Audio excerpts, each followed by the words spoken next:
Flex on the beat. Flex on the beat.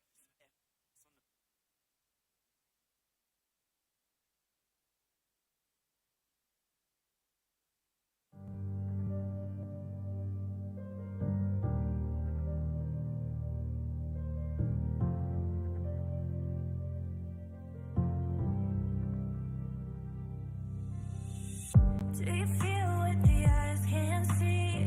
You hear it calling way down deep. Trust your heart, it'll keep you true. This world expects so much from you. From the dark out into the light, it'll come in the middle of the night. You were raised in the sacred place. Evil runs when it sees your face. Phone calls your name, you know it's your time.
Tomorrow you'll fight for more.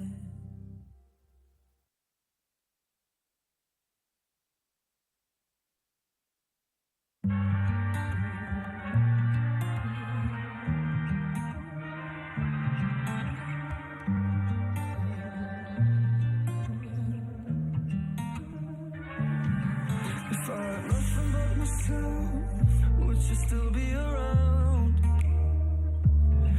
If I was begging for your help, would you let me down? Yeah, I could try to act like I don't need anyone, pretend it's me, myself, and I'd rather be on my own. But I know I can do this alone. If I had a nightmare, tell me, are you right there pulling me out? If I was too high, yeah, tell me, are you right there pulling me down, me down? 'Cause I need you to ride along. So tell me, are you right there? Tell me, are you right there when it goes down, goes down? If I was falling to the ground, would you pick me up? If my world was crashing down, would you make it stop? I do for you, but would you do the same? When everyone's gone, are you gonna stay? When demons come through, would you push them away? Would you push them away? Are you gonna stay? If I had a nightmare, tell me, are you right there pulling me out, me out? If I was too high, yeah, tell me, are you right there pulling me down, me down? 'Cause I need you to ride along. So tell me, are you right there? Tell me, are you right there when it goes down, goes down? 'Cause I need you to ride along. So tell me, are you right there? Tell me, are you right there when it goes down, goes down, goes down?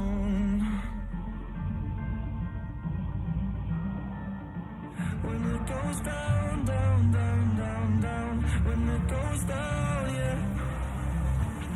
If I was too high, yeah, tell me, are you right there pulling me down, me down? If I had a nightmare, tell me, are you right there pulling me out?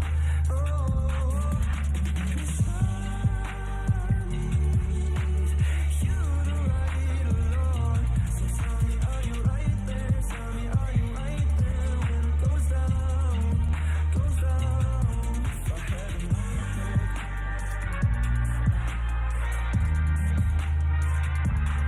if I was pulling me down, me down. 'Cause I need you along. So tell me, are you right there? Tell me, are you right there when it goes down, goes down, goes down?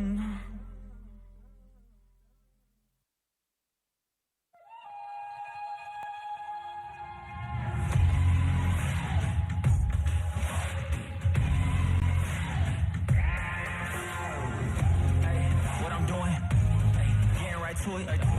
The money is talking, I'm flowing, it's coming in just how I do it. Yeah, you know what it is. Hey, we doing it big. Look up, there is no limit, no, we cannot settle for this. Yeah, can't stop, nah, won't stop. Yeah, it's been on live. You don't believe it, just watch.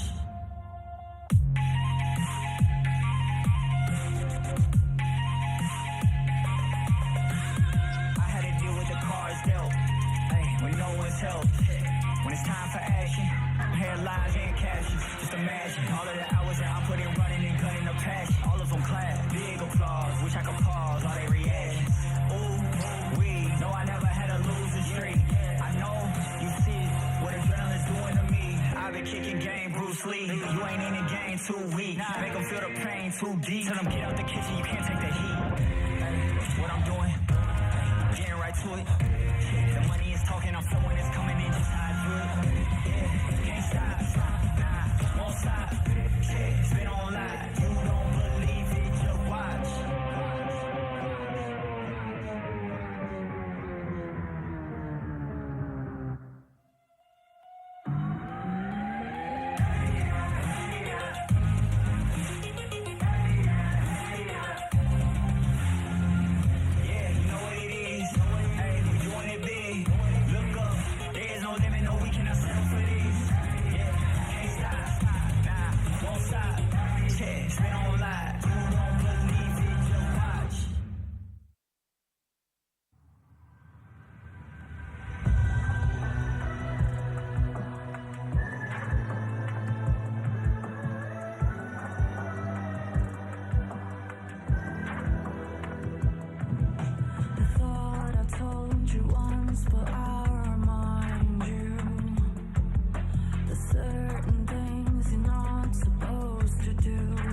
而已。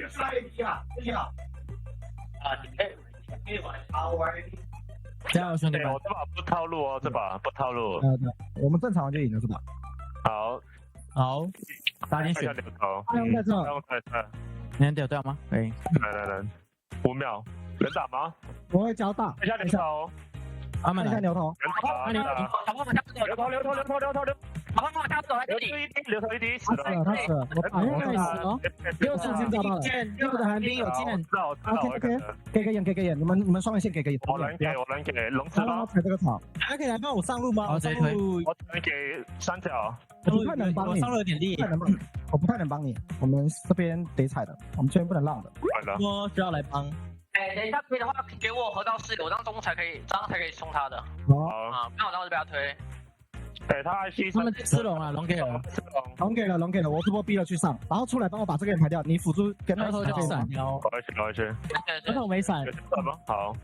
我逼了要去上的，这里可以打哦。对，现在位置不是，我要动。靠，九龙不会到，不要硬打，牛头有闪现，牛头闪，他要顶了，我再来，我再靠，能打。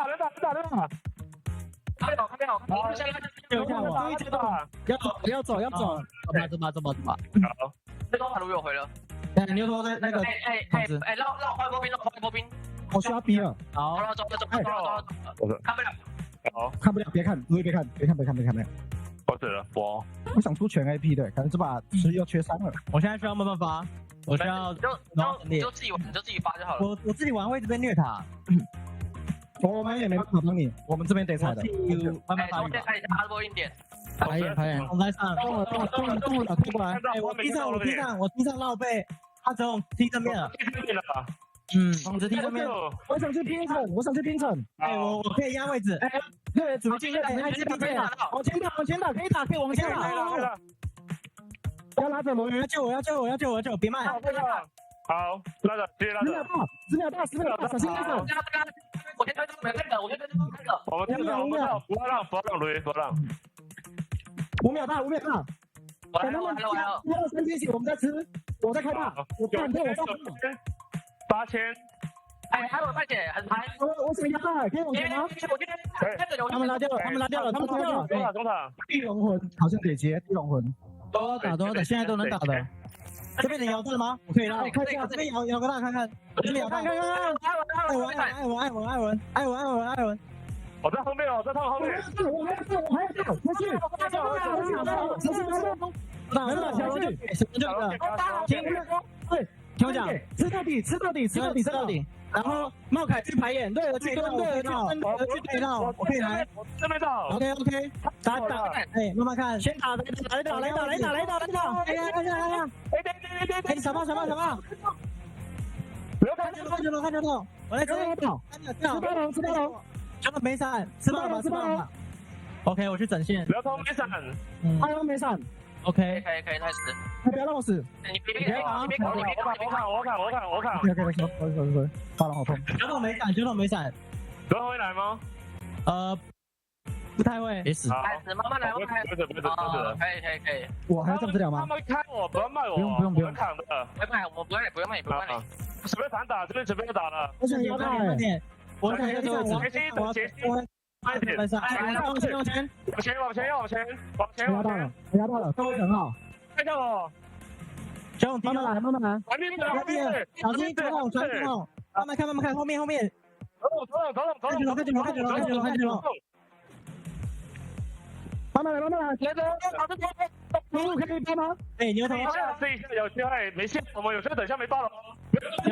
牛舍，避一下，我可以走，正常就好，正常就好，随便顶了，兄弟们别急。哎，小胖，所以小胖，往前压，哎，直接打，小胖没大，先点塔，先点塔，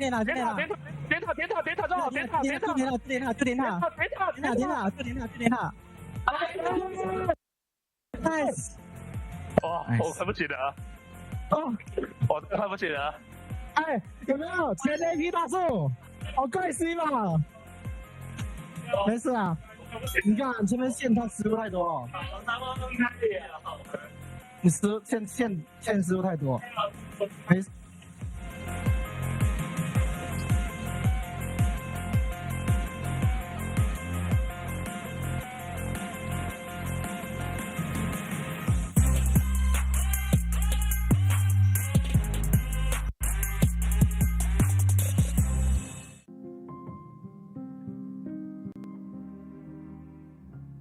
现在最大的问题，我觉得是选手之间有点彼此不信任吧。我觉得这是个蛮大的问题。我觉得输比赛的话，多多少少一定会遇到这个问题。然后加上我们最近辅助的跟动，然后有些人会觉得这个好，有些人会觉得那个好，然后彼此就会去袒护另一边的人。但我觉得队伍整体氛围没有到那么糟糕，但是很明显就是大家对彼此没有那么信任。我觉得可能我们每个人都要坐下来好好谈一谈，然后说出自己的心声，就不管是选手对教练，或是选手跟选手之间，其实那个不满的情绪，选手之间可能自己有感受到，只是大家没有把它讲出来，就觉得因为有两种声音嘛，所以两种声音都是觉得换个人就能解决问题，但是会有两个不同的意见。经过训练赛之后，或是比赛之后，我觉得大家最终的目的都是想要赢。这些选手也是明理的人，就是到时候也就知道我们最后最正确的选择是什么。然后到时候随着训练赛，然后比赛获胜之后，大家会重拾自己彼此的信任吧。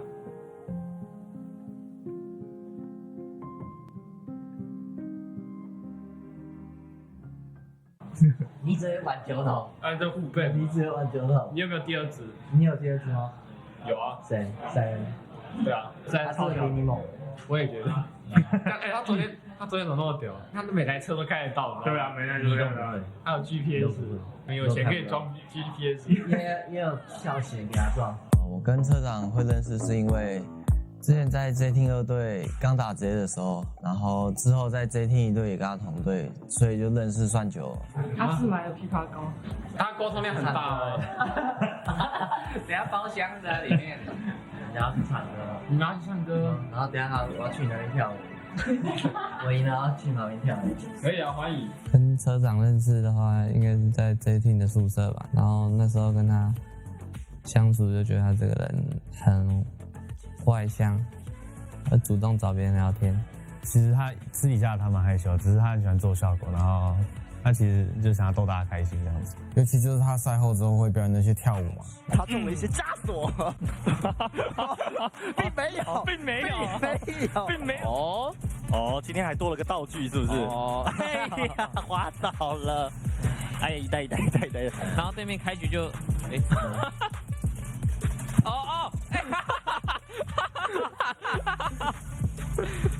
没必要吧，车长？哎，冷静！我觉得车长在踩一捧一啊，冷静。哎，我的车长的话，就是他就是一个比较不在乎外界眼光的人嘛，就挺做自己的啊。车长的表演的话，觉得那个拳上的最好吧。他跟那个打野两个在打拳，我觉得蛮好笑的。拳上，哎呦，跟拉巴两个人互扁。来看一下这边这回合谁会获胜？拉巴抱进去，情报抱住了这个 driver。拳上的那个表演的话，我给10分吧，就是刚好跟上时事嘛。我会给他满分，因为其实挺有梗，挺好笑的。给分的话，给他2分吧，因为没有打死人。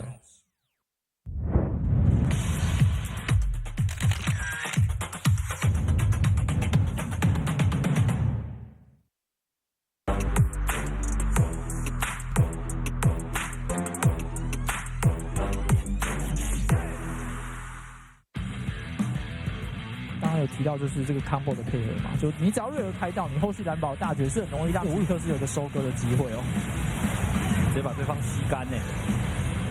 那现在这种状态 ，HBS 是瞬间失去了可以战斗的力量。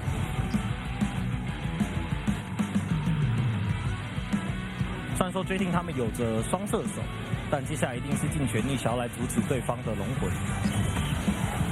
叫出了黛西，也许冠灯飞往前，再透过救计划把对方给击飞，然后瞬间一个爆炸的 AOE 直接让名字收了一个 double， 然后一过来的哈拉比突然是4面楚歌，这套5人炮塔当场倒地，那 DCG 是直接遭到了全灭 ，J Team 准备要去假巴龙了。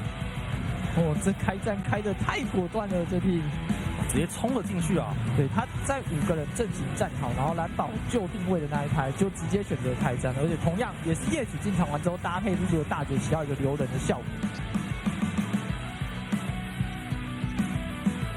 哇！但前面的 WSL 又被绑住，又被打了一整套。恩豪这时候是直接顶到了俊霄的脸上，马上开出鬼灵珠，想要来留人，但发现留不太住，又是你屋顶又被 DWT 给抓到，但是被头一个闪现绕后抬4个，小朋友这时候再起来，交了闪现过墙，准备把这些队友全部卖掉，而 DWT 的正面成员也是全部被收光，杀手本能杀到后方，把佩佩肉想逃命的心也给直接碎成2半，最后的破心者斩下，让俊家拿到了 ace。怒气是完全空的大儿，那找到了116的位置，直接点破3环，8还有世界第一的加高痛，你能不能偷得到吗？冰龙龙框住了，他进场了，他偷到了，再绑到4连爆，吸住3个人，越守护加扣杀防壁，其他个团战很好的往开的，还有竟然再往前晋级对方的利凯，进到了红区，也进到对方的蓝区，子琪交闪，他库也交闪，要追击3个字。再来呀！再来呀！这副 BYD 是卡不了的，利凯卡的位置是没有挡到嘎痛，先出手的是猪女大，但是被闪现进来，完美重击！哇！而且然后 S8 的完美开团，双 C 的完美大绝。而另外一边车长把上路怪塔拔掉之后，身上没有 TP， 所以要选择直接走过来，想直接举，但捐本来这时候有4个人啊，交闪现离开，但火不连击已经没有了。另外一边是 Bruce 想来单挑，但看起来一个捐本有点难敌到对方决定的4名成员，开了自己的坚定步想阻挡，一个羽毛倒钩，闪现顶有2个人，顶到3个，在悲伤牛以及拉莫的伤害，这时候永伤想定但回身 CF 的阵型一拳不乱的再一个羽毛倒钩，已经让 Bruce 打下一个 double kill， 往前还要再顶亏这个空杀防壁 ，CF 的所有成员都要被决定给扫个干净，这就是下肢 JT。哇，敏智玩的很好，就是第一时间他被那个飞爱牵到线的时候，他的第一反应就是把飞爱带到一个很差的位置，然后他自己有皇冠，第一时间不会受到太多伤害，然后奶哥被迫得交闪直接走掉，然后蔡雅就直接过去单挡他了。锤那个蔡雅的同时，还是有可能可以来跟的，哇，只敲到3个，牛顶3个，拉法敲也敲3个，哦，这时候往前吸，但队友已经跟不上输出了。对，我觉得就团队协作上，他们是最好的。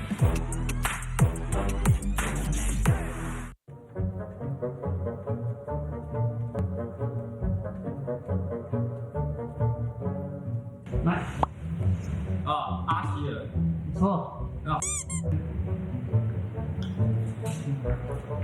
招出那个剑，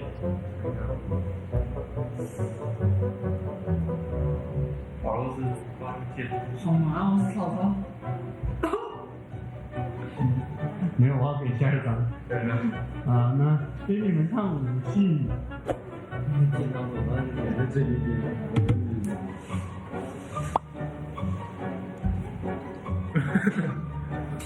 刚刚是什么？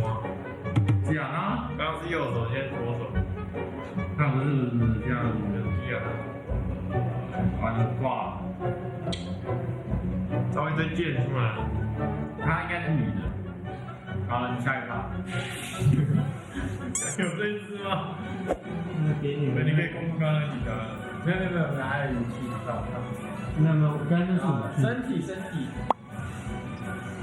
哇，爸，内空哦，哇，内空的背景上非常。你觉得举手不算内空？哇，给你们看完整内空的，哇，大直接看他的手。体验太简单了。如果我们能看背景就打死了，就是呀。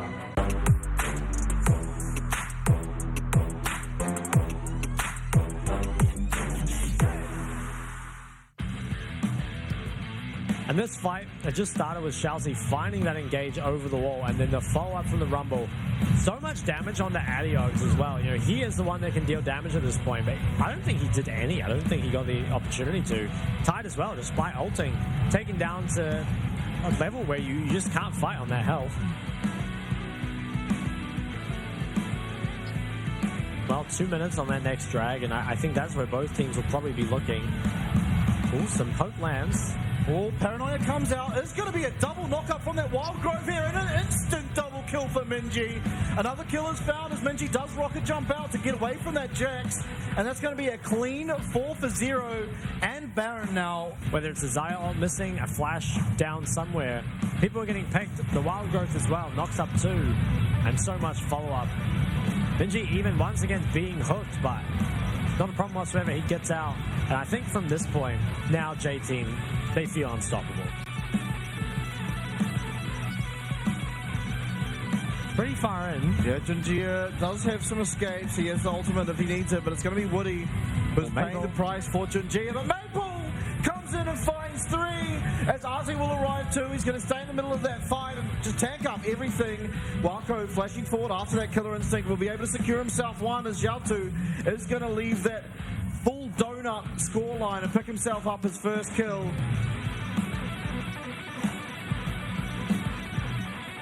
I don't see, he picked up a Triforce. It's a Triforce icon. Get rid of it. Okay, he has no Naba. The Baron, though, solo Glacial Prison will come out, but Gonto's finding his way in the pit. He finds the Baron. The Magnet Storm is phenomenal as it's looking like Beyond will be going down. Lakai running for his life. Taco going to be chasing alongside Adiogs as the channel comes through, and that team fight win with the clean Baron for Hellpeaks. I am surprised Beyond kind of went for this, because I feel like trapping yourselves in the corner is a recipe for disaster against all this AoE. I mean, look at this. They're all just stuck. There's nowhere to go. And they're all just CC'd up by this Magnet Storm. TFO, they want to look again. Drive does not have TP. Yeah, Gemini coming through. It is onto Minji, but he's gone so far. In fact, having a flash even closer to the base of J-Team. He's doing good work here on Bruce's health bar, but he is in no man's land. Is going to be going down, and Enzo finds 3 into 4. It's such a huge team fight as there's AoE everywhere, but the benefactors, it's all coming up J-Team. The Emperor's Divide finds another 2. Like a Baron. It's 4 for 0. Baron likely on the cards. I have to see that fight again. I have to watch this beautiful Enzo. This man. Yeah, look at him go. He got that flash out of Gemini. And then Gemini getting pretty low, but he finds the engage here. I guess it was the flash, yeah. The flash onto 3 there. Oh. And the 4-man knockup follows it up. If you're the one with the comp that needs to peel, and you feel confident enough to engage because you're that far ahead, things have really gone well and truly wrong. There's no way they can ever get to the backline because your entire backline's dying at the same time.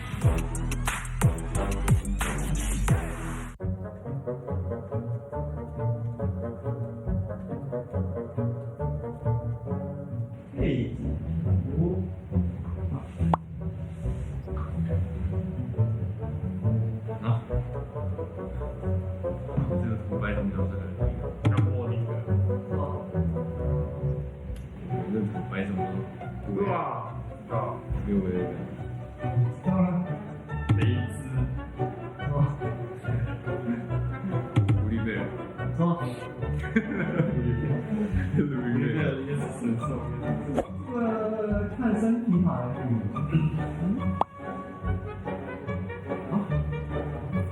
这是身体。夜曲。夜曲不是。怎么的？你可以猜猜看。可以应用。一定不是。可以就不是。就是这里听好。可以这么做。有没有其他的？那好了。哎。对。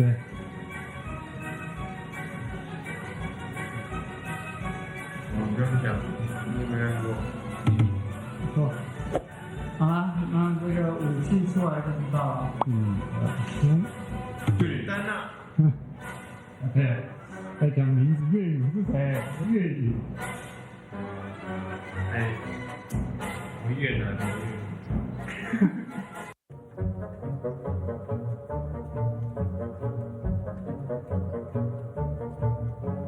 这个就是他的身体的一部分。3。卡米尔。错。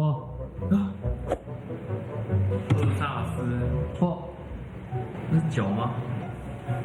这个应该手臂，这是身体哦。对，身体的某一部分。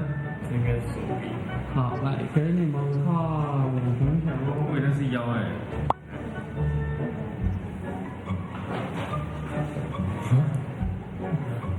这是身体。这个应该是，骨头会射了一气吧？应该是那个哦。应该是那个，快点啊！是那个射一气。错。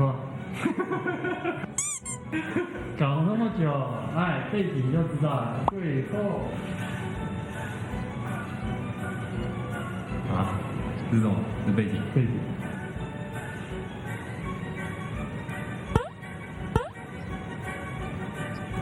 狼人。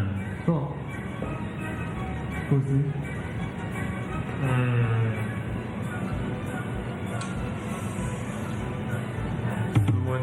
哦，我跟你们讲，这个东西是他的技能。魔咒凯撒。啊，对了。Yes。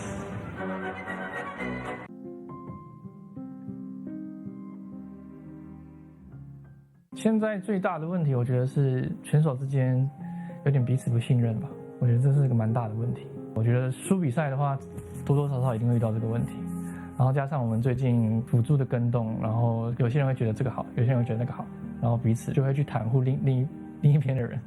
但我觉得队伍整体氛围没有到那么糟糕，但是很明显就是大家对彼此没有那么信任。我觉得可能我们每个人都要坐下来好好谈一谈，然后说出自己的心声。就不管是选手对教练，或是选手跟选手之间，其实那个不满的情绪，选手之间可能自己有感受到，只是大家没有把它讲出来。就觉得因为有两种声音嘛，所以两种声音都是觉得换个人就能解决问题，但是会有两个不同的意见。经过训练赛之后，或是比赛之后，我觉得大家最终的目的都是想要赢。这些选手也是明理的人，就是到时候也就知道我们最后最正确的选择是什么。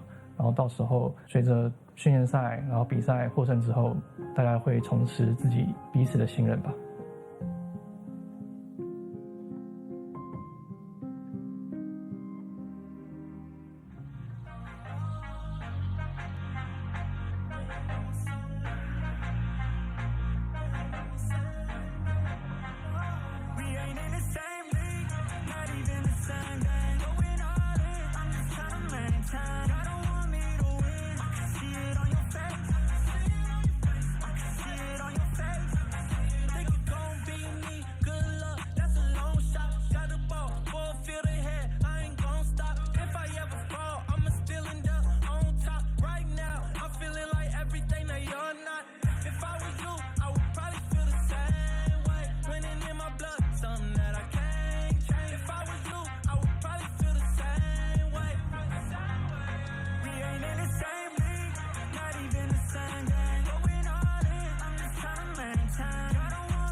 Second just the first to lose. Working in the gym, taking shots, I'm trying to perfect my moves. Early bird gets the worm, I don't got time to snooze. I'm not in the frat, but every year I still pay my dues. Do it for mama dues. Wanna get a house with a pool and an amazing view, so she could watch her son do what he wanna do. Cause lately I've been ballin' like an alley-oop. We ain't in the same league, not even the same game. Going all in, I'm just trying to maintain. I don't want me to win, I can see it on your face. I can see it on your face. We ain't in the same league, not even the same game. Going all in, I'm just trying to maintain. I don't want me to win, I can see it on your face. I can see it on your face. I can see it on your face.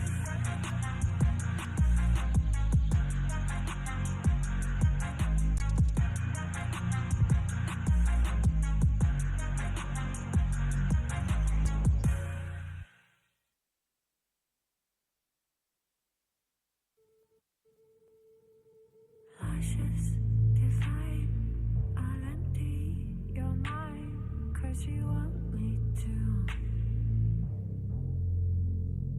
I'm so twisted, you're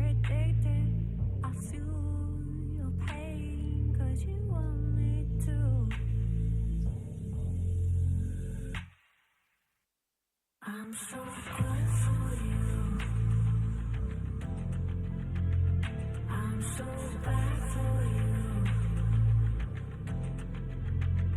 I'm so good for you. I'm so bad for you. I'm so good for you. I'm so bad for you. 'Cause I can't give you everything you want. Make you feel I'm so good for you. Love being bad for you. 'Cause I can't give everything you desire.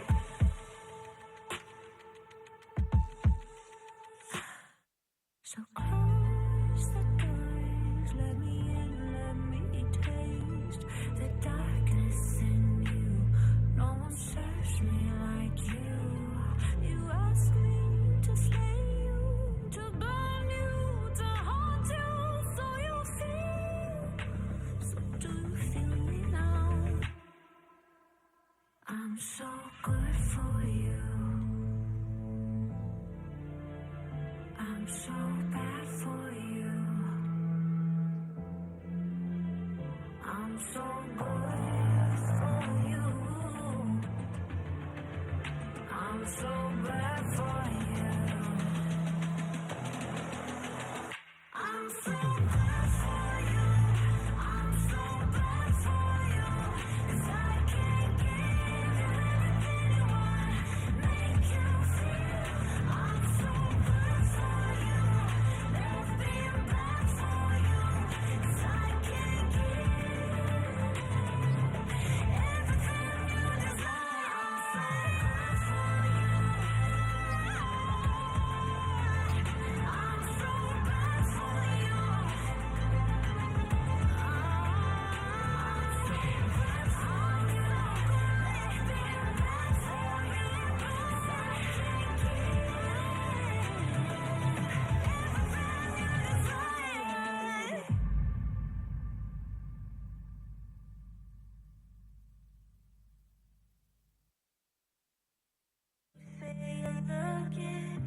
Keep looking for it, but you can't find it. Can't find another one to get around it. You try to stop, but never find someone who's fine.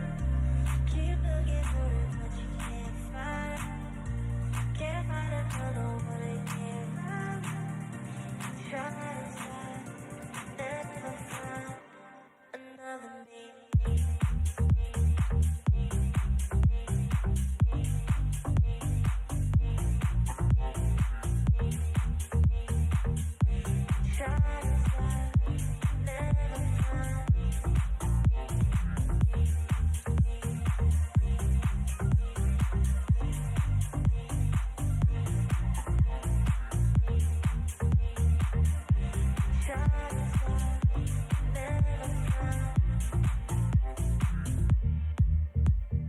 What is missing when you've been?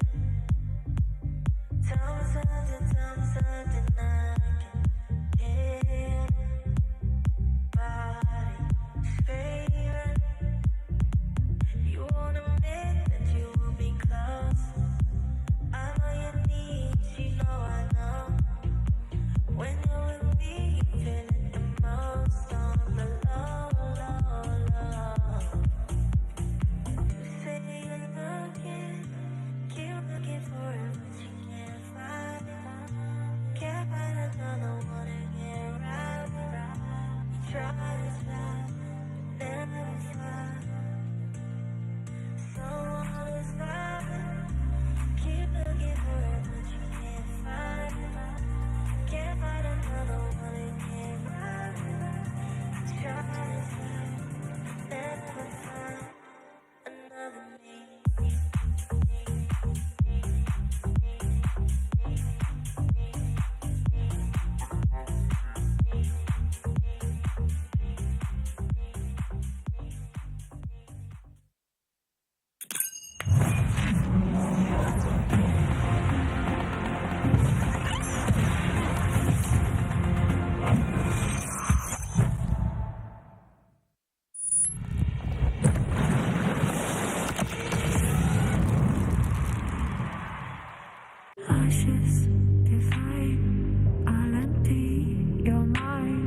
'cause you want me to. I'm so twisted, you're addicted. I feel your pain 'cause you want me to.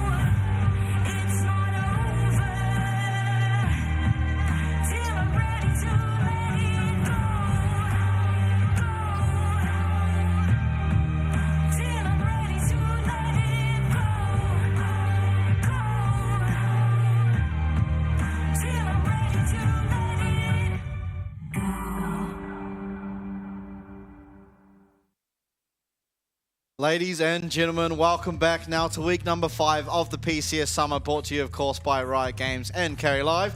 I will be your host tonight yet again, Vestian, and alongside me, he's aesthetically pleasing as he is intelligent, and he knows a thing or two about League. It's Shock. That's me.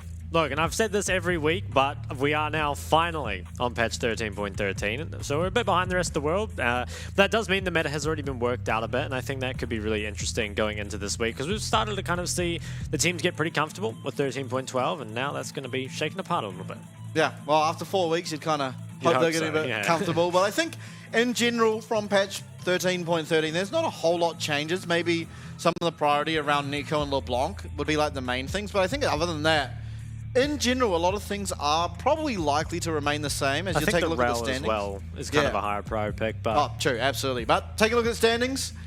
I mean, pretty exciting. We've finally sort of got a break between all of these teams. I think the big one there is 6th, of course, between Frank and Halpigs, who will be taking on each other today. So I think that is really the most exciting thing to look at today. I mean, we also have a game between Taipei, J-Team, and Beyond.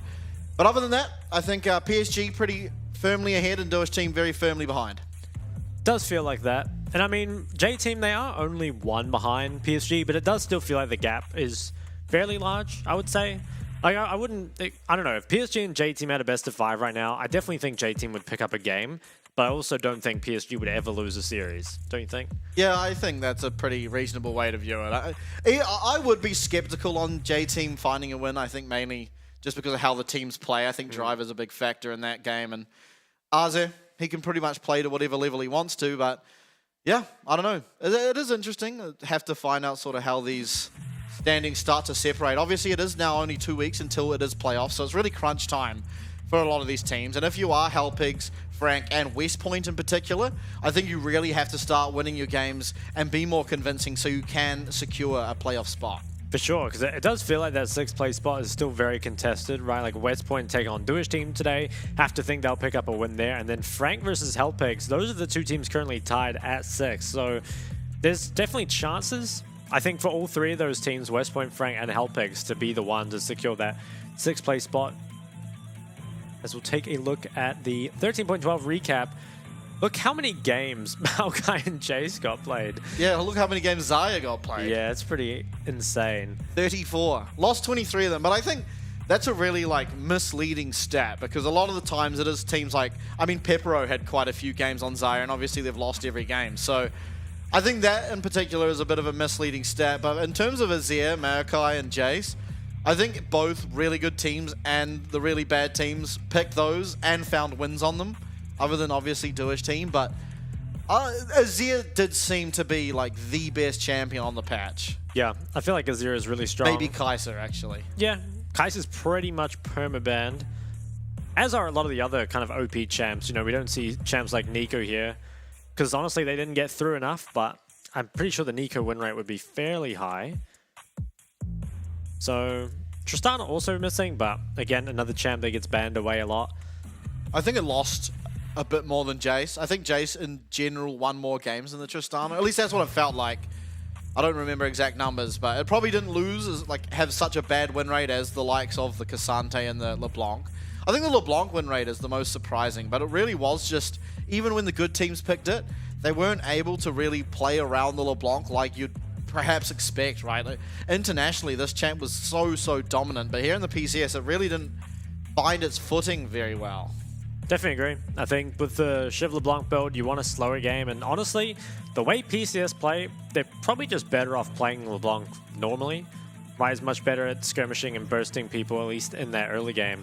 But then when you kind of come to that, it's like, why would you play that at the moment compared to something like the Ari, which doesn't get picked up a whole lot, but it definitely feels like your kind of default, you know, dash mid laner. But yeah, Azir does feel kind of far and away the best, at least in my opinion. I think it's got good matchups up against basically everything. The only real weakness is that early game, skirmishing, not being the best. And the Shiv, it did get nerfed a little bit, but it's still, you can still one-shot the creeps if you take minion DMAT. It is actually a kind of bigger nerf than you'd think, because it means champs like LeBlanc no longer go sorcery secondary. Before they would go sorcery with like Mana Flow Scorch, which gave them that really strong lane phase, just W forward, Q poke, whereas now you've got to swap to Inspiration and take DMAT second, which I think is, honestly, it is kind of a big deal, because LeBlanc was already kind of struggling in the PCS, and I think now this makes that early game even weaker. Yeah, but I guess on champions such as the likes of Kai'Sa and Varus down in bot lane that still take it, it doesn't really affect them too much, because Kai'Sa and Varus both can clear the wave even without the static Shiv. It's just kind of, I don't know, it just makes it so much easier when you auto and then press Q on Kai'Sa, you clear the entire wave. And it is still absolutely possible to do that, but taking a look at what got nerfed, I think most notably out of all these champions, there is no Azir, there's no Kai'Sa, and there's no Rao. Yeah, kind of crazy. I mean, I think the Nico and Ivern nerfs, I feel like they are big, but I think both the champs should still be in meta somewhat. I think they're both pretty strong still, which kind of speaks to how strong they were before, right? Like they were completely ridiculous. Annie as well got touched down a little, but I think with Annie, it's pretty unlikely that's the difference between you picking her up or not. Feels like Annie is just still very strong with champs like Viego, champs like Vi. So would expect, you know, the likes of Frank to still be prioritizing that. And honestly, the priority on Annie from team to team is very different. I mean, for some teams, it's not even in their pool at all, you know, falls through the whole draft. And some teams like Frank are pretty willing to pick it up in their first two sometimes. So it will be interesting to see where the kind of consensus lands on that come playoffs, and, you know, maybe if it gets picked or not today. Nico as well is another one, because Nico, you know, I think after the nerfs is still solid, but it was kind of crazy how this champ wasn't really a thing at all in the PCS, and then suddenly rose to pretty much perma-pick ban, and now maybe we'll see it disappear again for a bit, which is weird because it definitely seems like a PCS champ. Yeah. And jungle buffs, I mean, the Rel, I think, is the big one. Yeah. You're probably going to see a lot of Rel flex on this patch. It's definitely a very good jungler and support. And Lee Sin too. I know internationally Lee Sin's been picked quite a lot more. Nidalee, not so much. There has been a couple Nidalee picks, but I don't think the movement speed is really that notable in terms of what these teams look for. It is, to be fair, a champion that plays pretty well in the style that the PCS do play. A lot of skirmishes, a lot of fights around objectives. Doesn't do too badly at that, but I think you're still more comfortable picking up the likes of the Maokai, the likes of the Sejuani. I will say there are a lot of junglers in the PCS that feel like if they can play Lee Sin, they probably would like to. And so maybe we'll see some Lee Sin picked up here this week. I have to wait and see. I mean, I'll be excited to see it. It's been a pretty stale jungle meta, as all things considered, but on your screen, obviously, that is the DCG team, and they're coming up against CFO, I believe, and I think this is really a must-win for them because they're already getting close to sort of having to fight for that 6th spot, and I believe the team between Halpigs and who is it? Halpigs and Frank. Whoever wins today, I believe, is now tied with DCG if they are to lose this one. Yeah, that's pretty big news, especially because you wouldn't say that DCG are the favorites going into this game at all. I still think DCG have the potential to beat any team, but it really just comes down to consistency with them. Feels like they lose to themselves more than they really lose to anyone else. I really want them to see them kind of be able to solidify their early game lead and finally kind of close out the games. Up against CFO though, a team that also is no slouch in their early game. They like playing for their dragons. They've got strong laners. And I think CFO, they may be slightly more consistent, but you wouldn't say consistency is something that CFO are really known for. I will say that they pretty much always play for the same game plan though.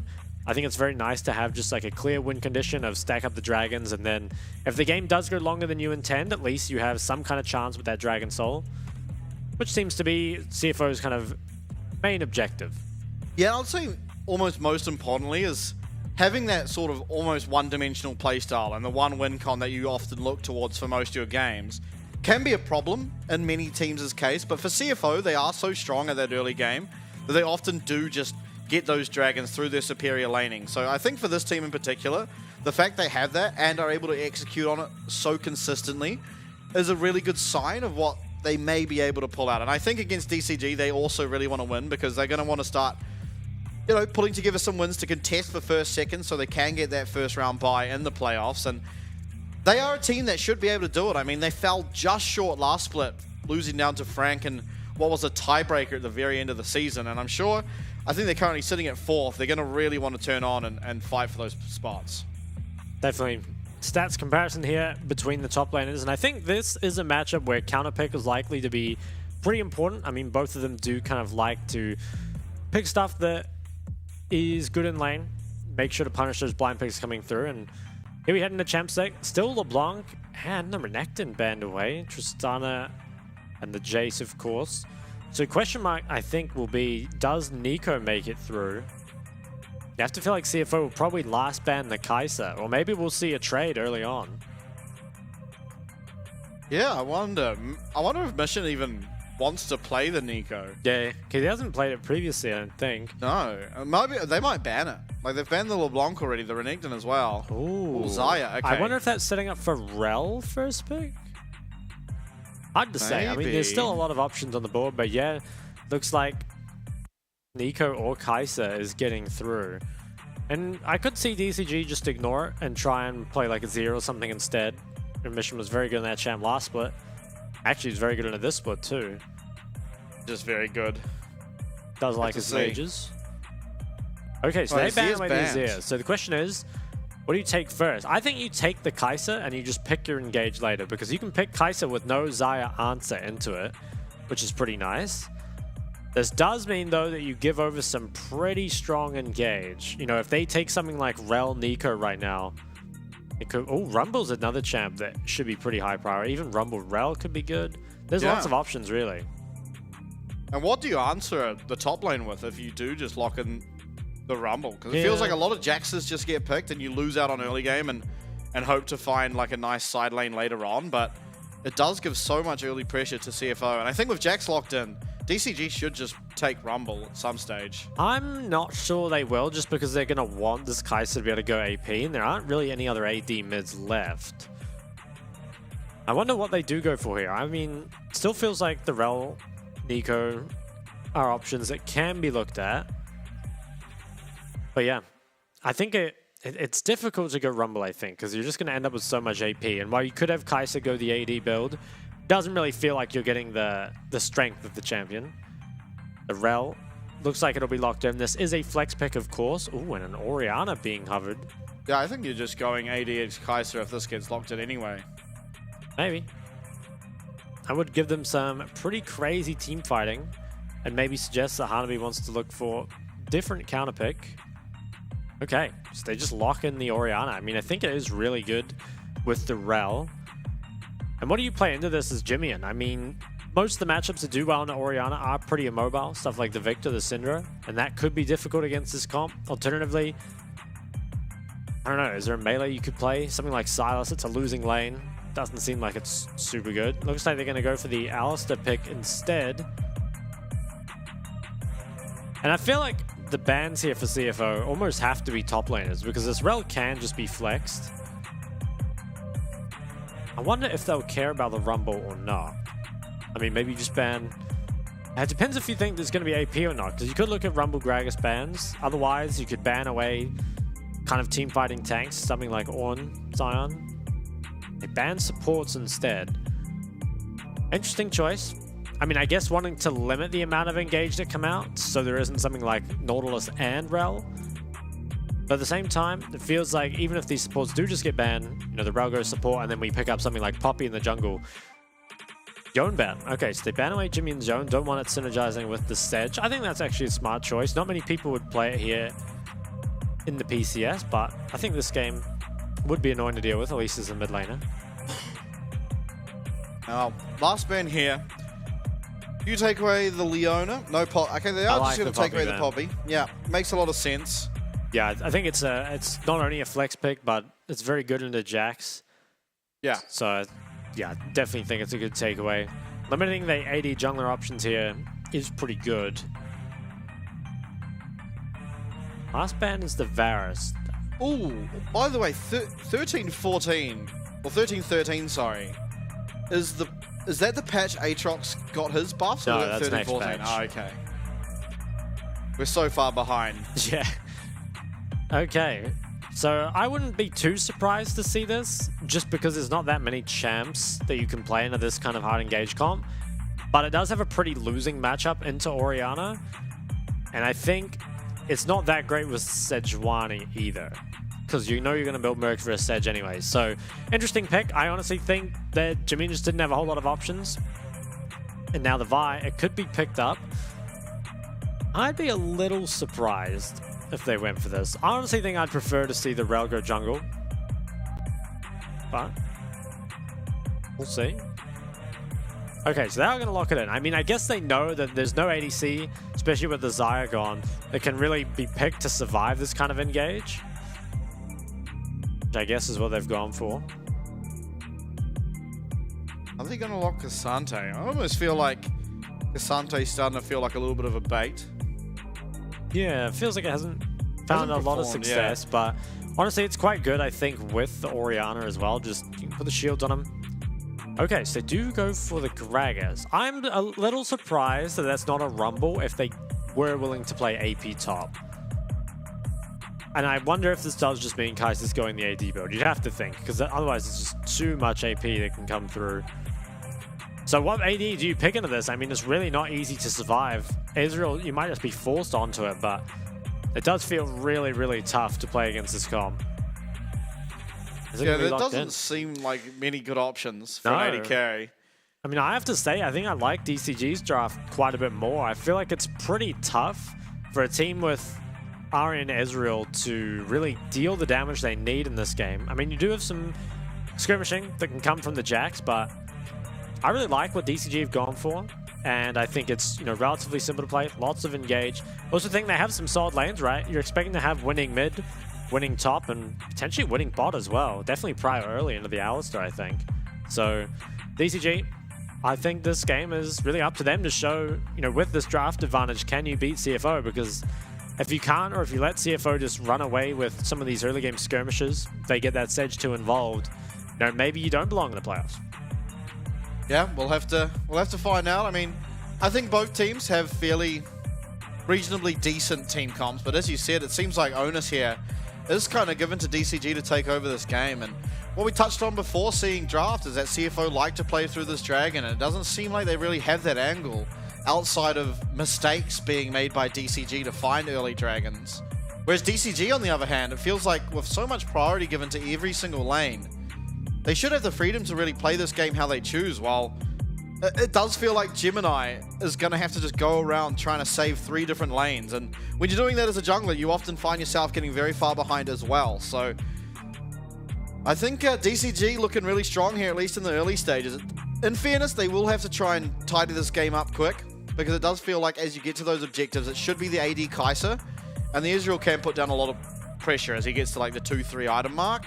So you sort of want to have a little bit of a lead there, because his items are a lot cheaper than yours, and try and make use of sort of the laning prowess that these players do have. Yep, will be interesting. Our first game on patch 13.13 here. Not a whole lot has changed, but we're going to get a look at the runes, and I'm expecting DCG's mid and top have gone for some pretty aggressive pages here. I mean, both of them really want to be able to get the lead, and I think it's going to be tough. Oh my god, look at that. The Absolute Focus and the Scorch picked up in both of those lanes, and I think smart by Jimian to go for more sustain. I wonder what Rest is going to do in this Jax Gragas matchup. We have seen a few different responses. I mean, some of them is just losing, but Solo Kill, I think, kind of found a way to proxy the Gragas and get through some of that difficult stage of the lane without taking too much damage for it.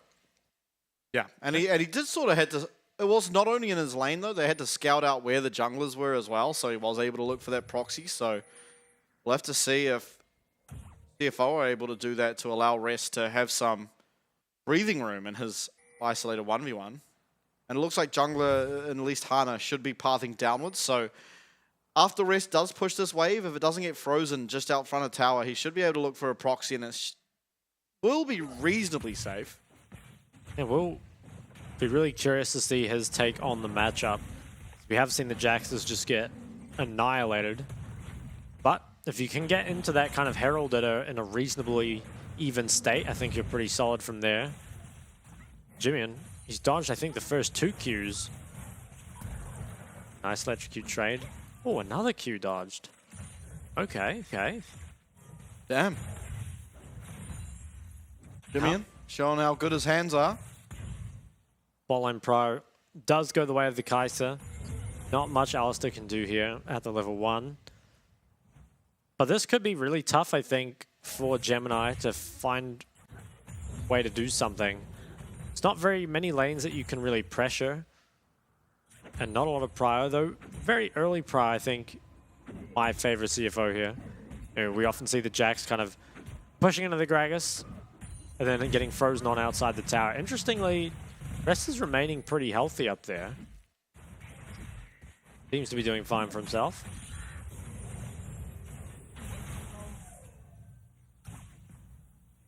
Mid lane, Jimmy, he has got the prio, but he's traded a lot of health for it, and more bot being traded on that bot side. And Jimmy, he's actually recalling.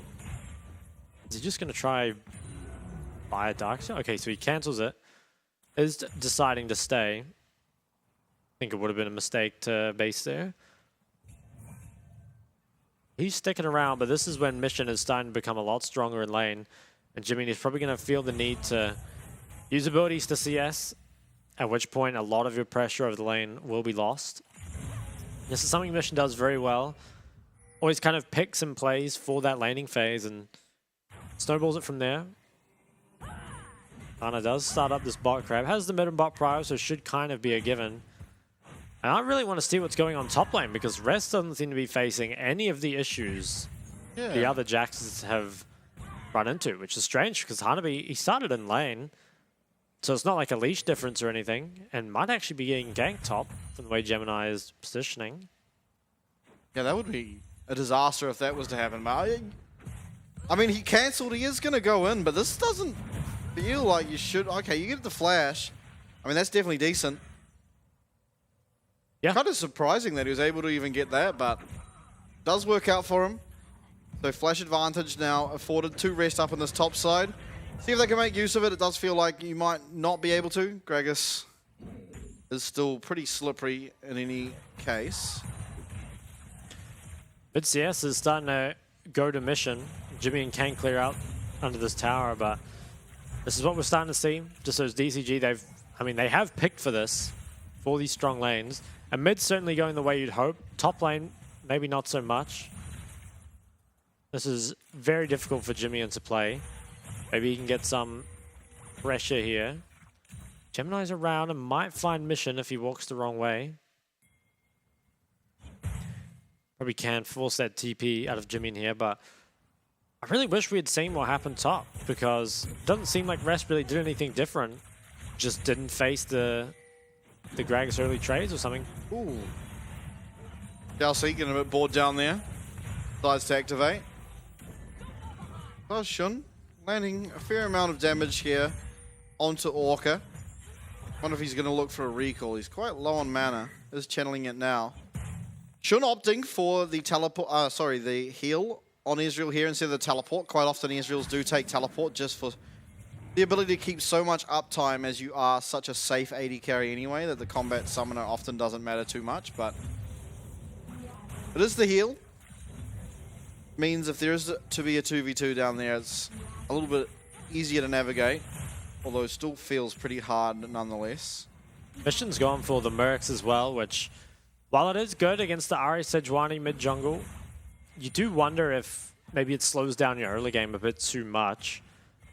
There's a very big difference there between buying something like the Chapter or even the Sork Shoes, just the amount of pressure you can put out. While it does make you safer, comes at that cost of damage early, and damage early might be what they need. Gemini cancelling that Vault Breaker. Will be stunned up here by Orca. Nothing should come from it. It's just the pink ward cleared out there in that pixel bush. It is surprising to see Mission with the Merc Treads. He kind of seems like the mid lane and the most likely to avoid Merc Treads and go towards just straight laning pressure, but I guess it is nice being that you are so immobile to have a little bit more safety ensured. As Orca looking like he might get stunned up. Gemini not finding the fourth auto though, so not to happen. Just trying to force them away. Maybe they can force some mid-prior. Arctic Assault does land, but yeah, Orca just jumping away. There's a lot of people around here. Maybe they can force this mid-prior and then look at the dragon after. The cannon does get dematted. But Jimmy's not super healthy. Mission has no ult, so I think CFO, if they do want this, probably can pick it up. But they are late to start on it. And this could mean bad things for the Herald afterwards. Are DCG going to try contest? I think Mission is not strong enough. He has very little mana and no ulti as well. This looks like a winning fight for CFO. Yeah, certainly feels like it. Especially Israel in these skirmishes can offer so much that is going to be disengaged from. And I think because they went to challenge this, there is also the possibility that this Rift Herald can get defended, because Mission is going to be so weak, being that he has no mana. Although Shun might have overstayed his welcome. Flash will be used as well as the heal, but the flash follow here will be found from Orca, the stun up, and he is going to go down. That's first blood now for Chris Carter on the Kai'Sa. Are they out though? Chelsea comes through. They're just going to claim one onto Orca, at least it looks like for now. Pulverize as well as Headbutt used. Gemini getting quite low, but it is going to be eventually that kill going over here to Chelsea. And at the top side, we see Hana will start on this Herald now, so they aren't going to just be a 1-for-1. It's going to be a 1-for-1, as well as the Herald here for DCG. I think you're right. Or maybe not, though. Jimmian has first move. And you've got to wonder how much of this is because of Mission's buy. He had so much control, but he kind of gave it all up with the Merc Treads. And that's allowing... Oh, wow. Okay, so even with Jimmian's move there, the Herald does still get given over. So DCG, I mean, I think they're still pretty happy with how this has all went. They found this flank onto Shun. Even with the ward there, it just wasn't placed far enough out. Shun with E and Flash, it still wasn't enough. E, Flash, and heal, in fact. Still wasn't enough to get him out. Just Kai'Sa Rel have so much threat. Was one traded back onto Orca, and I believe Alistair picked it up. Which isn't the worst. I mean, having some stronger tanks early game is never bad. But you feel like Cascada getting that kill is definitely better. Now Mission's got the chapters, so I'm expecting him to be able to pressure the lane once again. There was a long period there where he was missing some threat. Ooh! Sejor over the wall. That's big though. That not finding anything means that Mission can play very aggressively here without fear of really being targeted. Nice by Cascada, just dodges out some of the damage there. And of course it will be the AD Kai'Sa build. Looks like he's working on the Kraken here. Having those AP solo laners kind of just makes you go towards it. Well, there might be something here. Mission should be a lot stronger in this skirmish. Jimmy getting chunked out a lot in mid lane. Yeah, oh, okay. Ariel was forced. I think Yeah. he was expecting the Oriole just to come out. Used it preemptively. Ooh, nice trade found here. It's going to be Orca getting low. Essence Flux will land, so the follow-up damage, certainly nothing to laugh at, but we'll be able to just dive on out. Nice combo, though, from Chelsea to find the initial damage. Mission, he should be safe here, but he is playing very aggressively. Jimmy almost has TP, so he's going to kind of get a chance to breathe momentarily. Wonder if Mission will try just look for the ult. Knows that Ariel is missing. Hana's around, maybe trying to find an angle to use the Herald, but doesn't seem to be one. Chelsea is spending a lot of time mid. And Mission very far up is going to get himself out of range of that charm. But definitely winning out, at least in the isolated 1v1 now. Going up 14 CS and forcing out yet another recall from Jimmy. And does have the teleport, so he'll be able to rejoin. But at the moment, Chelsea has to be a little careful. In fact, does get out, but Hana jumping over. Will not have the smite to take away that blue buff, as Gemini does confirm it. Second drag. Yeah. It's not too far away. Have to see what items can come through. All Jimmy-in. Okay, Mission will be going for the Leandry, so not doing any Shadow Flame technology, which I think does make sense since they do have that, you know, multiple sources of magic damage. More likely to be MR that comes through early. But importantly, there is the Mythic on Cascada. He's got the Kraken, which is going to put him very, very strong for this first fight. You got to think this is one that DCG probably should win. Top lane, we haven't looked there in a while, but Rest is now very low on HP under his tower. Herald does get dropped mid.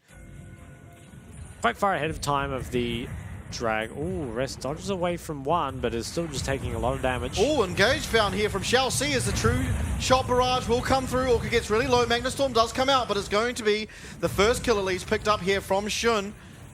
And the Rift Herald will not find anything, so just a clean kill and gets rid of that Rift Herald as they do head towards this dragon up in 15 seconds. Really nice pick found there. Oh, but is it over? Oh, but the Vault Breaker here onto Gemini. He's getting low, but so is Hana as Chelsea Hicks flashes away, and the teleport coming in will be from Hanabi, who flashes forward, but it's Chelsea who finds a 3-man knock-up to try and stop anything from happening. Rest still does have teleport available as all 4 members of DCG here trying to chase down CFO up into the top side. Charm will land here into Hanabi, and they are looking like Chelsea will get out. Dragon, though, does feel like neither team can really look for it right now. Yeah, our low health bar is kind of across the board. Herald dropped pretty early here. It's a 4v4 on mid-wave. Critically, Orianna is missing ult, which is so big, and Chelsea finds that fantastic engage. Lots of damage comes through, and Jimmy buys so much time in that backline. And I think with the Ori ult missing, just don't really have the damage to turn this into a one-team fight. There was a super nice pick there for CFO. Topside starting to go the way we might expect it. Gemini, he's going to show top here, but I think Hanabi might be... Body slam, flash, flash. Ensure the counter-strike lands there for the stun as Arctic Assault also will land, and Rest, actually Gemini picking up himself a kill. It is going to be the Dragon traded over, but Jack's getting himself a nice early kill here onto Gragas. Importantly, kill did go over to Gemini, but we'll be able to get top plates, which feels very, very nice. And Hanabi, he didn't have the flash, and he doesn't have TP either, so top tower is going to take a real beating here. There's no TP from Mission to go up and answer Jimmy in though, staying a bit too long, will get hit by the Shockblade. Magnastorm comes through as well, and the Spirit Rush is not enough as he will be confirmed by the cease and desist from Hana's Vi. A lot used onto him there. Gemini, think he's out. Really shouldn't be much else coming through. That's a pickup. I think it went to Hana on the Vi. And it is kind of nice, I think. Would be better on the Orianna for sure, but gold can be used well. Poor Jimmy, I mean, there was so much threat that came out onto him. Chelsea wants to do what he can to delay Mission's recall. Herald is up, and right now CFO's bot lane on that mid-wave do have priority. Mission has TP in 15 seconds, so he wants to be able to delay to that, and then just kind of base TP to that fight. And Cascada, despite having a kill, is actually very low down on the player gold. In fact, he's quite behind Shun. Yeah, 30 CS gap. It's pretty big. Leandries now is picked up by Mission, so has started to come online here. He TP's bot. Interesting. Okay, so because Mission TP'd bot, I think they're just saying this Herald is gone and they're going to try play for bot side instead. Looks like that's what they're doing. Jimmy is actually going to have to be really careful here under tower with no flash. In fact, I think Jimmy might just be dead. Chelsea is trying to get there, but will it be too little too late? Does look like for now. Spirit Rush is going to be used as he tries to disengage, and now Chelsea turning up on that Alistair. Looks like Jimmy's gotten away with it. Wow. There was no Vi ult up, and I guess no Rel ults either, so it didn't quite have the cooldowns, but the fact that Jimmy managed to survive on that weak side is very important. Credit to Chelsea, who read the play and was able to come down. Herald and the top tower go the way of CFO. I think bot might end up being traded for it. So gold just kind of all around right now. Rest does have to be careful of giving over the first tower. I couldn't see the health on the bot wave, but does confirm first tower here for the Jacks. And with that, as well as sort of evening out the CS, it should be Jax pretty favored in this matchup now. Yep. Shalsey has kept this tower alive for Charm so lands. long. It will be the headbutt and the pulverize. He's going to bring Mission into that tower, but the shockwave confirms the first as Hana gets away with that shield from Mission's Orianna. Wow, so close. But Jimmy falling further behind, and he might even still lose that bot tower. Rest does have TP, so if Mission walks up too far, will find himself punished for it. Jimmy, he doesn't have the ult here, unfortunately. Shalsey's still trying to protect this play. Actually finds something very nice onto Mission. The charm comes out, max range. The follow-up from Alistair, but just so much damage and ult advantage for the DCG side. Hana lives on a sliver of health. Mission's gone for the Void Staff second. So something we've seen a lot into people that are going Merc Treads early, and especially when you do have that double AP, you can kind of pick it up preemptively. But I'm a little surprised, mainly just because it's Mission. You know, he likes his Shadow Flame, that guy. Looking towards the next dragon now, though. A minute and a half away. Item advantage mid. Mission just does a lot more than Jimmy does at this point. But Shun is very strong as well. Has been getting himself a lot of gold. The Herald does go down mid.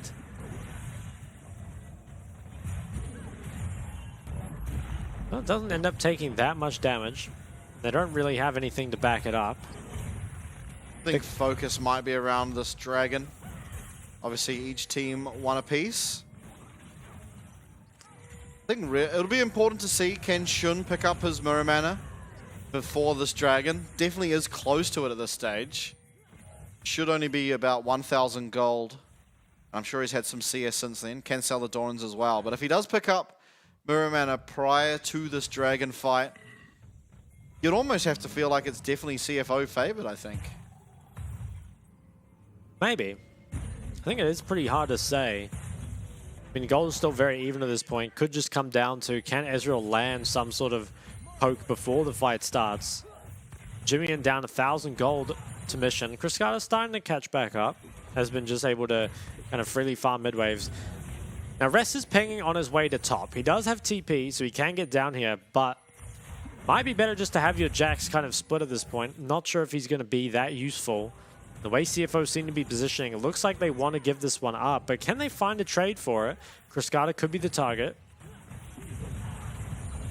Yeah, Glacial Prison does land here. It's going to be Hanabi, who's just CC'd for so long, allowing Gemini to pick that kill up for himself. Spirit Rush still available, at least 2 charges over here for Jimmy and on this Ari, but is going to time out. It will be the tower. Obviously, they do lose this dragon, and teleport from Mission will be used here to stop any further pushes onto this top lane inner. But I think all things considered, giving over that dragon for the gold that CFO picked up, definitely good for the side of CFO. Yep. Does feel pretty nice, and Hanabi, I think he just thought he was safe. Unfortunately, there was just so much chain CC that came out here. I think it started with the Sedge ult. I'm a little surprised that Cascada wasn't looked at, but you can see here that even the tankier Gragas really doesn't last too long. That was with Merc Treads as well, so just couldn't really get out of that CC chain. Second drag did go the way of DCG. Gold difference though now starting to go the other way. As CFO, they're pulling slightly ahead. Ooh. I think teleporting bot here. Yeah, he's got Hullbreaker, so I guess Jimmy is just going to reset and go to the top side. But this is a very important kind of moment, I think, for CFO. They have probably the stronger mid-game spike. You know, you've got this 2-item Jax, 2-item Ezreal, and RECC is still very important. You need to kind of, I think, get a lot done in this kind of 20 to 30 minute period here, because I think if the game goes longer, the Orianna is going to get a bit too strong. But right now, I think CFO definitely a little favored. Damn, this is interactive. Yeah, it feels so bad, right? Even with the Hullbreaker, you just struggle to actually hit the tower. Hanabi can just kind of tank it off the whole time. Maybe he'll run out of mana before he kills that cannon creep. It's taken him quite a bit. Hana, I wonder if he wasn't in range or if he was too worried about Yeah, I think he wasn't in range. collapse. Because if he does get that off, he's probably getting Arcane Shift flashed into a tower. Void Staff already here for mission, which is pretty important because now that Sedge starting to get quite a lot of MR, is going to be able to deal with her and has a good build for doing it. Ana, getting pretty aggressive here. Needs to be careful. Ooh, charm. It also will be the pulverize used, but Ana, fairly unfazed, will just Vault Breaker. Exchange CC with the Alistair. As he's now in this Pixel Brush. Chelsea now has to be a little bit careful. Those Void Seekers not hitting like they sometimes do. In the meantime, though, Rest is getting stuff bot. Gonna be Gale Force Kai'Sa, by the way.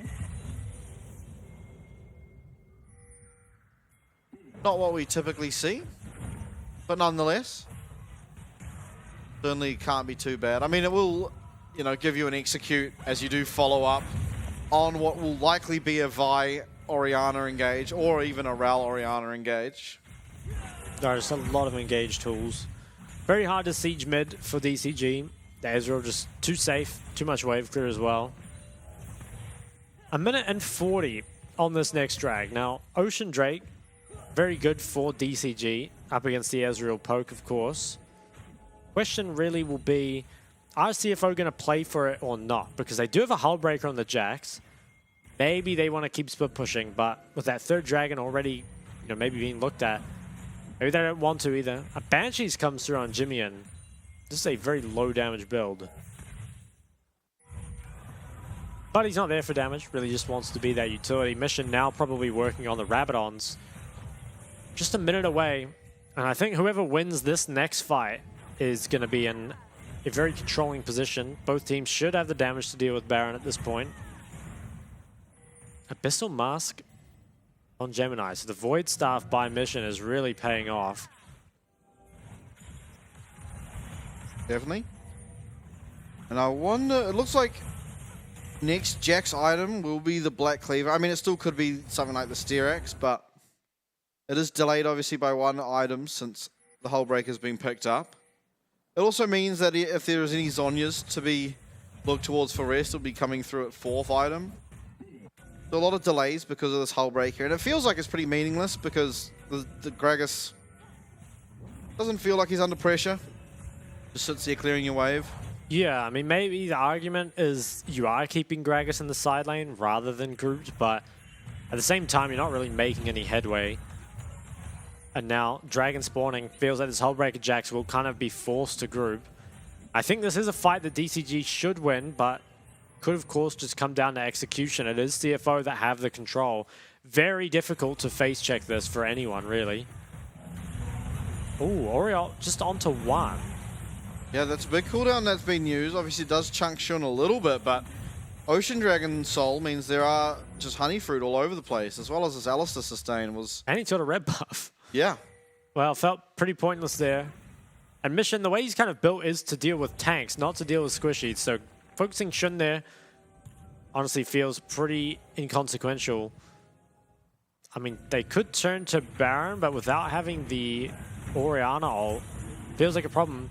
And this is often when DCG do kind of start to slip up. Their mid game is just not as good as other teams.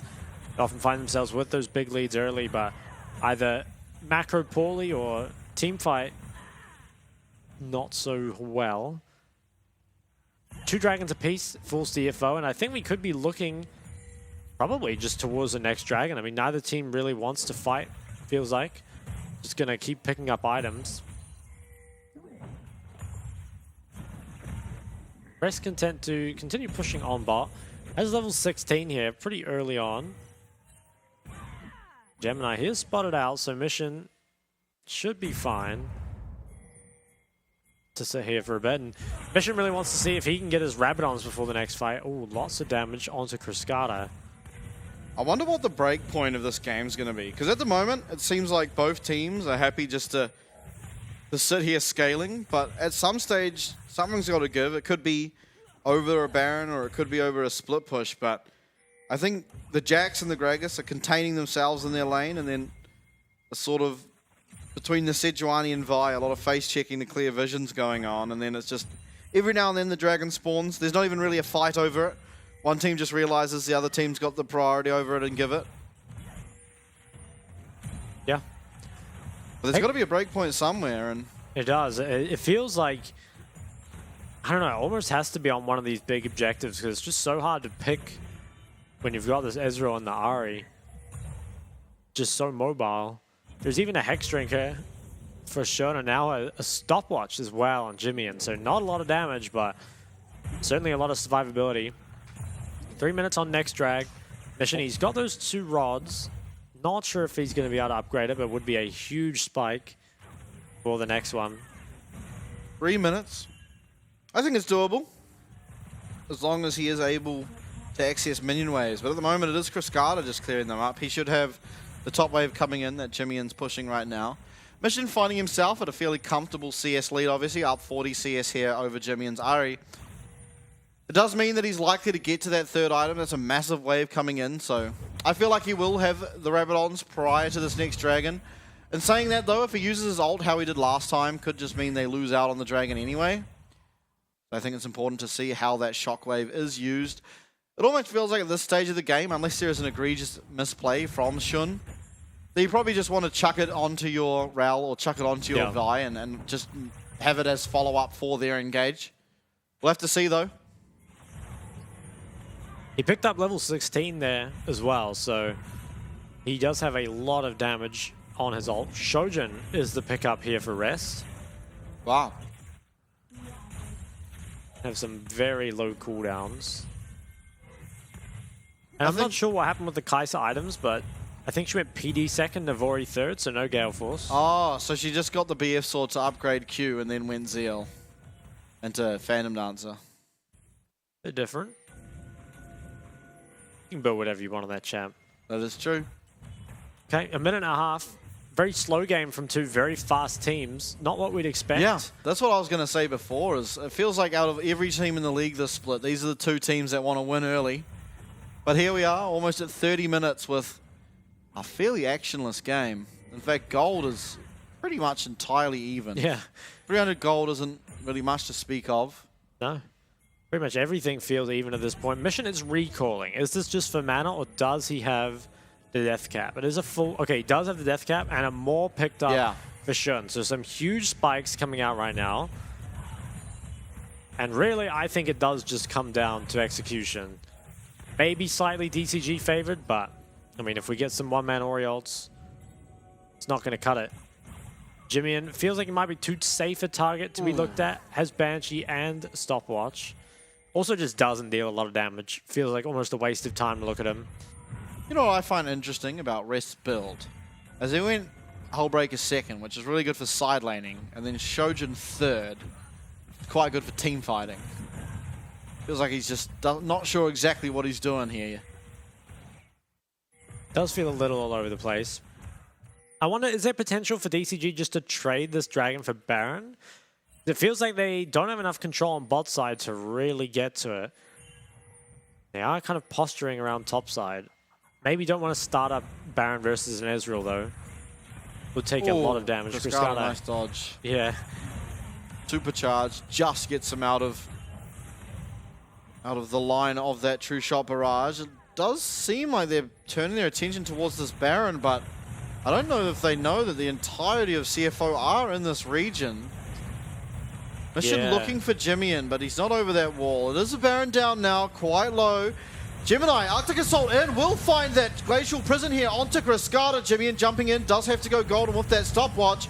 As Gemini is going to try and find things on the back line. Jimmy goes down here to Cascada, who is still at full health, but every member of CFO that is still alive is also, as Rest finds that important stun there, will land onto Orca as Hana flashes away. Another stun landed onto Rest. The Spirit Shojin getting him so much cooldown. Counter-strikes just constantly up, and the True Shot Barrage will not find Hana, but it will mean a disengage, and it's only the 1 kill picked up here for the side of DCG over onto CFO. Yeah, it was a pretty crazy fight there. Went on for so long. And there was a lot of damage put out by the DCG backline, but Shun kind of kept them in it. And I wonder now, okay, there is not good tempo here.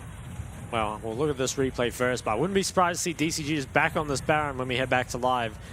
They started up, they're trying to force a response out of CFO, and a response is what they get. TP does come through the engage. It was found on Cruscata, but he has that cleanse. And Jimian kind of stuck with nowhere to go. Another fairly poor Orianna ult, only really found the Jax, but Jimian, we head back to live. They are starting the Baron. Yeah, it is low. Ooh. It is going to be Mission who picks that one up on the Orianna. On the backline, though, it's Orca getting really, really low here to both the carries of CFO. Spirit Rush will receive its reset. It's a low health bar here for Hana in the pit. Chelsea goes down. Gemini, 1 HP. Counter-Strike coming through here for rest on the Jax. It's another 1-for-1. Gemini Spirit rushing away from Hanabi on the Gragas. Does have one more ability to use. As the speed up comes through, Charm lands. Hanabi getting poked out here by Shun. 3v3 still left as Shun landing more and more poke. Getting that Kai'Sa down fairly low, but ultimately it will be the Baron picked up by DCG for a 2-for-2. These fights feel like more should be happening, but people just keep on getting out. And Shun is dealing so much damage, almost untouchable in these fights, especially because the Vial keeps kind of going towards other people. That is a third dragon picked up for CFO, but it is the Baron for DCG. We'll get a replay of it. So DCG, with much better tempo, do just opt to start up this Baron, force Shun to come away from that dragon, come to this fight. They do secure the Baron. Oh, was almost picked up there. I feel like team fight afterwards could have been a bit better. Nice Orianna ult this time. But honestly, just Shun is completely untouched. He finds Orca and is just poking for free the entirety of the fight.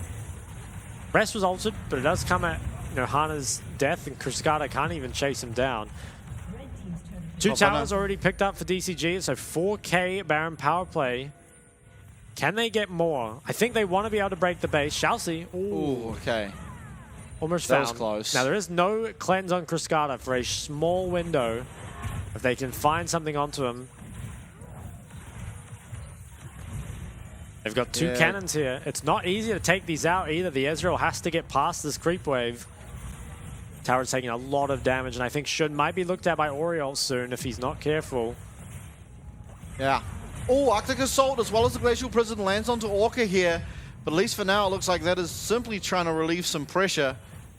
Does finally manage to take care of that top wave. As now, attention towards the mid wave. And again, top wave, True Shot Barrage will not find any champions. Does clear out a little bit of those melee minions as Rest and Hana going at it down the side. It is going to be Chelsea found up.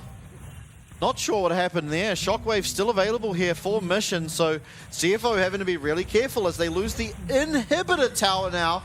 Inhibitor also going to likely fall. With that Alistair gone, there's not all that much engaged. Sejuani, no ult available.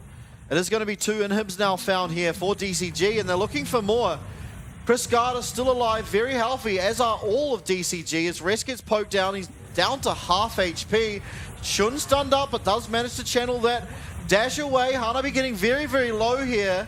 Is going to body slam out. Jimian, sorry, gets found by the shockwave, but Spirit Rush will ensure his safety. It's so close. 1 Nexus tower does go down, but ultimately the base is still somewhat intact. Yeah, 2 inhibs down though, and the base broken. It's going to be difficult to contest the next Baron or the next Dragon that comes up. Feels like DCG is definitely their game to win. And it comes down to can Shun put in a just huge 1v9 performance. He's getting close to full build here.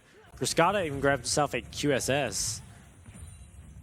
Mission, I guess he's going towards the Shadow Flame. Has a stopwatch as well for extra safety. The carries are well and truly online now.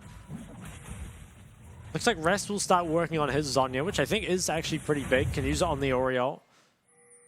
Or even on the Vial, if it happens. Ooh, and Chelsea, he's got a flank. He cancels. Feels like he's out of position now, though. Needs to be careful, because he's very far from the fight. A lot of members of DCG in this bot side quadrant. Oh, Chelsea, he's coming up the lane, maybe. Oh, okay, he has got a very, very deep flank, and at the moment he's not knowing. Will they find him? Chelsea, what can he find with this? Flash is available. He's found Mission. He's pulverized him into the team. Headbutts are found. There's CC all over the show, but it's still health bars. Fairly high here for DCG. It's a 1-for-1 at the moment as Chris Carter will be going forward. He is going to eventually use that killer instinct here to find the kill onto Gemini as Shun goes golden, but he's on 1 HP. Gemini flashes away. Shun trying to get out, but he won't. It's Chris Carter finding a triple. He's hunting this quadrant. He's hunting the win here for DCG. CFO, it's going to be a game lost by them. They're now even on the scoreboard with the side of DCG as they pick up their win here in the game. They do. And in that last team fight, you know, Mission obviously was taken out extremely early, did 600 damage. Chris Carter did 11,000. Crazy. On the Kai'Sa. And you gotta wonder, I mean, I think DCG were pretty heavily favored in draft. I think they got themselves a overall better comp, and I think they also got winning lanes, and importantly, comfort on top of all that. I do wonder a little bit about giving over the Kai'Sa, because it feels like, I don't know, it feels like a very strong champ, pretty much no matter what you build, and I also think that there was a lot of engage given over, and you don't have desire to deal with it. That became an issue, because you see there that Shun, he picks the Ezreal, knowing that picking any other AD against that comp is going to be very, very tough. But you know, does Ezreal have the same carry potential as one of those crit ADCs? No, and I don't think you'd say this game is Shun's fault by any means, but maybe he could have done more if he had more options, I suppose. Yeah, well, I think what's curious is they picked up the Alistair really early in the draft, I think third, without having the AD carry. But I feel like you just don't pick your support there. Pick something, whatever else you want to pick. But then at least if you leave your support to last pick or even fourth pick after seeing the other options that are sort of picked up, you can just take the Thresh or even a Tahm Kench or even a Braum that allows you to play a less safe AD carry. Like if you have the likes of a Braum, it does open up the possibility of a Kog'Maw, of a Varus, things like that, which obviously the Varus can still be targeted, but it puts a sort of gap. You can't really, the rest of the team can't follow up as well as you can when you are, you know, the other AD carries. It felt like Shun played well that game, but just didn't have the tools required to really get anything done. Definitely agree. I think as well the Ahri pick was not the best. I feel like Ahri with Sejuani it's workable for sure, but if you I think the reason he went towards Ahri is that even though it's kind of a losing matchup into the Orianna, it's not easy to play any champ into Orianna Vi, right? There's just so much threat that can come out of those two that you kind of need some mobility. You can't go something that would win the lane, the likes of the Victor, for example. But, I don't know, Ahri Sejuani doesn't really provide any threat onto anything. And while the Sej just obviously picked more towards the Jax, it still feels like you're not making that much use out of the pick. So it really feels like DCG just kind of drafted a masterclass and really kind of forced CFO into making some decisions that they really, really didn't want to make. And ultimately, they got the win, a very important win, I might add. Yeah, absolutely. It ties them up now, I believe, for fourth tied with CFO. So the upper side of the bracket, again, it's looking very close. And it is important because, again, depending on where you seed at the end of the summer split will depend who you face when it comes to the playoffs. I believe if you're third, you'll verse second seed from LCO. If you're fourth, you'll verse the first seed from LCO, which we found out on Sunday. But it is important because you do want to give yourself the best chance here to proceed further and further along the playoff bracket to find yourself a world's berth. And I mean, if this is anything to go off, it does look like DCG, at least currently. It's very hard to say because honestly, they've been very up and down. But if they play like this, if they even draft like this, they look like the stronger team in general. But I will say that both of these teams really have, this split especially, had really good moments and some really bad moments. So I don't think this is the be-all, end-all of how these teams go up against each other. I will just say I think it definitely was the DCG sort of masterclass on draft, as you said. I think so as well, and I think that becomes really interesting, you know, in those best of fives, because I think when it's a best of one, you know, you don't really know what can come out, and you don't really get the opportunity to respond either. But I wouldn't be surprised if, you know, that's the game one of a best of five, that CFO kind of cleaned that up, and in game two come out with a much better draft, and suddenly things look a lot more even. We'll take a look at some highlights though, and I really like the idea. Yeah, I think Mission probably should have just like flashed or stopwatched really early. But unfortunately, he flashed really late, didn't stopwatch until he was almost dead, and it really was just a Chris Carter 11k damage diff that turned this fight. It does feel like at this point the Kai'Sa is a bit too strong to deal with, right? Like, who's going to kill her? It's not the Ahri that's building full defensive. Ezreal really can't do much more in this game. Yeah. Yeah, you can't touch on it, but Ari build, talk me through it. Well, I understand why he went for it, right? There's like a lot of AP damage that can come through. The Zhonya's is good against the likes of the Orianna. I don't know, it feels like the really wrong pick. I think if you are in this game, you somehow have to put up a lot of damage, but it's just so hard. You don't have any mobility, and I think a lot of this almost comes from the Azir ban, because what you would want into something like Ori and Vi is an Azir, something that has mobility and a strong lane, but because you've banned it away, I think Mission realized, okay, now I can pick this, and there's nothing that can really come through to answer it. So maybe kind of, I think they just drafted themselves into a hole a little bit for CFO, and I think they'll clean it up next time. MVP, I think it'll be Cascada, probably for that last team fight. It has to be, right? And I think Mission's ults weren't the best, not the highest value. He did have a good game, for sure, and he was gapping Jimmy, I'd have to say. But I think everyone in general on DCG played fine. I don't think anyone did particularly bad. Obviously, Hanabi held his own up in the top. In fact, was winning up until he was ganked and died. But I think you can accept that, and then kept rest fairly occupied over in the side lanes on the Jax. Look at Jax's damage, by the way. It's so uninteractive. He's just sitting there clearing minions, and obviously Gragas comes to team fights and has 13 times the impact that a Jax does. So yeah, pretty crazy counter pick. I mean, we've seen its a varying success, but it has had very good success in this game, and I'm surprised.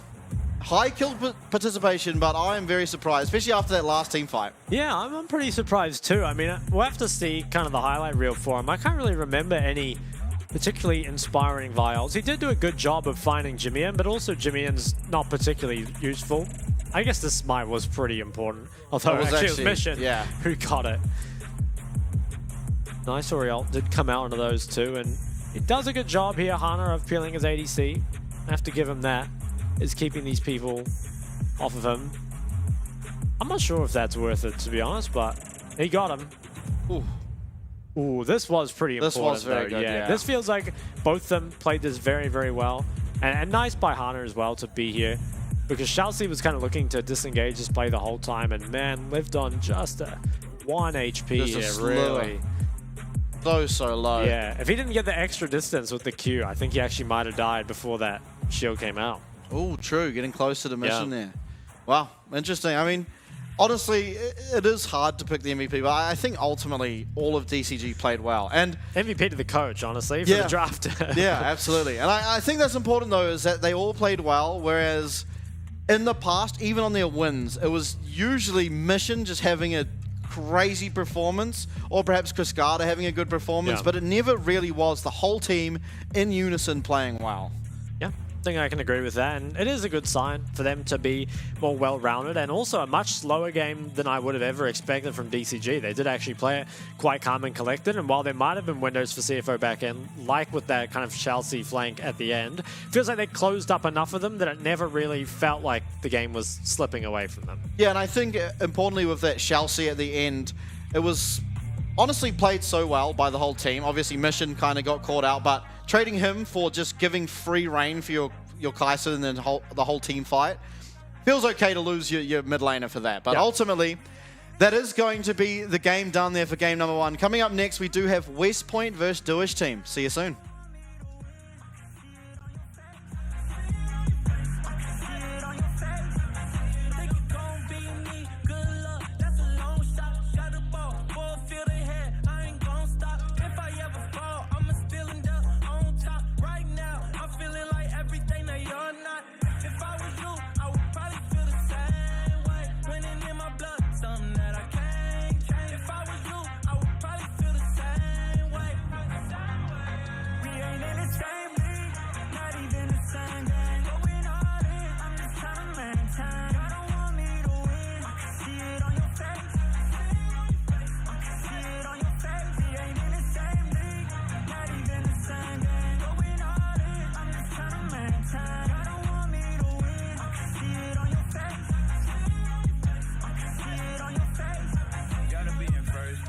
Second just the first to lose. Working in the gym, taking shots, I'm trying to perfect my moves.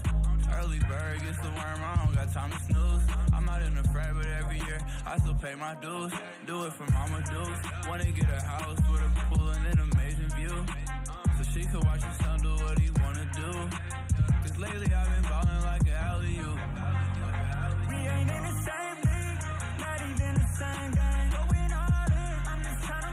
time. I don't want me to win. I can see it on your face. I can see it on your face. We ain't in the same league, not even the same game. Going all in, I'm just trying to maintain. I don't want me to win. I can see it on your face. I can see it on your face. I can see it on your face.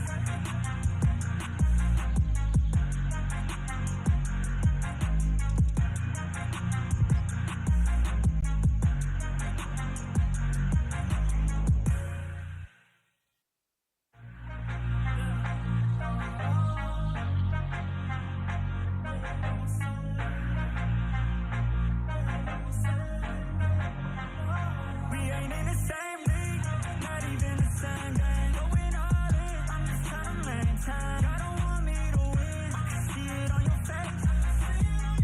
I can see it on your face. Think it gon' be me? Good luck, that's a long shot. Got the ball, full field ahead. I ain't gon' stop. If I ever fall, I'ma still end up on top. Right now, I'm feeling like everything that you're not. If I was you, I would probably feel the same way. Winning in my blood, something that I can't change. If I was you, I would probably feel the same way. We ain't in the same league, not even the same game. Going all in, I'm just trying to maintain. I don't want me to win. I can see it on your face. I can see it on your face. We ain't in the same league, not even the same game. Going all in, I'm just trying to maintain. I don't want me to win. I can see it on your face. I can see it on your face. Gotta be in first place. Second's just the first to lose. Working in the gym, taking shots. I'm trying to perfect my moves. Early bird gets the worm. I don't got time to snooze. I'm not in the frat, but every year I still pay my dues. Do it for Mama Dukes. Wanna get a house with a pool and an amazing view, so she could watch her son do what he wanna do. Cause lately I've been ballin' like an alley-oop.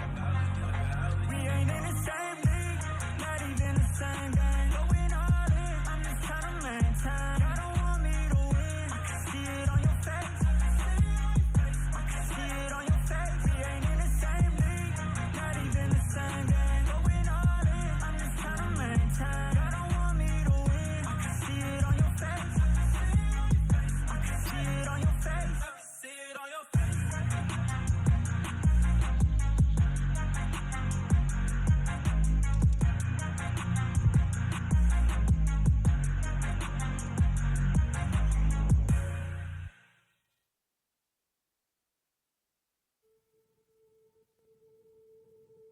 Luscious, divine, I'll empty your mind, 'cause you want me to.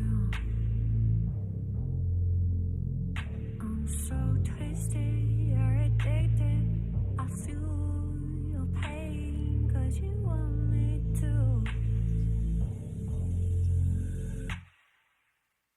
I'm so good for you. I'm so bad for you. I'm so good for you. I'm so bad for you. I'm so bad for you. I'm so bad for you. 'Cause I can't give you everything you want. Make you feel I'm so good for you. Love being bad for you.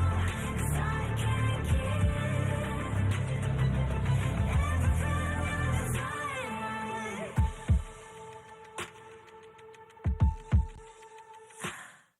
so close the doors, let me in, let me taste the darkness in you. No one serves me like you. You ask me to slay you, to burn you, to haunt you, so you feel. So do you feel me now? I'm so good for you. I'm so bad for you. I'm so good for you. I'm so bad for you. I'm so bad for you. I'm so bad.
Hello everyone, we are back here for game number 2 of the PCS, and now I personally am hoping for an absolute bonkers draft here from Duo's team, because they haven't found a whole lot of success. In fact, they've found none. But it's starting to feel like playing traditional isn't going to be their way to find a win. I want to see something unique. Me too. I mean, really, they don't have many games left, right? It's getting pretty close to the end of the regular season here, and it would really suck to go the entire regular season without picking up a single win. Admittedly, have come close a couple times, yeah, but haven't quite managed to pick up that first win. And it's just heartbreaking, really, to see that.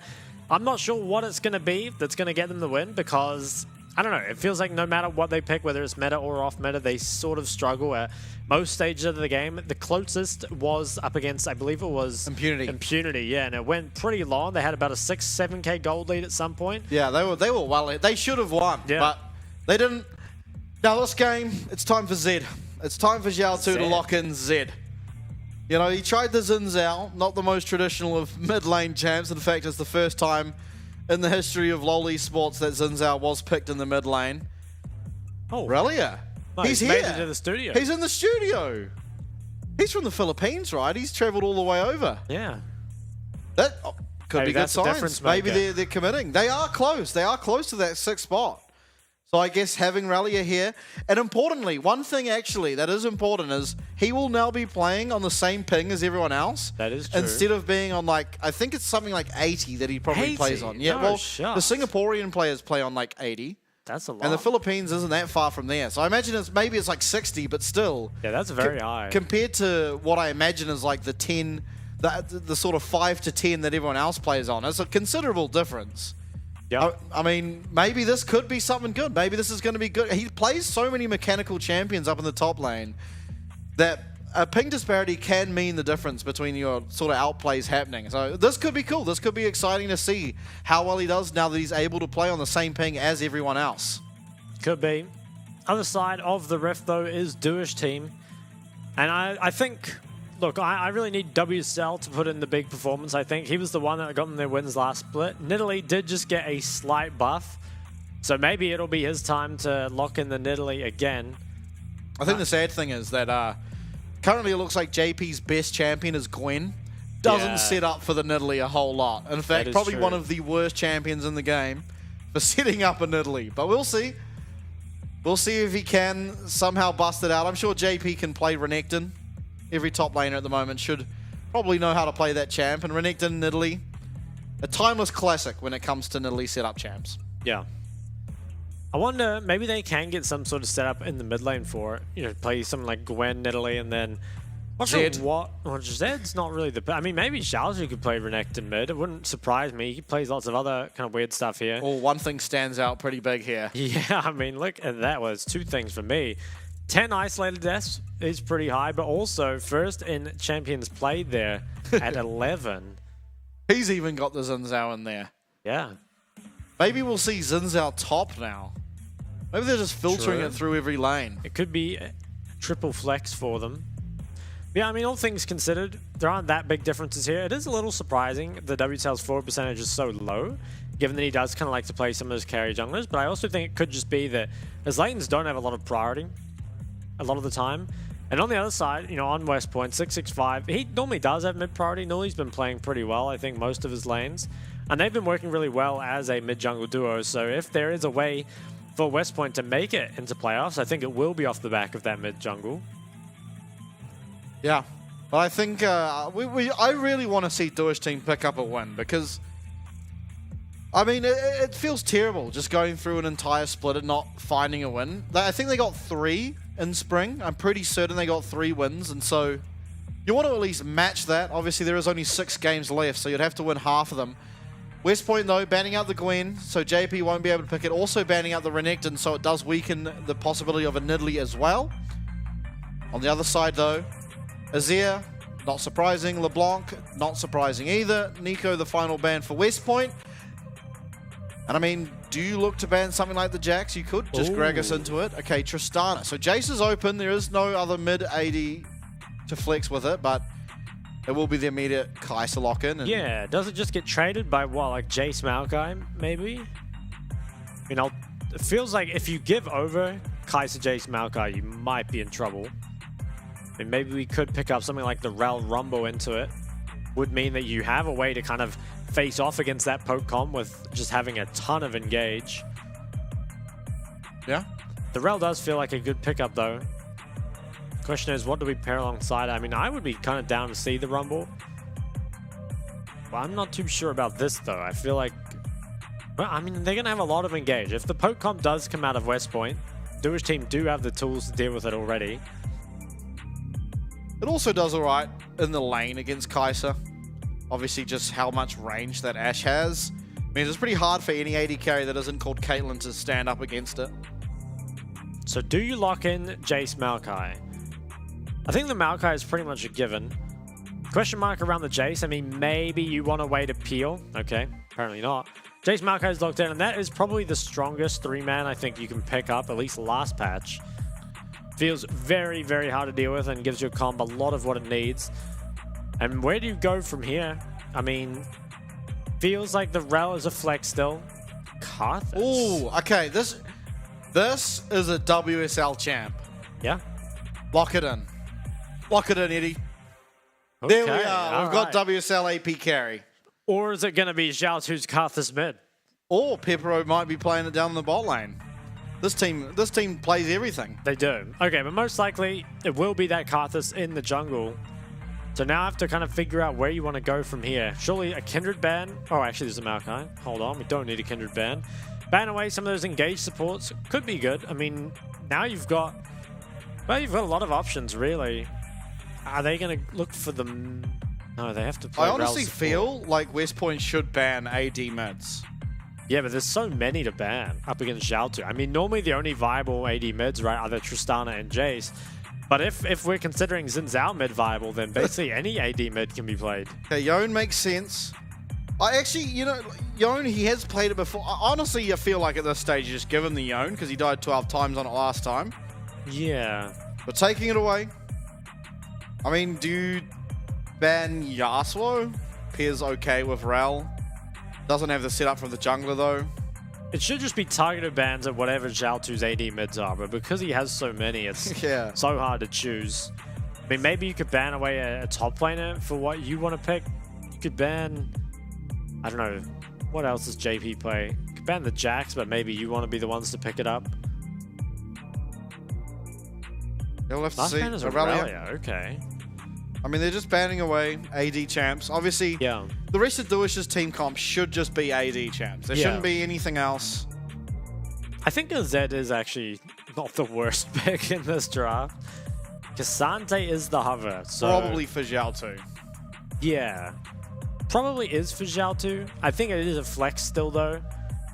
Try and get at least one good solo lane matchup. And I think if you can get Prio mid, it does mean a lot for your Karthus, just protecting him in the early game. Is he going to get invaded a ton? But yeah, but at this stage, what AD mid can get Prio against Jace? It doesn't feel like with the Tristana gone that there really is. You'd have to play like Lucian, I think. Yeah. And Lucian has almost no setup this game. You have the Rel, have an Ashe ult, and that's the only things that offer you the extra damage. Fiora and Rakan. Okay. If this Cassante does go mid, what do we put in top? Quinn. Quinn? Cassante could also go top, and they still could go something like the Malphite mid. Okay, looks like Jax could be this last pick here for JP. So very different comp from Duish team. It's got a bit of everything, honestly. I feel like having Ashe Rel doesn't pair that well with Karthus, honestly. Well, they've got it anyway.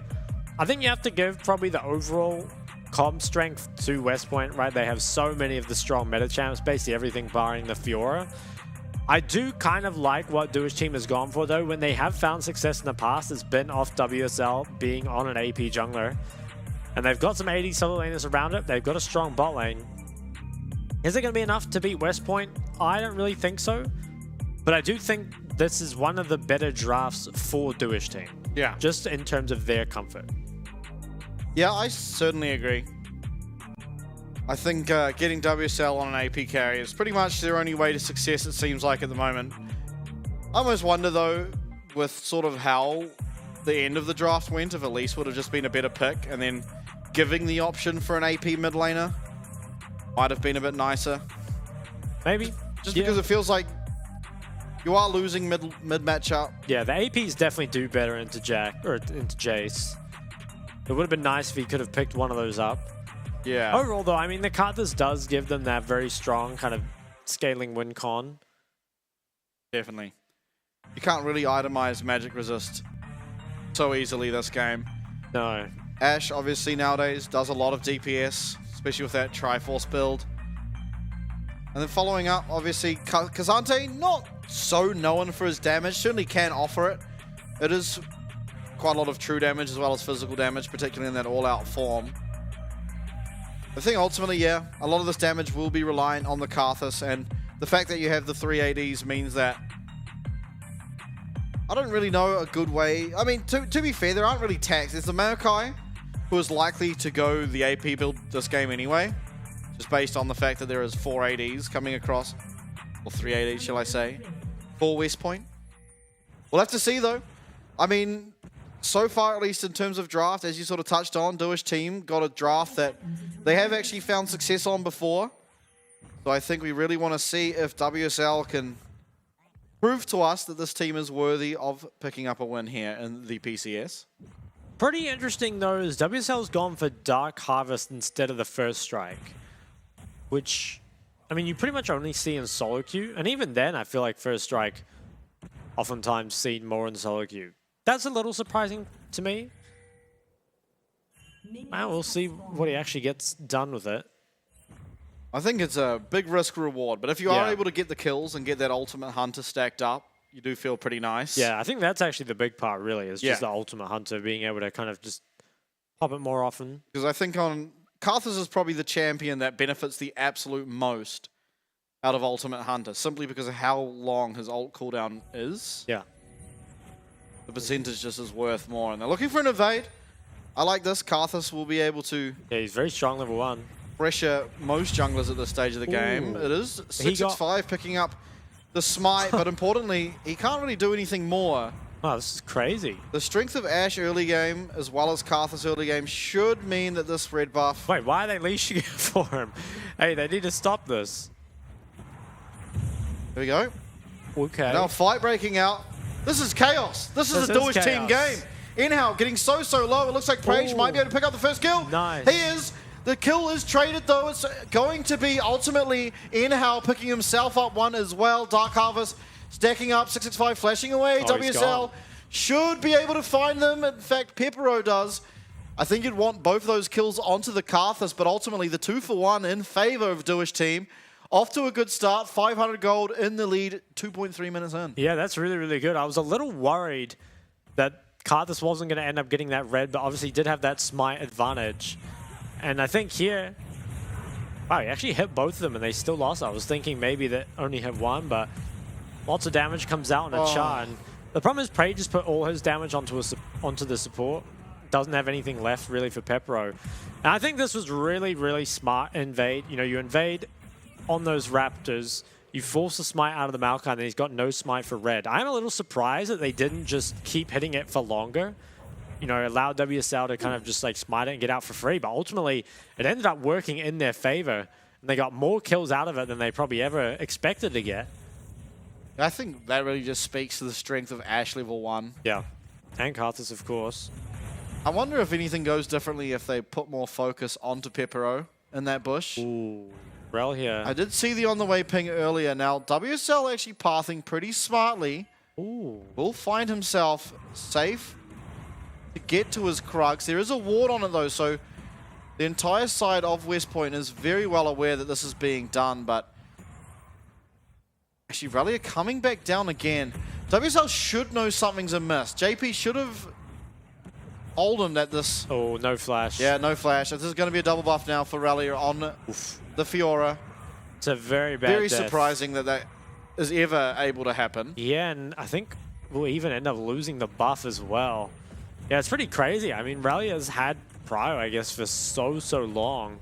He was missing from that lane for like 30, 40 seconds. JP has 2 wards as well, so, you know, never even placed anything in the try. So, really feels like WSL was done a bit dirty there. Probably should have had known that was coming or had some sort of prior warning, but now JP's going to have to lane against that double buff Fiora. And Rel here, maybe it's the first time he's playing this low ping Fiora. Probably going to have some fun. Yeah. It is a very, very high skill-intensive matchup. The Fiora versus Jax.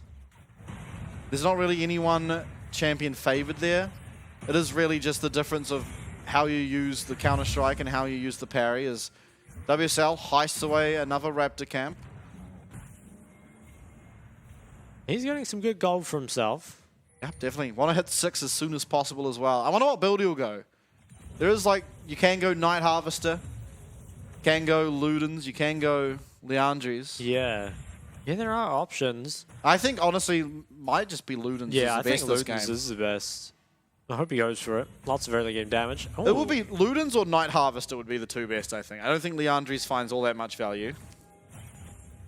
Maybe going to see a 3v3 on the bot side. Karthus is in the wings here. Should be unspotted. Well, here we go. Char will find a double knock-up. That could be very, very important. Ghost popped here from Bibero. And a knock-up as well from Inhao. Are they going to be able to secure this kill onto Char? It doesn't look like it, but with the slows coming down from Bibero, he's chasing down one. How many can he find, though? He's looking for 665. The lay wastes are not landing onto this Maokai. Oh, he does just an advance forward, but it's the flash out from Bibero. Double kill is going to be a triple kill. And importantly, it's not only the 4 kills now onto the Ashe, it's all the assists given over to WSL on this Karthus. Hey, this is a really, really nice early game there from Duish team. I think WSL might have been able to come out of the bush a little faster, but still, it ended up going really, really well for them. And I think WSL, he might be going for Leandries. He's got another book there. We'll see, though. The Karthus manages to sneak in, is not seen. And I guess he wanted to wait for 665 to commit before he went in, but NL did lose a lot of HP before that happened. And I think West Point probably could have just left at this point. Maybe would have been able to get out. I mean, I think they might have had to give the Kaiser, but instead they try and trade back more. And man, they get punished for it. It's Pepro, he's the one. Really nice flash, walks away with a triple kill and double buffs. It's the most fed Ashe you've probably ever seen. 4-0 and 1. Looks like there was a gank onto Nuli there. Did not get his flash out. WSL, he must be getting close to level 6. That's going to be a big spike, of course. Looks like he wants to invade these Raptors. Currently has mid priority as well as support move. Now Kaiser is coming for the collapse, so this might be a fight still. Carl ends the knock up. Inhale stuns up that Rakan, but he's going to have so much mobility. WSL picks up the Raptor cam. But what is the cost? He does flash away.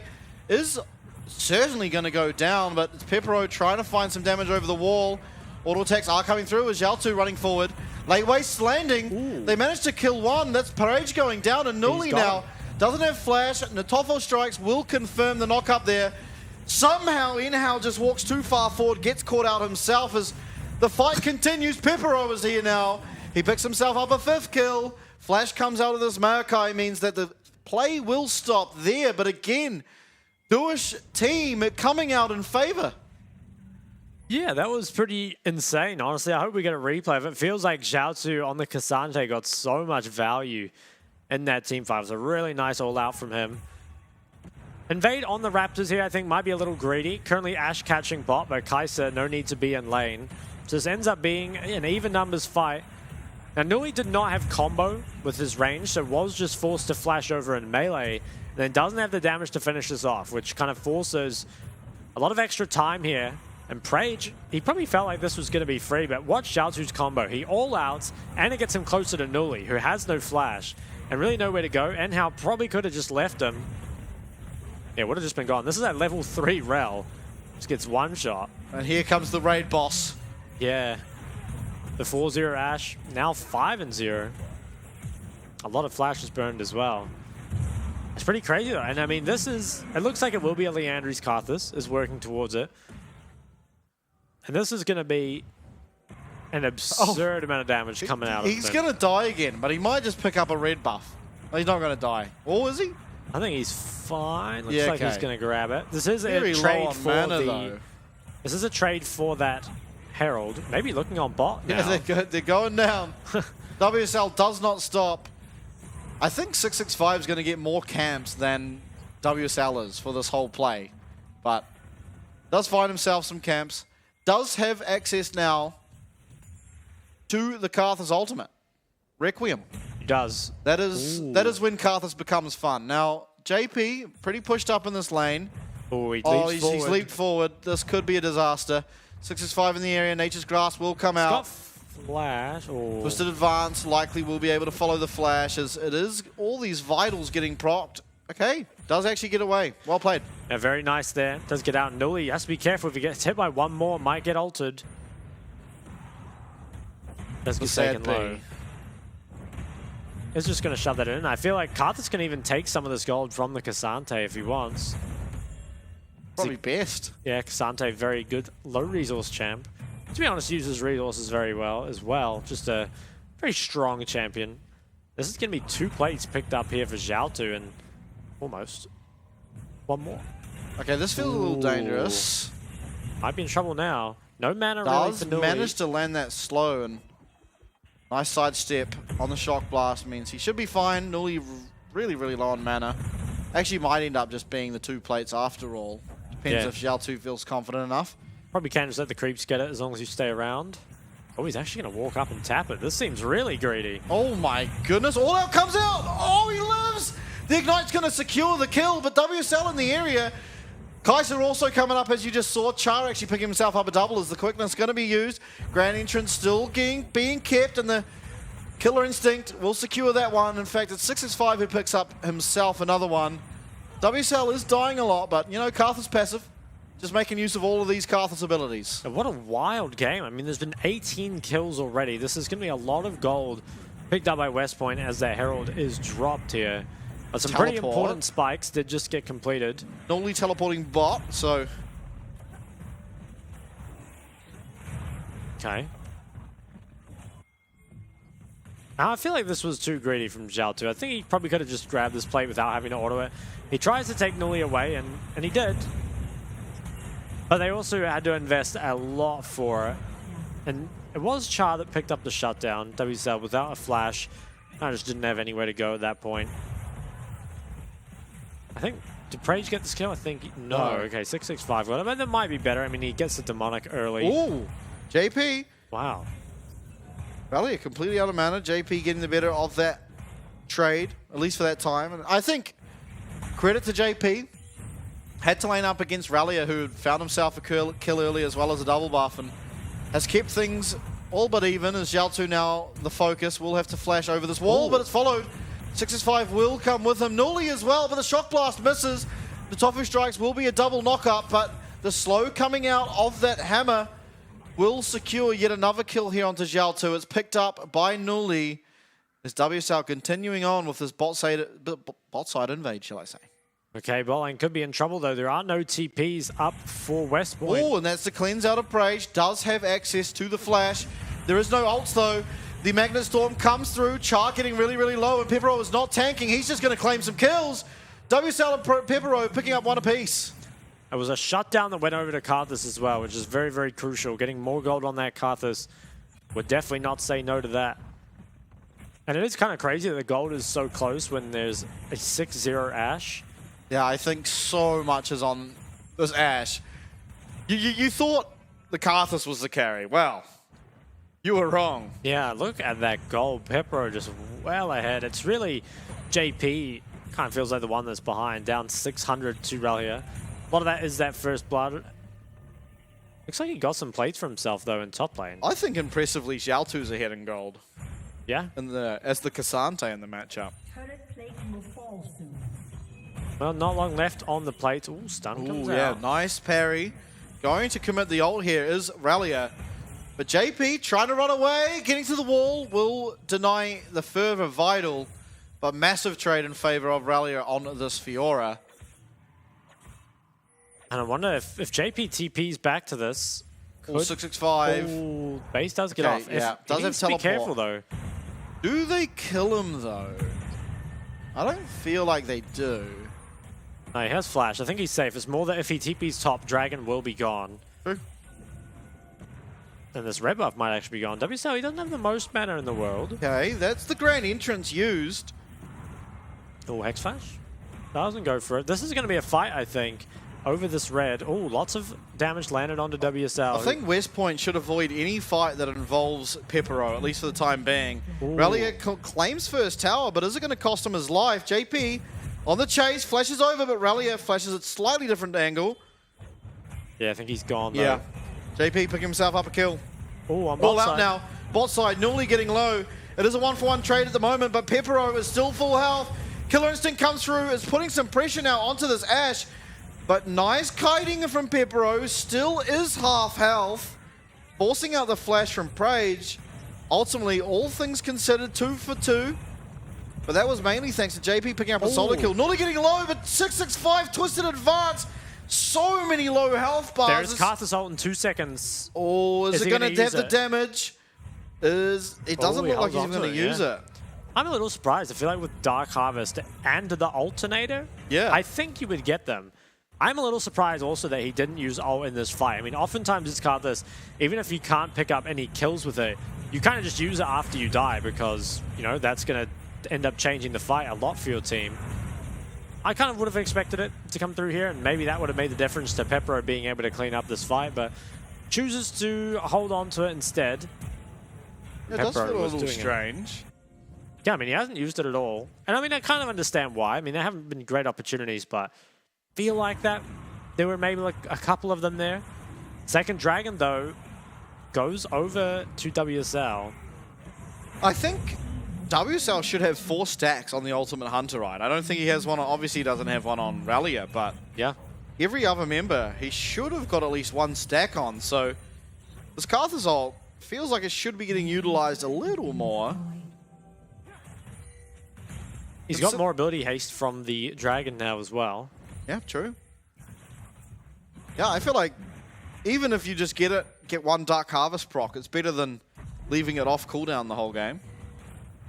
Yeah, probably is true. Look at Pepper, man. 7-0-3. Yeah, that's a 1 fed Ashe. So fed, so early. Second Herald does go the way of West Point. This probably will end up going down mid. Got to find some way to break that open. It is pretty low already, so should be going down at some point. Pepper picks up his Triforce. Yeah, this is a scary, scary Ashe. 2 items. At 17 minutes, WSL loses the vast majority of his health. He is level 11 now, though. He is also picking himself up solo gold in the mid lane. Oh, maybe forward. looking... Yeah, Wall of Pain is going to force out the Nature's Grasp. Yeah, it's pretty nice. Nice, good disengage. They get the ult. Doesn't feel like anything will really come of it, but we're pretty happy to take away. And 665 looks like he's putting a Leandries of his own, so going to be a full AP Maokai. WSL, I think, needs to be a little careful where he goes here. Yeah, this guy's playing with fire. Pull back out of the jungle. Now, what's the next point of contention? Oh, probably the Dragon. It feels like Duish team are just going to have to play towards that Dragon win con. Yeah, another Ocean as well. Yeah. Against a poke comp, which is pretty nice. Oh, Xiaotu does go forward. Probably doesn't realize that there is, in fact, a Maokai around. Teleport coming out here from JP as Xiaotu flashes into the bush, but is going to get slammed down by those Vitals. Now, there's 5 members here for the side of West Point. JP trying to get out, but ultimately Killer Instinct will secure that kill. Enchanted Crystal Arrow will not land onto anyone as Char ran entrance to try and run away, as well as Newly having to commit that flash. Still, it's a 3v5, and Duish team are for some reason walking forward. They have a 7-0 Ashe, but don't know if it's that strong. Char comes through, grand entrance will land, but it's going to be Pepero. He finds 2. WSL does go down. There's low health bars across the board, but Pepero staying nice and healthy. Ghost popped. 665 coming around the side. Oh, Nature's Grasp. Inhale might just have to commit his life here. Or no. Oh. It is mainly used for disengage. Doesn't actually land onto anyone. Wow. I mean, this is not the Karthus scoreline you would want. 1-6-11. I mean, this is a champ that used those kills so well. That being said, Pepper also using the kills very well. He's been playing a very good game for himself, but I mean, this was a disastrous start, really, for Duish team. Xiaotu, he looks for the 1v1, but honestly just doesn't respect who can be here. There's support move from mid, and 665's here very early. By the time JP teleports in, feels too late. Karthus ult Deals a lot of damage, admittedly. But yeah, it was pretty crazy that they're just like walking forward in the 3v5 after missing, you know, all their ults really.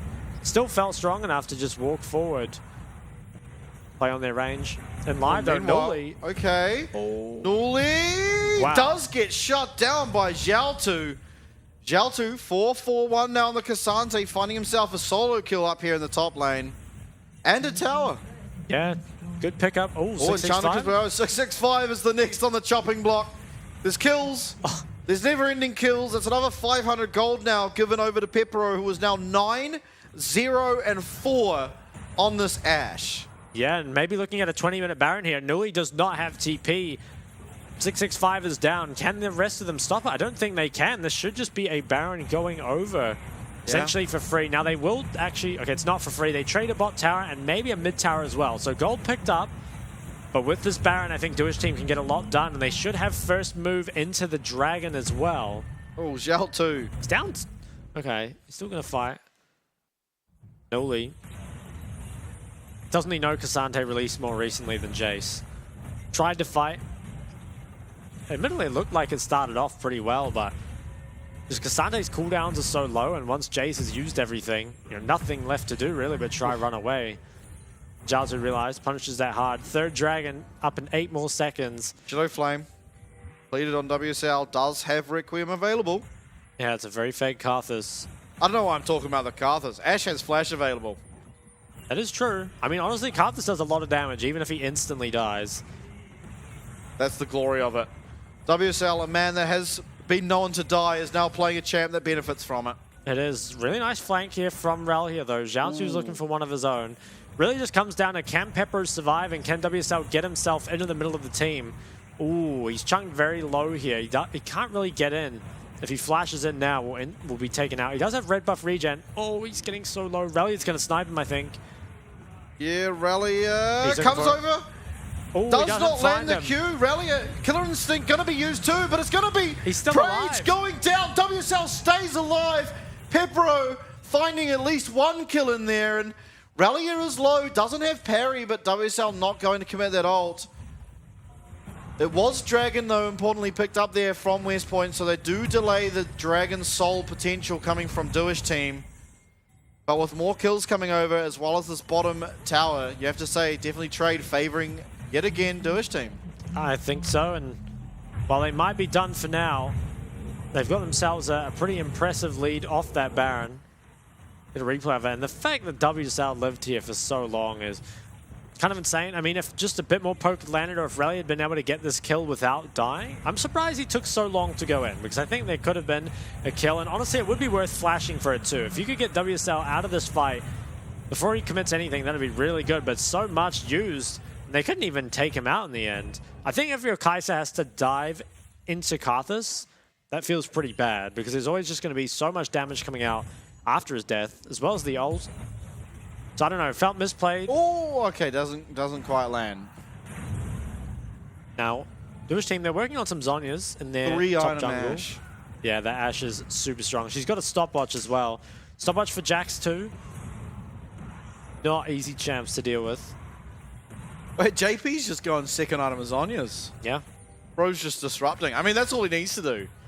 WSL is taking a lot of poke. Yeah, this guy is a Void Seeker magnet. He needs to be a little careful. I mean, you don't want to die so early that you can't get any value with your ulti. Obviously, dying on Karthus doesn't really matter, but it is somewhat about dying at the right time. You know, if you can die in the middle of 5 people, that's really high value. Getting poked down is pretty much the worst case. Now, importantly, there is no lifesteal really to speak of from the side of West Point. Nature's Grass committed to try save this tower. It looks like it will stay is going to get caught up, and the Grand Entrance, as well as the quickness, will secure at least that kill. Requiem will come through, so should find a bit of damage. In fact, Prage is going to have to recall now after how much damage that did. And this is when Karthus starts to become real. China Crystal Arrow lands here onto the Ashe. Wow, Prage is still staying around. Landing the Void Seeker there. He has red buff regen, so I think he's fine for now. And Karthus is building towards, I think, a Zhonya's, but I actually kind of don't like it. I think he should just build full AP and commit to dying at this point, because you can see what the Karthus ult can do. Even if you die at a kind of a random time like he just did, you still deal a lot of damage, right? The ult makes things really, really difficult. And take a look at that gold difference between Pepero and Prage. It's almost 4,000. Yeah, and I want to say as well, Prage is going for Gwinsus, and I feel like that's really not what you want this game. And maybe just, yeah, it does seem a little weird. I was going to say maybe you need someone to deal with Cassante, but honestly, it feels like it's not going to come to that, really. Yeah, I think if you're Kaiser's the one having to deal with the Cassante, some problems. Well, Zhao, I think he's just gone here. Yeah, Zhao definitely dead. I was looking for Nuli, and JP likely to be dead as well. If you were going to teleport, probably had to teleport a little bit earlier, although he is looking for Nuli. A nice sidestep there, as well as the timing on that counter-strike. It allows for Inhao and WSL to arrive. Nature's Grasp will stun up this Karthus, who will be taken down immediately. In fact, flashes forward. Nuli now getting really low, is sitting in that Karthus pool. Are able to find at least one kill as Inhao tries to flash away, but it was too early. Twisted Advance does follow him. And it's another kill here found for this Maokai. No real objectives up to contest, but Pepero importantly staying alive with that shutdown. It is still 4 kills, however, picked up on West Point, finding themselves a foothold back in this game. Yep, pretty random deaths, and second time now that Zhao's been caught in the sideline, JP's felt the need to try and TP to it. Feels like they should just let him go, really. And you're right, while there is no objective up yet, Duish team feels like they're really trying to snatch defeat from the jaws of victory.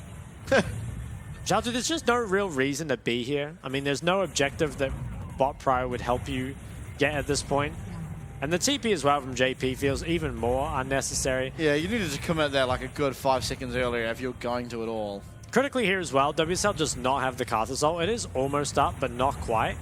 So when he gets engaged on here, I think he tried to flash almost to buy himself a little more time. He would have done a lot of damage just from being in the middle of them, but not having the Karthus ult is so much missing damage from a team fight.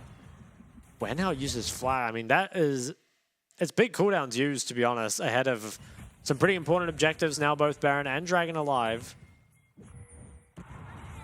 Lewis team looking for Dragon. I think this is good. Definitely have the time to do it and get up there. Kaiser being so far behind him items means they don't take it as quick as they perhaps want. And Zhao here, making sure they know. You definitely can't take this fight as West Point, taking Baron damage into a Karthus walking into you. Although, Nuli looking for the instant kill, will find it. Karthus is going to commit Requiem, so Nuli should be going down here, definitely. That's a kill picked up there for this Karthus, and another one on the top side. Zhao claiming that one. 2 for 1, Relia though. Yeah, he's going to take some more. Karthus is the top damage in that fight, despite dying instantly. Really said something about the champ, but an Inhib lost here for basically nothing. And maybe now, West Point could even turn back to the Baron. Yeah, they're going to. It is watered out. Yeah, this doesn't work. No, I don't think they'll be able to do it, but 665's dying. I mean, they're forced away from it, but man, losing an Inhib is a big deal, I feel like. I mean, Duish team, they can give the next Dragon if they need to. So a top inhib, I mean, it's not the worst. Much better than losing your bot inhib, you'd have to say, but it's still not what you'd want from this game. I mean, you've got a 10-0 Ashe. It feels like you should just be winning fights left and right, and it shouldn't really be close. But instead it is. I mean, they've made a lot of decisions poorly that have kind of put 665 and the rest of the team back in the game, and you can see his damage there on that full AP Maokai is actually pretty comparable with this Karthus. Yep, Gunsu's completed 4 Prage on this Kaiser, finding himself kills in these recent skirmishes. Should have closed that gold gap that we saw earlier, was around 3,000 to 4,000.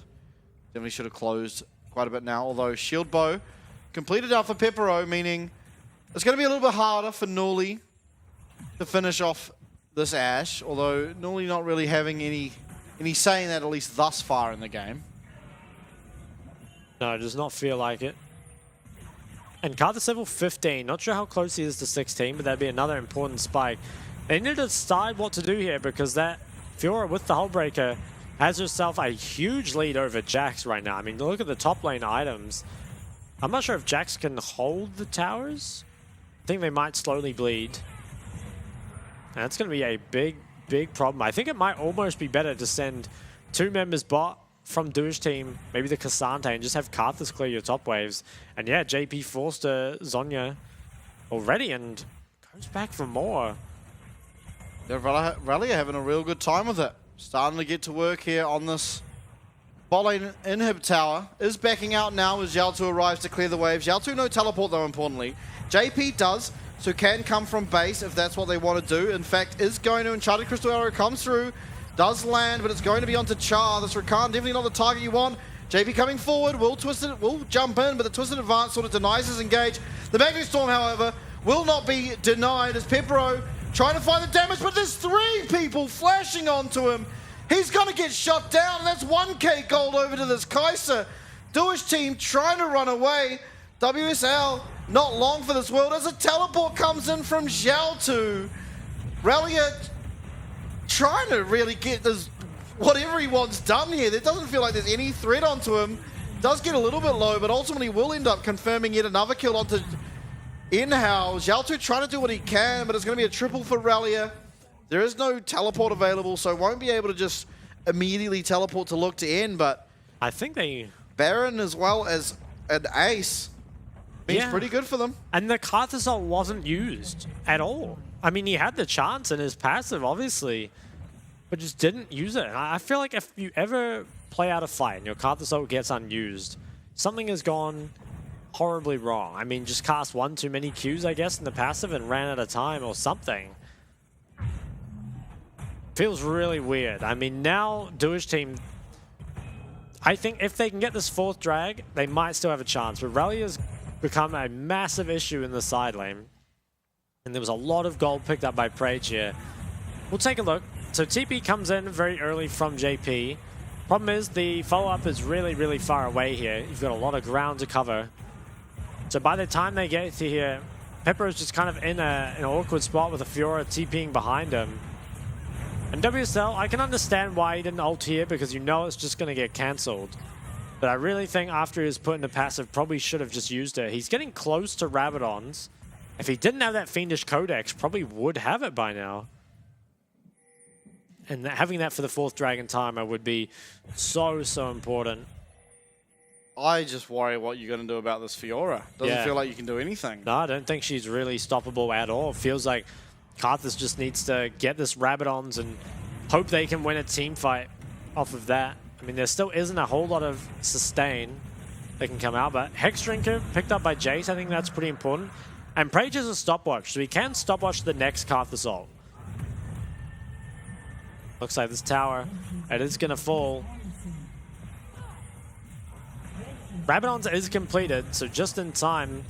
The question is it too late, actually? Because there are a lot of options. Xiao2 tanking up. Relia, though, finding a lot of damage. Hullbreaker, importantly, will not be active while all of his teammates are around. Well, it looks like this game will keep going for now, and once you're kind of sieging the base, it does become a little harder for Fiora to do stuff, but I mean, she's strong enough that she can probably hit the tower in front of, you know, maybe 2 people. Counter-Strike will secure the stun. Yeah, it looks like she's out, and for that, an inhib. Oh, Enchanted Crystal Arrow lands here, and it lands onto Prage, who won't be able to go golden because of the CC chain. 1 HP is this Kai'Sa, will go down. Pepero picking up that one. It is 665, going golden in the middle of 3, does eventually go down, and now Relia, after picking up that mid lane inhib tower as well as the kill onto WSL, will have to back away. There are no objectives up to be taken, importantly, but for now at least, Duish team just marching down mid lane. It could end up being a base race. It could, and that was such a crucial fight. You can see how much damage comes out of that Karthus, especially because Prage Zhonya's was denied. And in fact, he actually used the stopwatch. So if he can't buy a full Zhonya for the next fight, it's going to run into a lot of trouble. And okay, he does have the Zhonya completed, so we'll actually be fine. This inhib looks like it will fall, but that bot inhib is also down for Duish team. West Point, I think you need to get Relia into that side lane, and you need to get some answers to this Karthus. I mean, there is a Zhonya on Maokai and Kai'Sa, so maybe they can, if they both find a way to Zhonya it, could be okay. But otherwise, WSL now level 16, all the items he needs is virtually unstoppable. Yep. Jax picking up his Spear Shojin. You know what's sad? What? Jax has 3 items to a full build Fiora, and Jax has a shutdown on him. Well, Fiora has one too. Yeah, true. Nah, it is sad though. Okay, more comes in for Nuli. Pretty important pickup. Nuli's actually fallen quite behind. Hasn't got a lot of CS. I think it's just going the way of his other carries. It's sometimes hard to play a team with 3 carries on it. But yeah, I mean, Relia's coming up on 100 CS over JP. Is of course shown in those items. WSL, he's working on a Zhonya, as it looks like, which is kind of strange. No Void Staff. Feels... I don't know. I mean, I guess only Nuli has a lot of MR, but there are some Merc Treads here and there.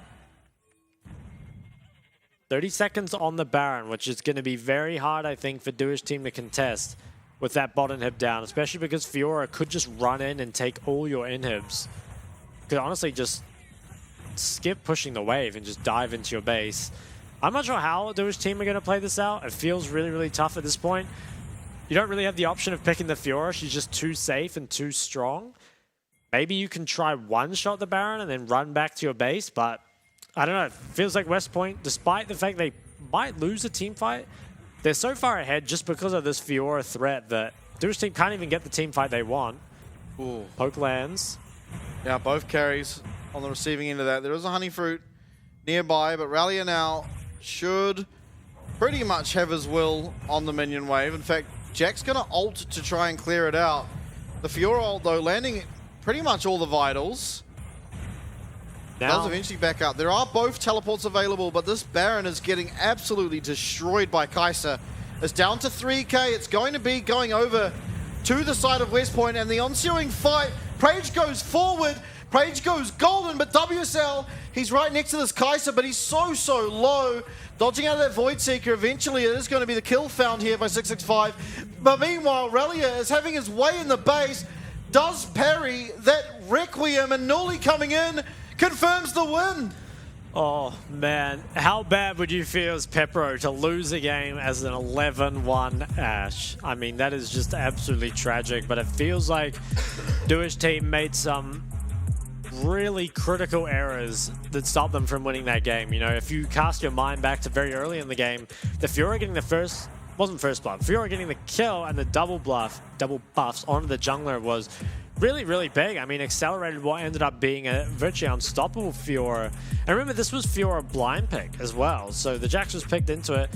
Could have picked something else, you know, maybe just something to neutralize, or could have picked a better matchup, but it ultimately feels like it wasn't really a matchup thing. Just too much gold given over, you know, Zhao 2 dying in the side lane and JP constantly TPing in. And you see why Duish team don't win games, right? Like there are sometimes moments that are good for them. They win team fights sometimes, but they just really struggle to get it all together, have all 5 of them play well at the same time.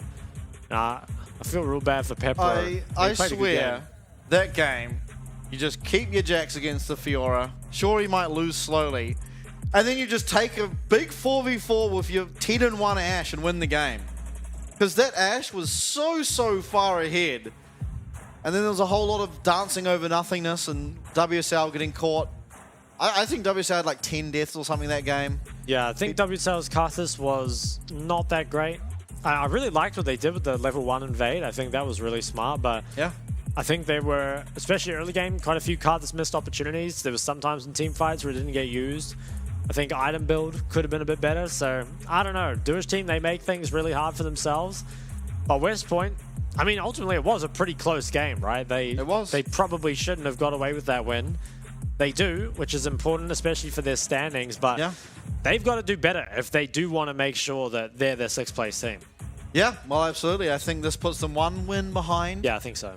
Which means they'll be, 1 win behind definitely one of the teams by the end of the night, and 2 wins behind 6th by the end of the night. But still, again, now they have 5 games left to try and make up that 2-game difference, which means they are going to have to try and win games against the likes of PSG and stuff, which not sure how I feel about that, especially considering how close they were to losing against Duish team. But it was good. I think Relia looks a lot better on low ping. It's true. Don't know if it's the low ping or the matchup, but looked very good. He did. MVP, in my opinion. Actually, I don't even think it's opinion. You have to give it to him. I think so. I mean, if not for Relia kind of just turbo stomping the sideline, yeah, it would have been bad. Especially because, like, just having the split push win condition meant that it was really hard for Duish team to bring them to a straight 5v5, right? Because when it did come to that, I mean, the Karthus and the Fed Ash was super hard to deal with. I guess who else could you give the MVP to? I feel like the Maokai, or old mate, yeah, 665 did have a lot of pressure. I mean, there was a lot of fights where he was actually dealing comparable damage to the Karthus, which is kind of impressive. So I think that top jungle, you'd have to give it to one of them. I think it has to go to Relia. I swear the game is like pretty lost if you don't have Relia doing what he was doing in the side lane. Because even though he wasn't finding all that many kills, he would get JP down to like 1 HP, then have to recall, and in that time he'd pick up himself a kill, a tower, or maybe an inhib as well. Teleporting to the fights as well had way more impact on the Fiora than anyone else really did. We'll take a look at the replays here. I don't even know what happens here. I think this was this the very last fight? No, it wasn't the very last one. Earlier on in the game, yeah. So this is the TP that comes in from JP, and I think this actually could be winnable. Nice by Norley. Yeah, I think this could have been a winnable fight, I feel like. The problem really came from when Pepro kind of has to go forward, but doesn't really feel like there is anywhere to go. But you can see there, he gets locked in the back with a few members, and also off the back end of this, I think this might have been winnable too if WSL had used the Karthus ult, because it is up. You might as well just use it now. You know, it's going to be up before that next fight anyway, and you're missing so much extra damage here. I mean, Xiaotu, to his credit, actually did play a pretty good game on the Cassante, and you know, maybe if the Karthus ult damages through here, I mean, this was very close, right? It could have been very different. I think you might kill the Fiora there. Yeah, you might. Oh, Karthus doing the most damage, but it's fake damage. Yeah, it is. A lot of fake damage. I think pretty crazy how even all members of West Point remained in the damage graph. Maokai did 1 more damage than Jace. Yeah, well, there you go. And also, I think it's pretty hard to get Ashe damage unless you are committing to fights, which they never really did post, I don't know. There were not a whole lot of team fighting going on post, I'd say, like 25 minutes. Yeah. Because I think at the 20-minute mark, we had like 30-something kills. And it kind of slowed down a little bit. It was more split pushing from then on. But yeah, I don't know. All things considered, it was again today, another day where Duish team could have found their first win, didn't. And Relia, on low ping, up almost 6k gold, finds his first MVP. The item gap was pretty insane in the top lane. I mean, what was it? 3 items Jax versus a full build Fiora. Not often do you see that, especially from a Fiora blind pick.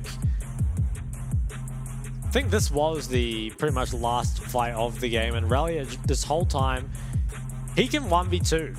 Yeah. And in fact, he could probably 1v2 and win if they were, you know, a bit further out from their base. And this is just so crucial. It brings away the tank from the fight, which makes the job much harder for Pepero. And the thing is, he's not done, right? It's not like he brought away 2 and now the fight starts. Like, no, he's still pressuring the base. Maybe he could have even looked at the inhibs if he wanted to, you know, speed this up a little. But just, I don't know, it feels so bad. JP, he TP'd into the fight, but that leaves Xiaotu to contend with this level 18 full build Fiora. And while he does damage, it's ultimately not enough. I mean, that's 2 towers that die in pretty much the blink of an eye. Parries the Karthus ult there, and never actually ended up dying. No, it gets close, but still has the GA ultimately. Yeah. And just finishes off the game. I mean, he felt so much pressure in the side lane. I think this had to have been probably his best game, I think. I think so, yeah. And I do have to wonder how much that could actually be ping, because while it can't be the whole reasoning, absolutely not, but he does tend to really enjoy carry champs. And if you're playing carry champs on a 50 ping difference, it is quite significant. Yeah, especially in a matchup like that, right? Like, I feel like Fiora Jax, where it's so important that you're timing the parry, right? Yeah, I think if you are, I mean, I don't know what ping he actually plays on, but if he did play on 80 and now he's playing on, you know, 5 or 10, that's a very substantial difference. But that is game number 2 all wrapped up. Game number 3 will be J-Team taking on Beyond in the big rematch.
Flex on the beat. Flex on the beat.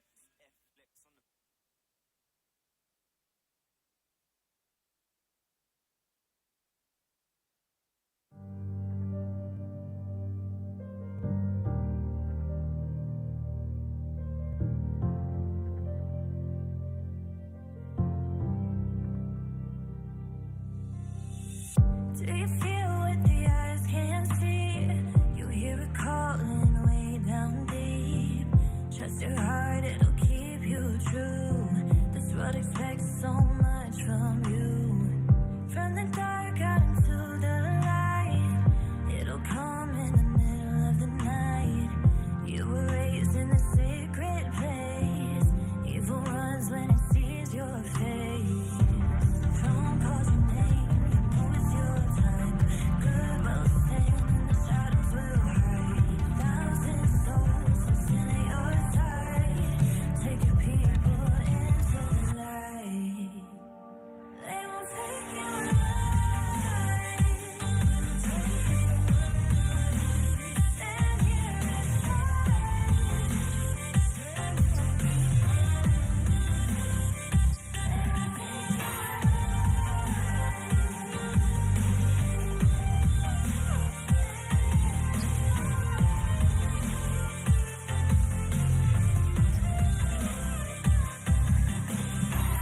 you must follow me, my friend. Stay together, we can make it home again. Take a look at this place once more. The people, the home that you're fighting for. Phone calls your name, you know it's your time. Good will stand and the shadows will hide. 1,000 souls will stand at your side. Take your people into the light. They won't take you alive. Stand here and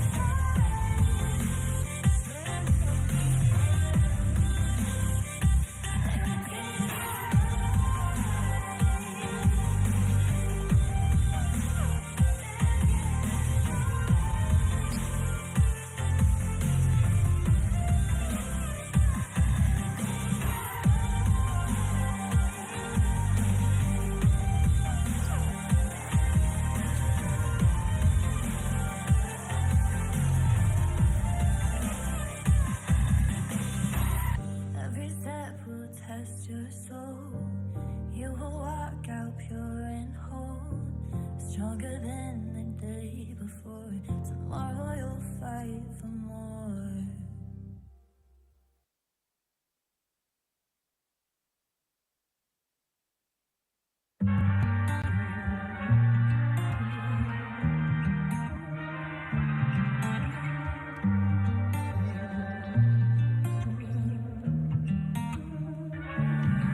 If I had nothing but myself, would you still be around? If I was begging for your help, would you let me down? Yeah, I could try to act like I don't need anyone, pretend it's me, myself, and I'd rather be on my own. But I know I can do this alone. If I had a nightmare, tell me, are you right there pulling me out?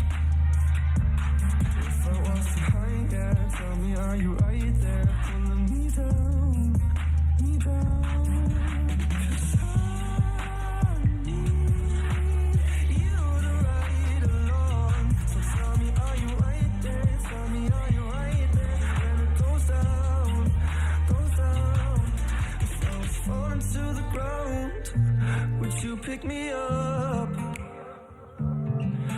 If my world was crashing down, would you make it stop? I do for you, but would you do the same? When everyone's gone, are you gonna stay? When demons come through, would you push them away? Would you push them away? Are you gonna stay? If I had a nightmare, tell me, are you right there? Pulling me out, me out. If I was too high, yeah, tell me, are you right there? Pulling me down, me down. 'Cause I need you to ride along. So tell me, are you right there? Tell me, are you right there? When it goes down, goes down. 'Cause I need you to ride along. So tell me, are you right there? Tell me, are you right there? When it goes down, goes down, goes down.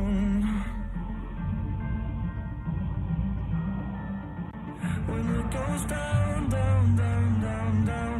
When it goes down, yeah. If I was too high, yeah. Tell me, are you right there? Pulling me down, me down. If I had a nightmare, tell me, are you right there? Pulling me out, oh. 'Cause I need you to ride along. So tell me, are you right there? Tell me, are you right there? When it goes down, goes down. If I had a nightmare.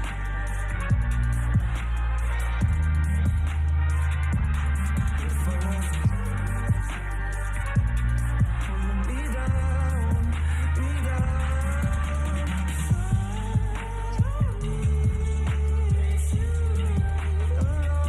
So tell me, are you right there? Tell me, are you right there? When it goes down, goes down, goes down.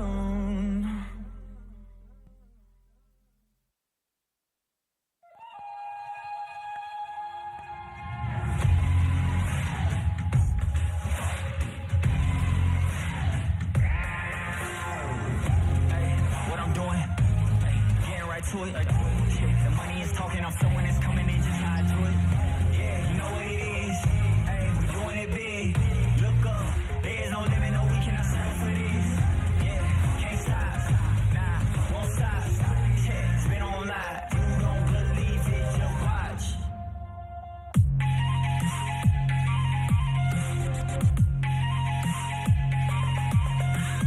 I had to deal with the cards dealt, hey, when no one's help.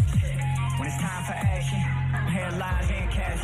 Just imagine all of the hours that I put in running and gunning the passion. All of them clap, big applause. Wish I could pause all they react.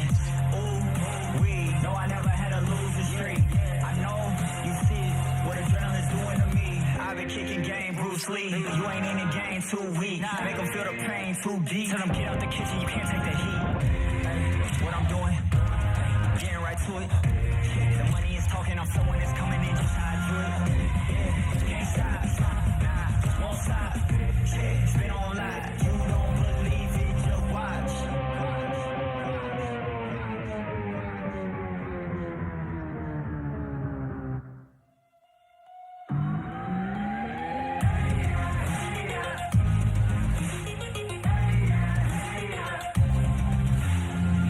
Yeah, you know what it is. Hey, we doing it big. Look up, there is no limit, no, we cannot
And we are back here for what is my game of the night between J-Team and Beyond. And now I don't think we can talk about this matchup without mentioning what happened last time. It was a Beyond win eventually, but by God, it was not without Driver trying his damnedest. No, it definitely felt like a Betty versus Driver game. It was pretty insane top gap last time, and I think that's really going to be the key for Beyond, because they do have the red side, so they can, you know, counter pick top or maybe ban away some of Driver's champs in that second phase. But honestly, I think it's pretty hard to do these days, right? It feels like red side, you kind of do have a lot of those first 3 bans locked in. And also, there's a lot of strong top lines, stuff like the Rumble now coming through. So I don't think it's going to be super easy to neutralize Driver. For J-Team, though, you've got to feel like the key then is enabling Driver and perhaps finding ways to shut down Betty in the bot side. Does feel difficult because Betty is, you know, very strong in a variety of champs, but something we often see is, you know, the Xayah banned away and then just pick as much engage as you can, because there really isn't another ADC that's particularly good at dealing with it. Yeah, and I feel like for Beyond, you almost feel like you have to pick, you know, get the counter pick here for Lakai, because there was a bit of an incident last time, and Driver absolutely shellacked Lakai in the 1v1 after getting the counter pick for himself. I think the hard part is, though, at least in the current split, is that you might try and focus on making sure Driver doesn't find success, but Minji is currently sitting at the top of the scoreboard for MVP points, and he looks like, I don't even think it's questionable at the moment, he looks like the best mid laner in the league, at least for the summer split. Yeah, he's had really big performances too. It's not just like he's been very consistent and picking up the wins off that. He has been, honestly, pretty much every game he has some big highlight play, which has really been impressive. And I think he has done it on some champs that are a bit different than everyone else. Not different champs, but for example, we haven't really seen anyone else really pop off on Tristana mid, but he's made it look just incredible. And time again too. It's not like the occasional, well, he did well on Tristana this game. He seems like the only guy that gets Tristana and is a consistent carry threat. And not just carry, just outputting so much damage, having so much pressure. And so 1-1-6, especially coming off last week, Beyond on a bit of a downward spiral, you have to say. They lost 2 games, one against Hell Pigs, of all teams. They're not looking so hot, I have to say. No. So for them, a lot about retribution almost, but against J-Team, if they've not picked it up from what their performances were like last week, and I want to say 1-1-6 in particular, had probably his worst week so far in the summer. Against Minji, he's really going to have to step it up. And not only him, Lakai's going to have to as well. He's shaving off his hair, so maybe he's gone through a bit of a rebel phase. True, maybe it was a hair death last time. Perhaps. So, we'll see. But yeah, I mean, like you said, Beyond, they haven't had the strongest games recently, but I do think that it shouldn't be too hard for them to get back to that. I think that there's ways they can enable this team. For example, Kongwei, you know, I think can really step it up as the next carry. Maybe have 1-1-6 draft around him a little more. Like, wouldn't be surprised to see them play stuff like the Annie Viego. I think would look really good. And I think it also makes it quite hard for Minji to pick into. But stats comparison between the 2 tops, and the really big one, I think, is that one at the bottom there, the solo kills. Driver is first with 8, and Lakai's yet to find his first. Yeah, I think 2 of those solo kills were on Lakai. So big game here for Lakai to prove his worth, really, as one of those top 3 teams. I mean, if you're a top 3 team, top laner, and you're averaging down 107 gold at 14, it doesn't look so good. We'll have to see what it can do here. I think not only the solo kills, though, being a top laner and outputting 27.4% of your team's damage on average is an insane stat for Driver to have. And you know what I want to also point out? There are other blinds like Rumble that are available. Obviously, it's just been banned, but Gangplank as well, on patch 13.13, has actually risen a little bit more into priority, and it is absolutely a blind pickable champ. There's not really anything that you pick into Gangplank and think, oh, this is an amazing lane. Gangplank kind of just survives through all lanes. Now, I think pick ban's pretty much what you'd expect, although the Kaiser and blue, Nico on blue. I'm actually not so surprised with the Nico, simply because it feels like Minji, if he is able to play the Jace, the Tristana, or the Azir, looks like he is sort of setting himself up more to be that consistent carry. Whereas Nico kind of feels like you win your lane and then you become an ult bot, And I mean, admittedly, 1116 finding that 5-man Nico ult the once, and Maple as well doing the same. In those instances, you absolutely are carrying still, but 5-man Nico ults aren't all that common, despite the fact we saw them twice in one day. With Maokai banned, Sedge is up and available. It is picked. So what can be picked into it? I mean, the Ivor and the Rel are both still available. There is even the Vi if you want to take a Xayah alongside it. And I wouldn't be too surprised to see Xayah picked up early for Beyond, given that it feels like Xayah is, you know, definitely the second best AD carry behind the Kai'Sa. And it really was what Betty used to drag them across the line in this last matchup. Yep. Now Jace could be the lock-in here, and I'm not sure it's that good, if I'm honest, because, I mean, I guess you can play Jace Ivern, but there aren't really other APs that can come through. The Rumble's gone from top lane as well. It'll probably be Betty on Varus AP. Yeah, I don't really like it though. I mean, they're going to go for the Rel, but I feel like now if you're J-Team, you can just take Xayah Azir, and won't you just be unstoppable? I mean, maybe you don't want Xayah now. If they choose these two champs, maybe you don't want the Xayah, but I think Azir is really, really good. Yeah, I think you probably can just slam Azir here as J-Team. Yeah, maybe Azir Jax or something. And this feels really weird. It feels so scary to give Minji Azir in the current form. Yeah. I think Azir, early game, definitely does well into Jace. I mean, maybe in the mid to late, the Jace poke can be annoying, but I would be very happy if I were Minji here. It seems like a very easy comp to play into so far. And I mean, I think you just probably take the Jax. I think the Xayah isn't too big a deal. Yeah, it almost feels like you don't really want the Xayah into what is currently double poke. Obviously, Xayah, fairly low range AD carry. I think Bruce can probably just play Ashe. Yeah. Okay. I don't see a reason why you can't play Ashe. Oh, if you take the Milio, then Bruce admittedly has had one game of the Milio Lucian where he looked phenomenal on that pairing. Yeah. So I like this because it opens up to both Ashe or the Lucian, and then if you're Beyond, you might ban both of those, but there are so many AD carries that you can pick anyway. The Jinx is another champion that does fine with the Milio, so you can't really ban all of them. Okay, this is getting pretty interesting now, though, because there's still, I mean, obviously the Varus can be AP, but there isn't any other threat of AP coming through. The Rel is picked up, which is still a flex. Now, where do we go for those second phase bans? I think if you're J-Team, I honestly think it might just be the best to ban away Lakai's comfort picks, just to try and make him a bit more exploitable. Aphelios is that first ban from Beyond. Kind of surprised by that. I think it's just a lifesteal AD carry into double poke. Yeah. Admittedly, there aren't a whole lot of them at the moment. But yeah, that means either Ashe or Lucian will be getting through. Blitzcrank is the ban. Kind of interesting. I mean, I guess it makes it a little bit easier for Milio to play if the Blitzcrank is gone. Obviously, Milio does well into pretty much every other engaged support. Okay, Gragas is the ban. Now, do they answer with the Jax ban? Because both the Gragas and the Rumble are gone. I mean, I guess you could still play something... Drivers played a lot of I was even going to say something like a Kali, but they might have too much AP, especially with that Milio in the mix as well. I don't know, the question is, do you leave the Jax up, or maybe you look to pick it away? Because if they don't fourth pick it, you could take it. And what would they play? The Nautilus the ban.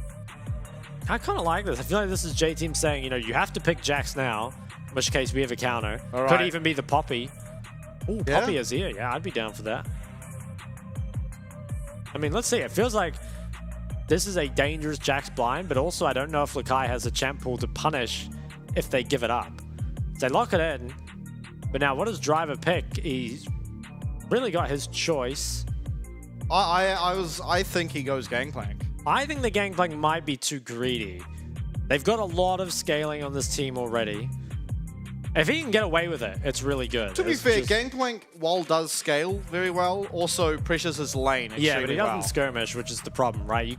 Fighting Herald with a team with Azir and Gangplank is very, very hard. Now, they could just give it up. If they can get through that first 10 minutes without falling too far behind, they're in a very, very good spot. I think because of the support champions, you probably can't contest the 8-minute Herald anyway. I mean, you get Bob Pro. I think you should be able to, but definitely not anymore. Ash will be locking. I mean, they've got good isolated lanes, right? It feels like across the board, J-Team's lanes do win the 1v1s, but I think the 3v3s, 2v2s maybe aren't too favored. And Nidalee is the hover. Ooh, I like Lilia, actually. Lilia's kind of good.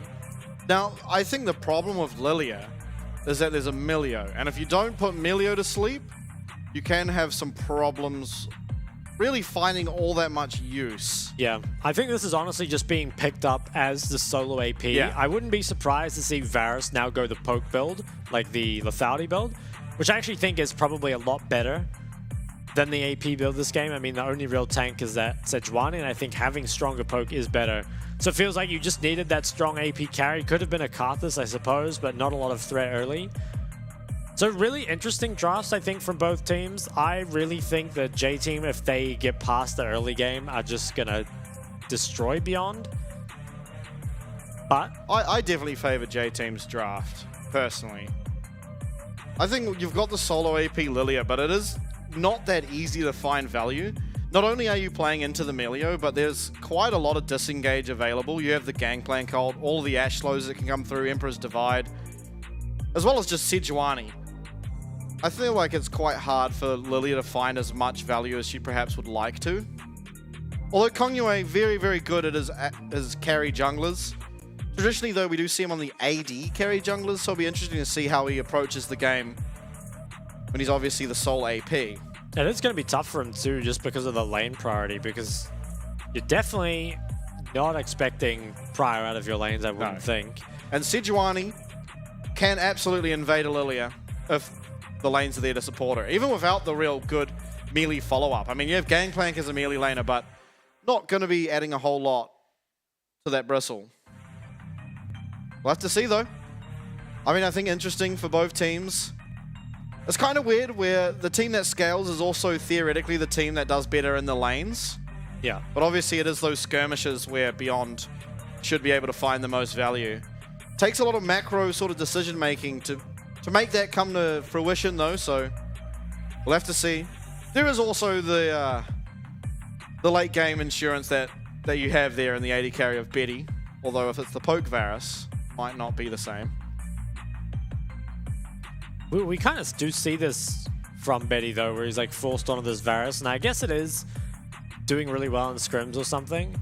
And admittedly, he did play it pretty well on stage, but it definitely feels like it's quite a lot lower 1v9 potential than something like, you know, the Kai'Sa, the Xayah, even the Aphelios.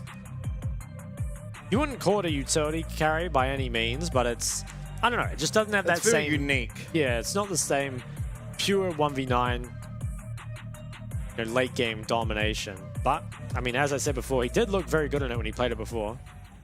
Yep, absolutely did. But we will now obviously be heading on to Summoner's Rift for our third game of the night between J-Team and Beyond. Beyond picking it up last time, but on a little bit of a cold streak coming out of last week. J-Team, the opposite really. Looking extremely strong. Now looking at runes, it does appear that it will be the Poke Varus, being that it is the domination tree with Hail of Blades first. Could also be the AP, but not likely, considering that Lilia in the jungle. And all things considered, I think most things fairly standard. There is the Conqueror on the Azir instead of the Lethal Tempo, but we see those kind of get interchanged here and there. Yeah, I think it might even make sense this game, because I'm not sure how much you're actually going to be autoing. Maybe just want to instead stack that up and then go in for a big ulti. Mid lane runes are a little interesting though. I mean, first strike up against Azir. Sometimes you see the phase rush picked up, sometimes even the conk, just for some of those earlier trades. Does feel like you can kind of take what you want though, but Minji might actually lose priority off of that. Had to go and grab that board there. And that's going to allow 116 to push pretty early. And Beyond's bot lane here earlier as well. Feels pretty hard to contest Ash Milio, though. He's getting Prio anyway. Well, we're really just looking for a stable early game from J-Team. And if you're Beyond, you want anything but. And already some trades coming out in bot lane. I think Bruce might have cleansed. I'm not too sure what happened there. I have to see the sums.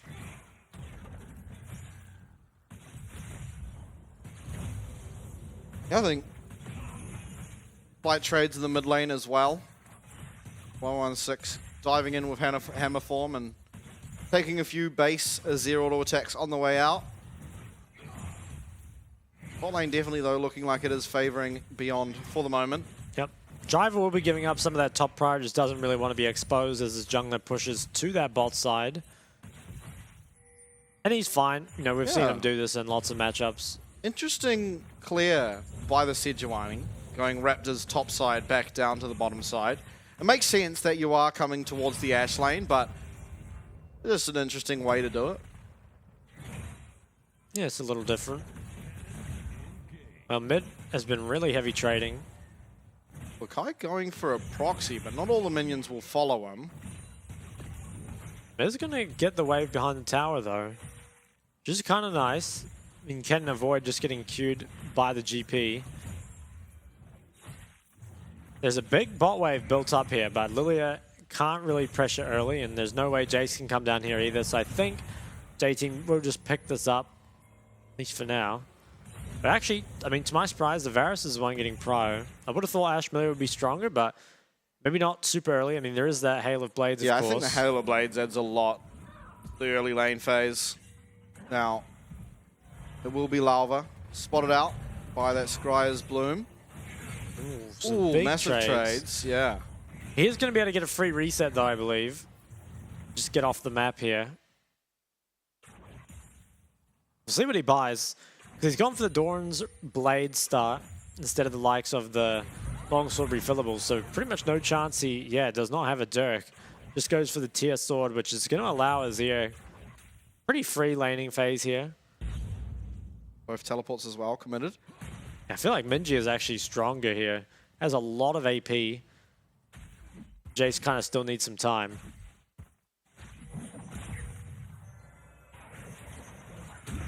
Well, Kongray, I mean, he hasn't really had to interact a whole lot yet. Might have his Raptors invaded here by Lava.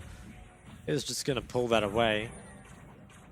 But so far, it is that slow game. And ooh, stun land. There is no cleanse available. Bruce getting fairly low. Chunked out there by that piercing arrow.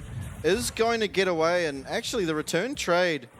Yeah. Actually, fairly favorable to J-Team. Kira's obviously staying very healthy. Got to dodge this. Well, the shield blocks all incoming damage from that, so...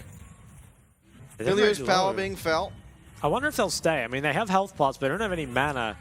They're going to try to go for the reset, but I think Enzo might cancel this, and now Betty's in a pretty rough spot. Looks like it will just be resets matched from both sides. You know, we spend so much time talking about J-Team's both top and mid, obviously Driver and Minji playing so well, but a little known stat that I think is really interesting and really shows the skill that the bot lane also have, is that Enzo currently in the league is sitting at the second highest KDA out of all players. Now, as a support, and he has predominantly played a lot of Alistair, a lot of Nautilus, but to maintain second highest KDA on those champions, whilst it's not like he's been playing for KDA, he's been absolutely engaging and whatnot. I think that is a real testament to just how strong this bot lane are, and like a lot of it goes unnoticed, but having that sort of stat line is really, really important. I think it's something that people don't really notice when you look at this bot lane from J-Team. For sure, yeah. This is pinged. It's going to allow J-Team to push if they need. Kongray's in that area as well, though. Well, so far, there's nothing too much happening. There is pings towards that dragon. I don't think it's going to be looked at just yet. Now, 116 got a recall off here somewhere. Didn't manage to get the Dirk, but got another sword. And Lakai, he does get a plate top lane. So starting to get some gold for himself, but you feel like that might be the last one you get. Bruce could be in trouble. Bruce does have cleanse available, isn't going to commit it. In fact, dodges out of that knock up there from Keres. And the follow-up damage, the bowling ball does go wide, but look at the damage coming out of Bruce. Almost takes out Keres.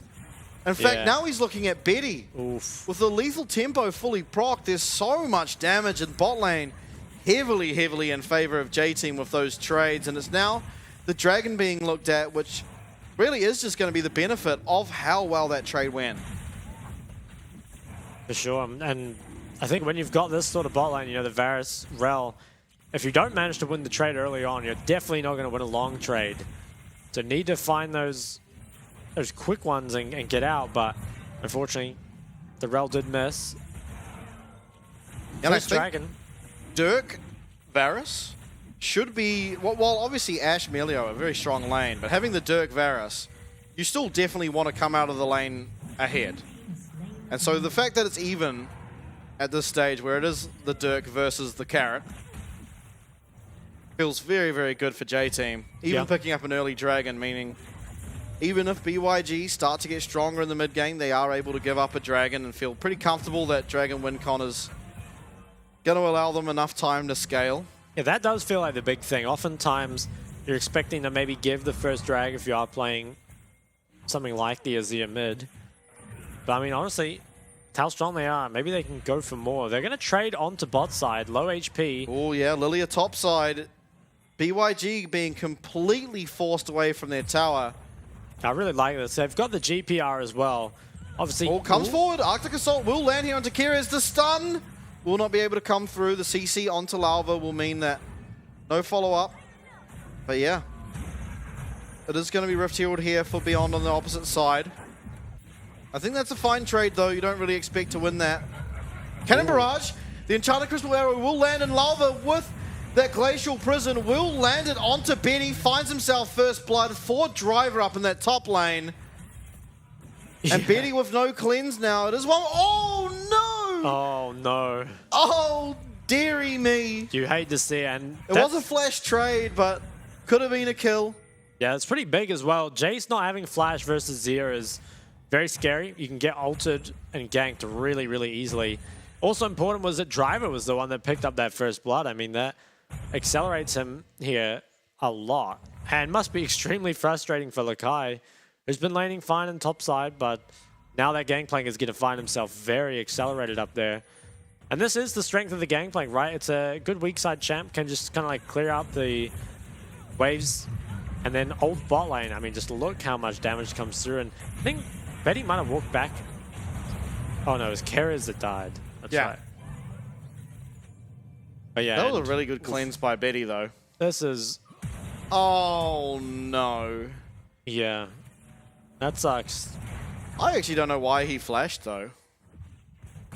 Okay, direct your eyes to Kongwei. He's building a Rod of Ages on Lilia, which is something I've seen before.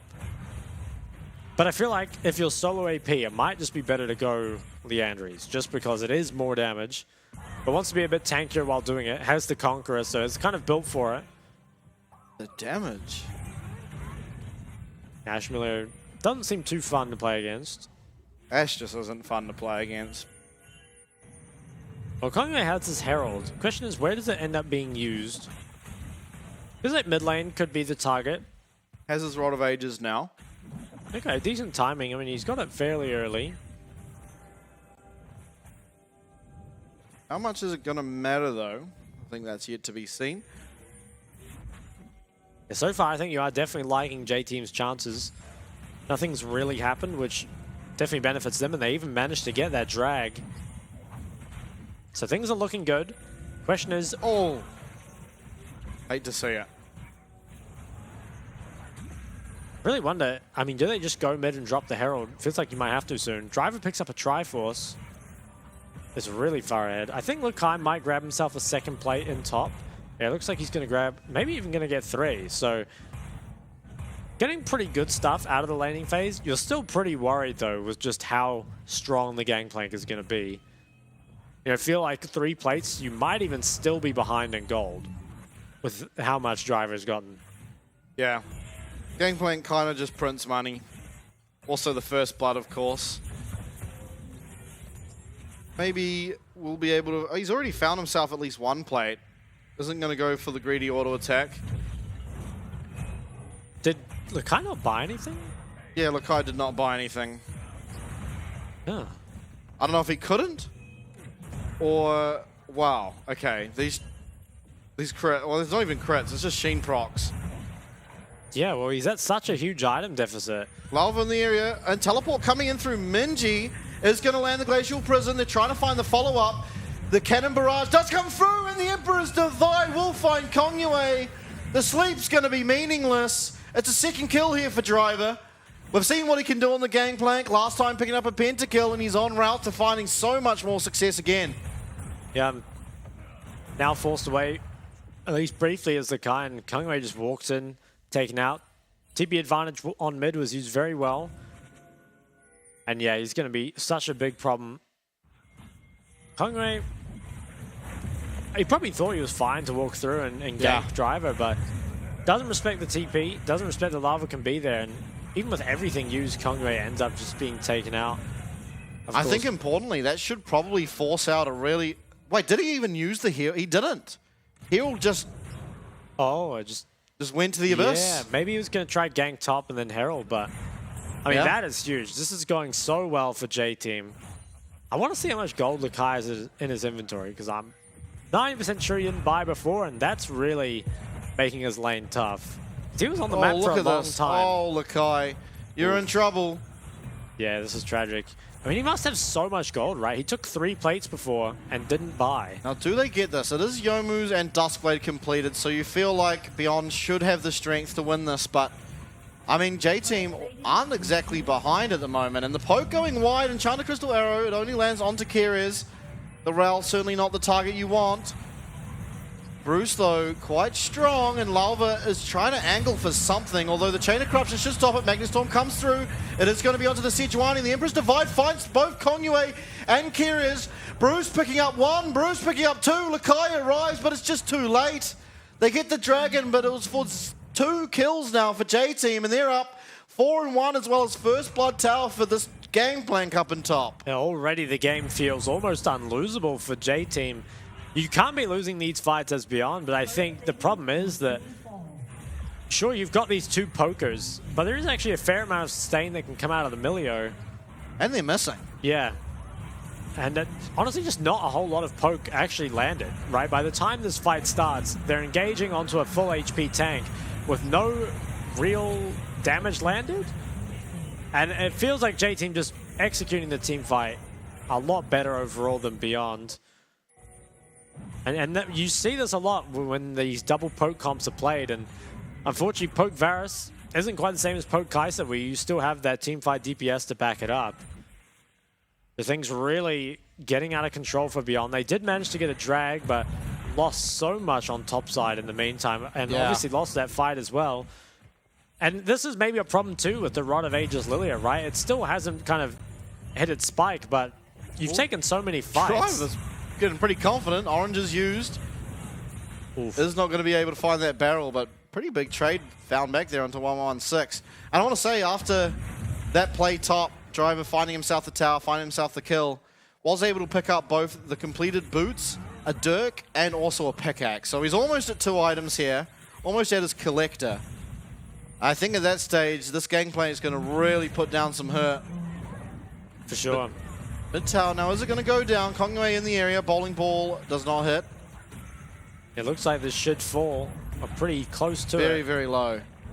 Minji in the area, yeah. Betty's also quite low, and I think this is the problem with having such a strong AD carry on the likes of the poke Varus. Is things around the map go badly, and all of a sudden this guy that truly can 1v9 is not really going to have the resources to do so, even if he gets the gold. No, and I think it's going to be pretty hard to be a Varus. Oh, TP coming on to double TP. Yeah, double TP Driver. He can TP out maybe if he realizes. Oh, he doesn't know. He doesn't, but is there going to be a response? Absolutely not. Driver is going to be going down. Can he find a kill for it though? Doesn't look like it. A lot of chain CC, and it is a kill here. Found for this Jace. 116 going to be pretty happy about that. Getting Gangplank off the map as well as the shutdown. Feels pretty nice. Yeah, ultimately, though, it was 2 TPs invested, and there isn't any objective to speak of. So I feel like gold-wise, well, of course it was worth for Beyond. It wasn't that great a pick. And Lakai, he might actually have to be careful bot lane. Zero, if he forces him into the tower, would definitely be able to win. Bruce is going static. I wonder if that's an answer to the fact it's a Varus. It could be, yeah. I mean, it allows him just to clear the wave and not really have to interact at all, which feels kind of good. Obviously, he is going to go Triforce second, but generally the Ashe builds we see, in most matchups at least, is Kraken into Triforce. So you will have the same amount, really, or even a little bit more attack speed coming through. You'll lack a little bit more damage. But I think, ultimately, he's not really having to do the damage this game. He has a Gangplank, has an Azir. Yeah.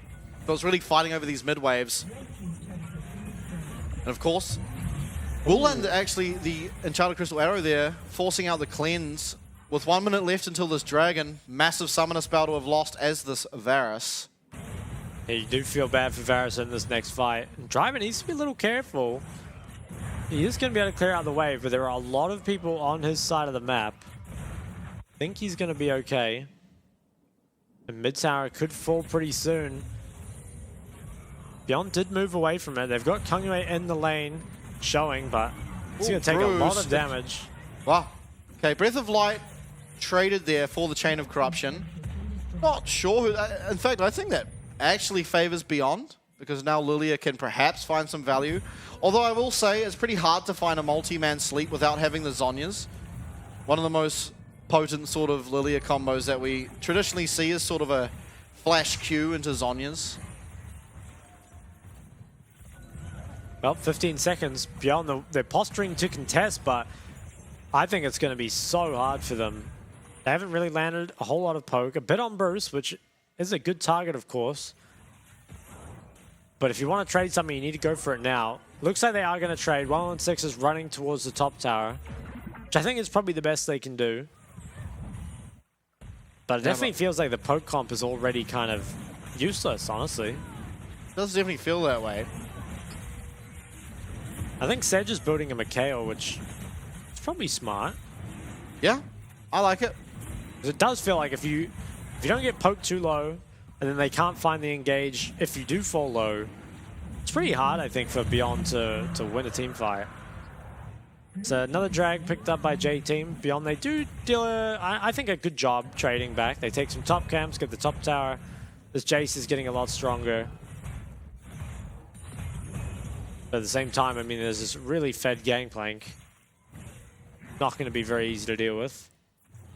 Now, Azir with Crown, what do you feel about it? Because I don't really like it. I feel like there's just so many ways to get Crown off. Yeah, I think it's pretty useless, to be honest.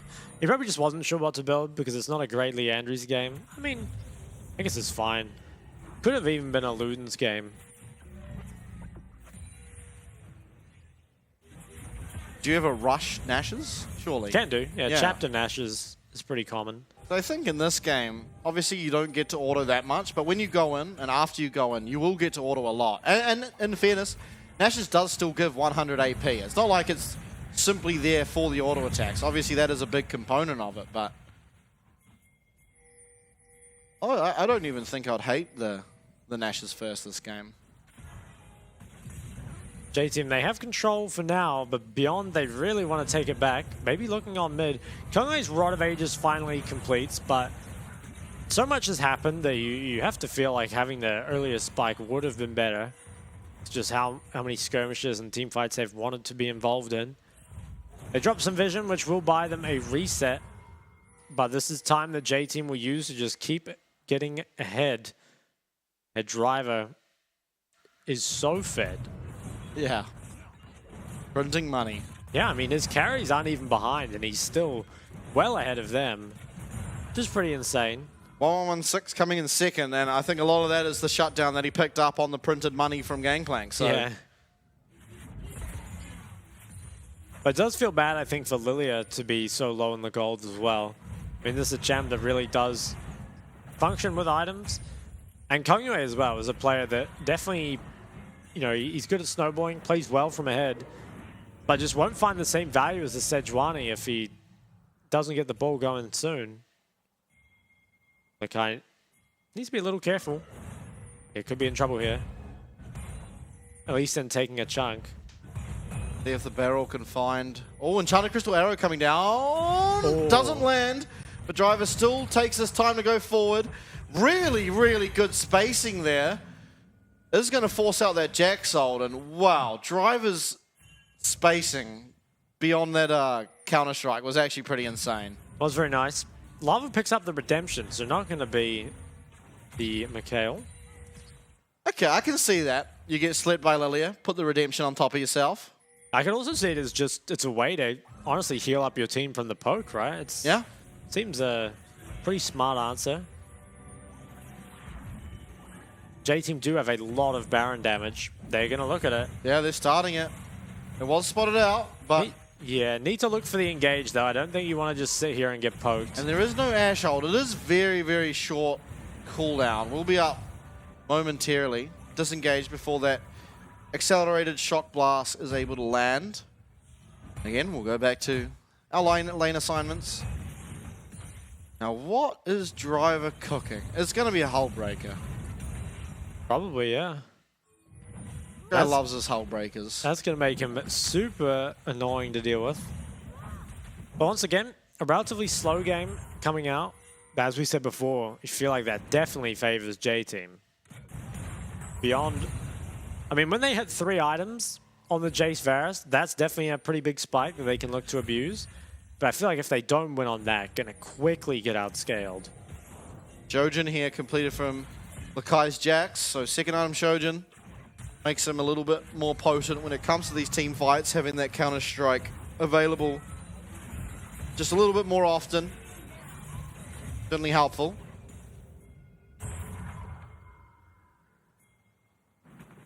Private. He might have item here. He's going to reset, and J-Team, they want to make sure that this Baron remains out of sight here. Okay. Now I'm not sure what Driver's cooking. Oh, he's got some move speed. Well, we'll see. What's the doctor prescribing here? Beyond that, they're going to try contest, I think. They sort of have to. Bruce is up very aggressively, knows that if he can just bait out the Lilia ult, then it's a free win pretty much. But man, I mean, they're landing poke on a Bruce, but it just gets healed Bruce up. is landing more poke than the Varus Jace. Yeah. Oh, okay. Flash engage here from Kongyue, but it's on to the tanks and Driver, who has oranges. He is going to use those, and a lot of barrels are being found, but ultimately it's Lakai who picks up the first one. It is traded in return. That's 2 now found for J-Team, and 1116 as well as Kongyue are on their retreat. Flash away does 1116 as Minji hot on pursuit. Should not be able to find it, but attention now looking like it's going towards this Baron. Now there are still poke tools. There is still the jungler alive, as well as both the Varus and the Jace, so this is not as simple as just taking it. If 116 and Betty can land enough poke, it could be a little bit more controversial. Kongyue coming around the side does not have flash available. So if they are able to guard him and make sure he can't get in the pit, could be important, but massive amounts of poke here is found from both of these carries of Beyond. It is, however, going to be this Baron picked up from J-Team. They are going to recall, and importantly, because you have the poke Varus, because you have the poke Jace, you don't have the damage really to burst out this dragon. And now Lakai turning up, you might have the time to do it, and Driver teleporting top should confirm it. So you do... Oh, okay, that is going to be... Enzo? Okay, and so not willing to try. That's still good, though. I mean, there's a lot of tempo invested into this bot side and the dragon, and they're not going to be able to easily set up for defending this Baron. Now, nice engage by Kongyue, but... Oh, what is this? Lakai's flank? If you pay attention to Betty, I mean, he has to flash over the wall and misses the ult on the Azir, and now he just can't do anything for the entire fight. In the meantime, the Ashe and Azir just DPSing completely untouched. And I hate to say it, but I'm a Varus hater, and this game is definitely justifying it to me. Yeah, that's another tower now taken. Glacial Prison does go wide, but the Emperor's Divide will find 2. 116, one of the targets will be the first to go down in the team fight. Minji over, getting quite low, will go golden as Driver claims himself one there onto Kongyue, and it's going to be Lakai leap striking out of there. And ultimately, After 27 minutes, it should be J-Team picking up their win against Beyond, evening the head-to-head to 1-1. Lakai likely to go down here, might find a kill on Domingi. In fact, he won't, so it is a clean ace. It's also the game, and now the head-to-head 1-1, but a very, very convincing one here for J-Team. It was, and I think, you know, like you said, very convincing, very one-sided. I have to question a little bit the draft from Beyond. I think the Varus is definitely an overrated champ here in the PCS, and I also question if it was right to prioritize the Jace with the Maokai ban, because I think what happened was Maokai was banned by red side, and Sedge was picked on the other side. I think Rumble was banned by red side too, so there aren't really any good AP picks that you have to synergize with the Jace. Not sure what's going on here. Discussion, argument. Beat him up. I love the afterward thumbs up. He always does it too. What a beautiful man. Yeah.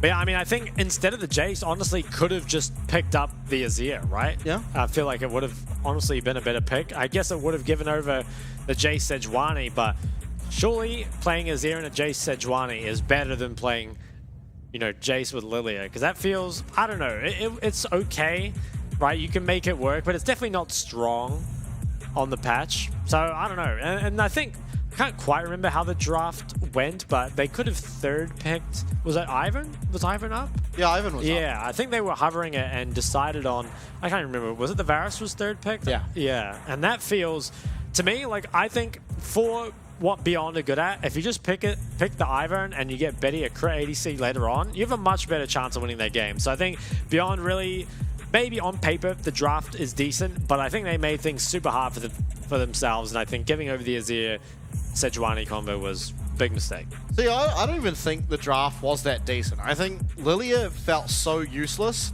and also just seeing the Milio against the Lilia, you almost felt like it was always going to be useless, because as long as Milio doesn't get slept, no one's going to be slept, pretty much. I mean, I think the Lilia doesn't really need to sleep to have impact. She just needs to deal a lot of damage, but when you go the rower, now I think it sucks, you know, because I think it's like you need this fight to be relatively quick before that sustain comes out, right? But the way you've built is for Rod of Ages Conqueror for very long fights.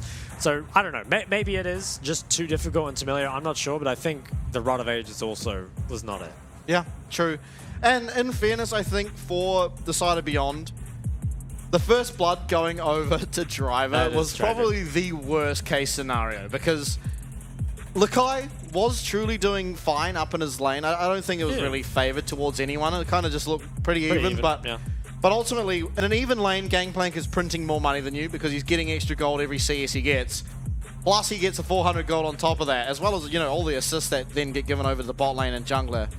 It was kind of the absolute worst case scenario there, and Driver, definitely a man that can use his advantages. We saw, like 5 minutes later, he was just sitting at his, who was it, Lakai's tower, firing off, is it parlays? Firing off parlays there, and Lakai really couldn't lane anymore. And there was also that crucial mistake. I don't exactly know what happened where Lakai teleported back without buying a single item. But I don't know, because he should have had so much gold. He got 3 tower plates. Yeah, the thing is, I don't know, because he got the plate whilst he was full health. So maybe he just got to lane, got a plate, and then got poked out and had to recall and teleported back. But I actually don't know. We didn't get to see it, obviously. So it's something, I mean, interesting to maybe look at. But yeah, I don't know. All things considered, I really do think J-Team were favored in draft quite heavily. And then they got a really lucky almost with Driver picking up first blood and then used it to their absolute max potential. Yeah, I feel like it's a game that almost didn't even need to come down to execution because, well, they got that kill very early and their draft was so much better, especially for them, right? Like, this is clearly a very J-Team draft, whereas it feels like every time Betty is playing something that's not a crit ADC, it just feels like such a waste. Or Kai'Sa. True. Yeah, I don't know. It truly counts, does. though. It's like a hyper carry. You really, you kind of just want Betty on a hyper carry. At least that's what we've seen. He's played the Varus before as a hyper carry, looked really good. But when you're on the poke, you're just so limited. All you can do is sit there and fire out Qs. You have to position really well against this team, especially because they have the Ashe ult, they have Azir, you know, Shurima Shuffle, and Glacial Prison as well.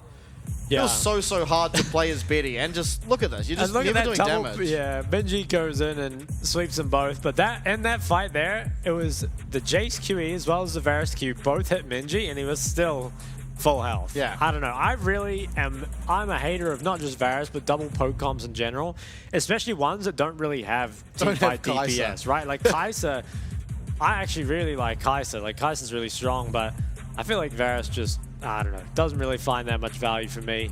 Yeah. Definitely a scrim win champ where it gets ahead early and then just looks unstoppable. But who would you give MVP to? Because I'm thinking Bruce. Yeah, I actually don't really know who I'd give it to. Maybe like, I think Minji had really good teamfight ults. Yeah, he did. As always. Yeah. Well, his Azir looks phenomenal, really. Yeah. And he keeps getting it, so I'll keep winning. It is going to be Minji. He's now... this is his seventh. I think this is his seventh MVP. Yeah, he's farming. Yeah, absolutely. I think how many games have they played? There's 5 left, so they've played 13. He's got 7 MVPs. Yeah, that's pretty good collection. Yeah. I mean, they've won 11, I believe, 11 games, Yeah. and he's got 7 of the MVPs. So, got a standout player, really. Yeah. There we are, just another shuffle there onto. The fights just seem so one-sided, man. Yeah. I mean, Minji never even... I mean, the carry's a full HP at the end of that. It really isn't close, and he was that last shuffle onto the 2. And Azir is normally countered by poke, but only if you get ahead. In fact, if you fall behind, I would say Azir counters poke because you can so easily engage. Yeah. Azir is just a very overloaded champ. I mean, that champ's kit has just about everything you could possibly Talking about need. Azir being overloaded. You know we still have Kai'Sa in the game, right? I think Azir, kit-wise, is way more overloaded than Kai'Sa. Kai'Sa's numbers are pretty absurd right now. Yeah. But Azir, like The compared to other 4-second mages, half-health chunk's pretty out there. Yeah. But you're right. I mean, Azir kind of does it all in many ways. yeah. He suffers a little bit early game, depending on matchup, of course. But once you get to the sort of the mid game, if you get 2 items, you can go attack speed. You can be like that constant DPS. You can poke. You can engage. What You can't can he do do? whatever you want, yeah. Disengage as well. He kind of does just do whatever he wants. I mean, what other champion really is there that can kind of do that? It's hard to think. I mean, maybe Maokai. Maokai seems a little bit like that. Could be. Obviously, a little bit different. Like, doesn't have the numbers behind him, but yeah, I don't know. I mean, we did just see, obviously, J-Team take up their win against Beyond. They've evened up the head-to-head. They're now secured second pretty comfortably. But up next, honestly, maybe even more of an exciting game. We have Frank vs. Halpigs for Sif. Stay around.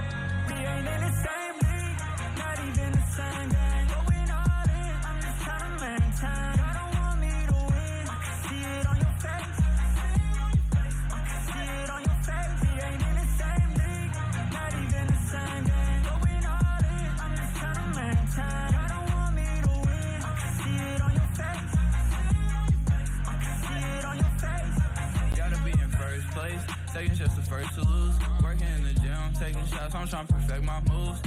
Early bird gets the worm, I don't got time to snooze. I'm not in the frat, but every year I still pay my dues. Do it for mama dues. Wanna get a house with a pool and an amazing view, so she could watch her son do what he wanna do. Cause lately I've been ballin' like an alley-oop. We ain't in the same league, not even the same game. Going all in, I'm just trying to maintain. I don't want me to win, I can see it on your face. I can see it on your face. We ain't in the same league, not even the same game. Going all in, I'm just trying to maintain. I don't want me to win, I can see it on your face. I can see it on your face. I can see it on your face.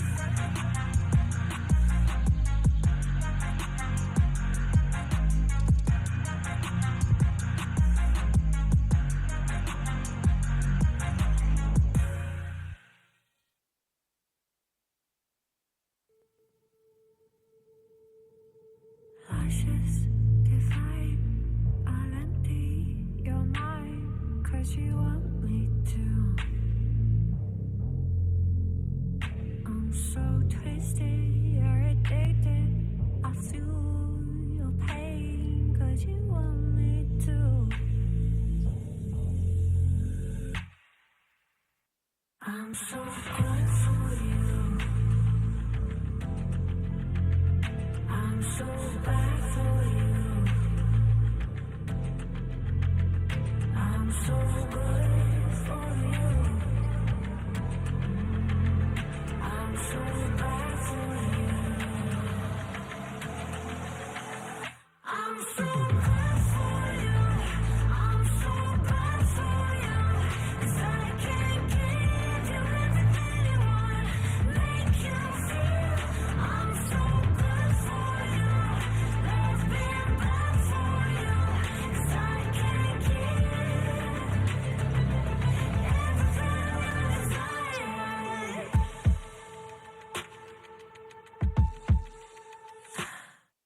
So close the doors, let me in, let me taste the darkness in you. No one serves me like you. You ask me to slay you, to burn you, to haunt you, so you feel. So do you feel me now? I'm so good for you. I'm so bad for you. I'm so good for you. I'm so bad for you. I'm so good for you. I'm so bad for you. 'Cause I can't give you everything you want. Make you feel I'm so good for you. Love being bad for you. 'Cause I can't give everything you desire. I'm so good for you. I'm so bad for you.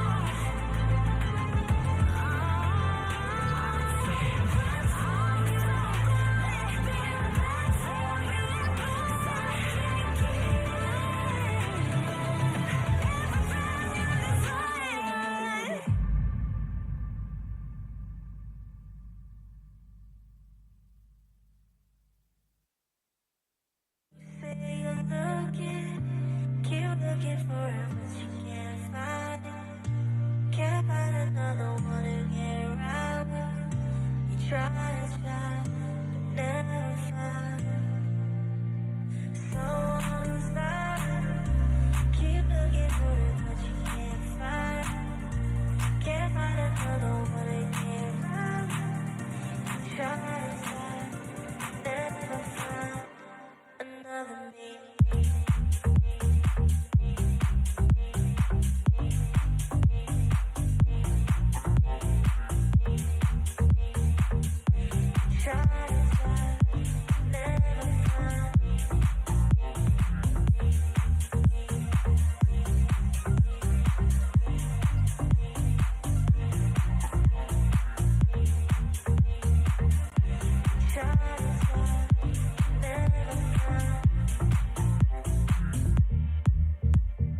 What is missing when you've been? Tell me something I can hear. Body straight. You won't admit that you want me close. I know you need, you know I know.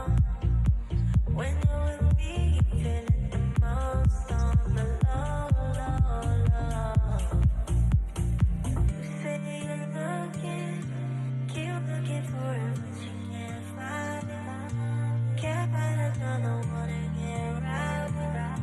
You try and try, never find someone who's not. Keep looking for it, but you can't find it. Can't find another one to get around with. You try and try, never find another me.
F-Flex on the beat. It's F-Flex on the beat. It's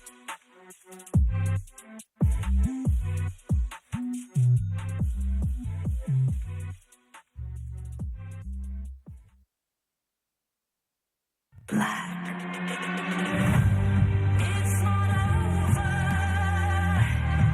till I say so. It's not over till I'm ready to let it go. Till I'm ready to let it go. Till I'm ready to let it go. Hello, everybody, and welcome back here for game number 4 of the fifth week of the summer PCS. We got there in the end. Yeah, absolutely. But it is going to be Frank versus Hellpigs. Now, last time these two teams matched up, it was Hellpigs taking the win off of a very big performance between Taco and Adiogs. Yep. Now, how do you feel about today? Because Frank looking a little bit stronger recently, but still not looking like their old selves. And honestly, Hellpigs looking even stronger. They took a game off Beyond last week, which is definitely not what we expected, to say the least. And I feel like you'd favor Frank, but I don't think it's so clear-cut. Yeah, I think it is pretty tough to say just off the bat who is going to win. I think I also would favor Frank just based off what they've kind of shown recently. Like you said, not back to their old selves, but definitely getting closer. For me, I think a lot of this will depend on draft. Not even so much about who gets the stronger champs, but just who actually gets the champs that work for them, right? Because I think that Frank, when they've got stuff like the Annie Viego, for example, look just completely different, right? Or Solo Kill having a really good top matchup compared to sometimes if they don't get those, they just look like they're not even the same players. I think Hellpig as well. I think Adiogs getting a control mage is pretty important. You know, the likes of the Azir or the Victor. Maybe if Godtone can as well pick up something like a Vi or, you know, even the Maokai, something that's just relatively simple teamfight execution, I think goes a long way. And Taco, of course, if he can get himself a good top matchup, I think would be, you know, a key point in this matchup. You know, Taco versus Solo Kill, it's a big one, right? And Taco's just kind of come out of nowhere and suddenly is one of the best tops in the league. Yeah, he gapped Solo Kill last time. He was playing Renekton, definitely destroyed his lane. And I think it was, if I remember correctly, last time these two teams faced off, Godtone was on Vi, and they won. It was like almost a 40-minute game, and Godtone did like 2k damage over the course of it, which is quite funny, really. But honestly, I've said it before, if this man is not doing anything, oftentimes it's better than him trying too much to do things. Because sometimes it goes pretty pear-shaped, and they find themselves at a fairly decent deficit. But we'll have to see how this game goes.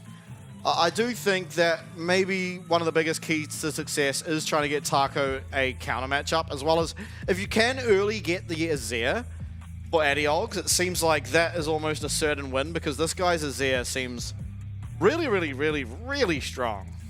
Definitely. I think Azir is also a lot easier to draft around than some of his other control mages, right? Stuff like Victor, I think, definitely can be abused compositionally. So if he can get the Azir, that definitely seems like the best one, but you have to feel like Frank will know. Is it Fate or is it Curse? Frank is 0-3 to Hellpigs in head-to-head. Average game time is 37:41. Oof. Wow. And look at that last one. Wait, yeah, last split. That was right. The Hellpigs kept upsetting Frank last split. They won both of the games. Yeah. And then there you go. 3.4%. That's pretty rough. That's so funny. Yeah. Mid-bot head-to-head stats. Yeah, so I guess that's combined mid and bot in the head-to-head. It's pretty crazy. I mean, Hellpig's 16 KDA to 1.3.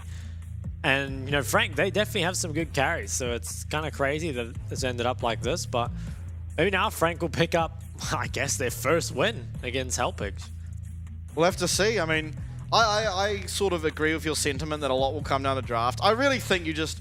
If you don't want the Victor as your first, the Azir as your first pick on blue side, you probably should just ban it, because you know that Hellpigs are willing to just instantly pick it up on their first two as red. Yeah. And Adiogs looks like a whole different player if he is on those control mages.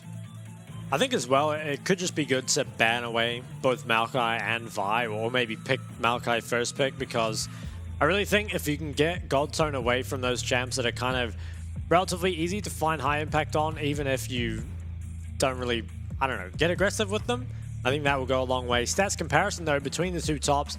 And for me, Taco's stats, while being on a very middling team, are actually pretty phenomenal. I mean, gold difference at 14. He does often get the Herald, which probably contributes to that, but forward percentage is so high. Yeah. I think Hellpigs, they might be the team that plays around top after 8 minutes the most, but it's for good reason, right? Every time Taco gets a gold, he does a lot with it. Yeah. I think, importantly, obviously, Adiox really comes to his own around like the 3... Oh, the old coach is back. Sorry. He's back. He gets to his like 3-4 item spike and he looks really good. And Frank have first banned the Azir, so I think that's really good. But as I was saying, I think it is really Taco that carries out through the first 20, 25 minutes until Adiox can really take over. I can read 2 of the words. We're upgrading. We are. How to? Maybe it's something about the ban. Well, we'll see if they manage to ban their third ban here in this one. LeBlanc going to be banned away from Pretender. Definitely one of the mid laners that have picked it more than really any other mid laner. Yeah. We'll see.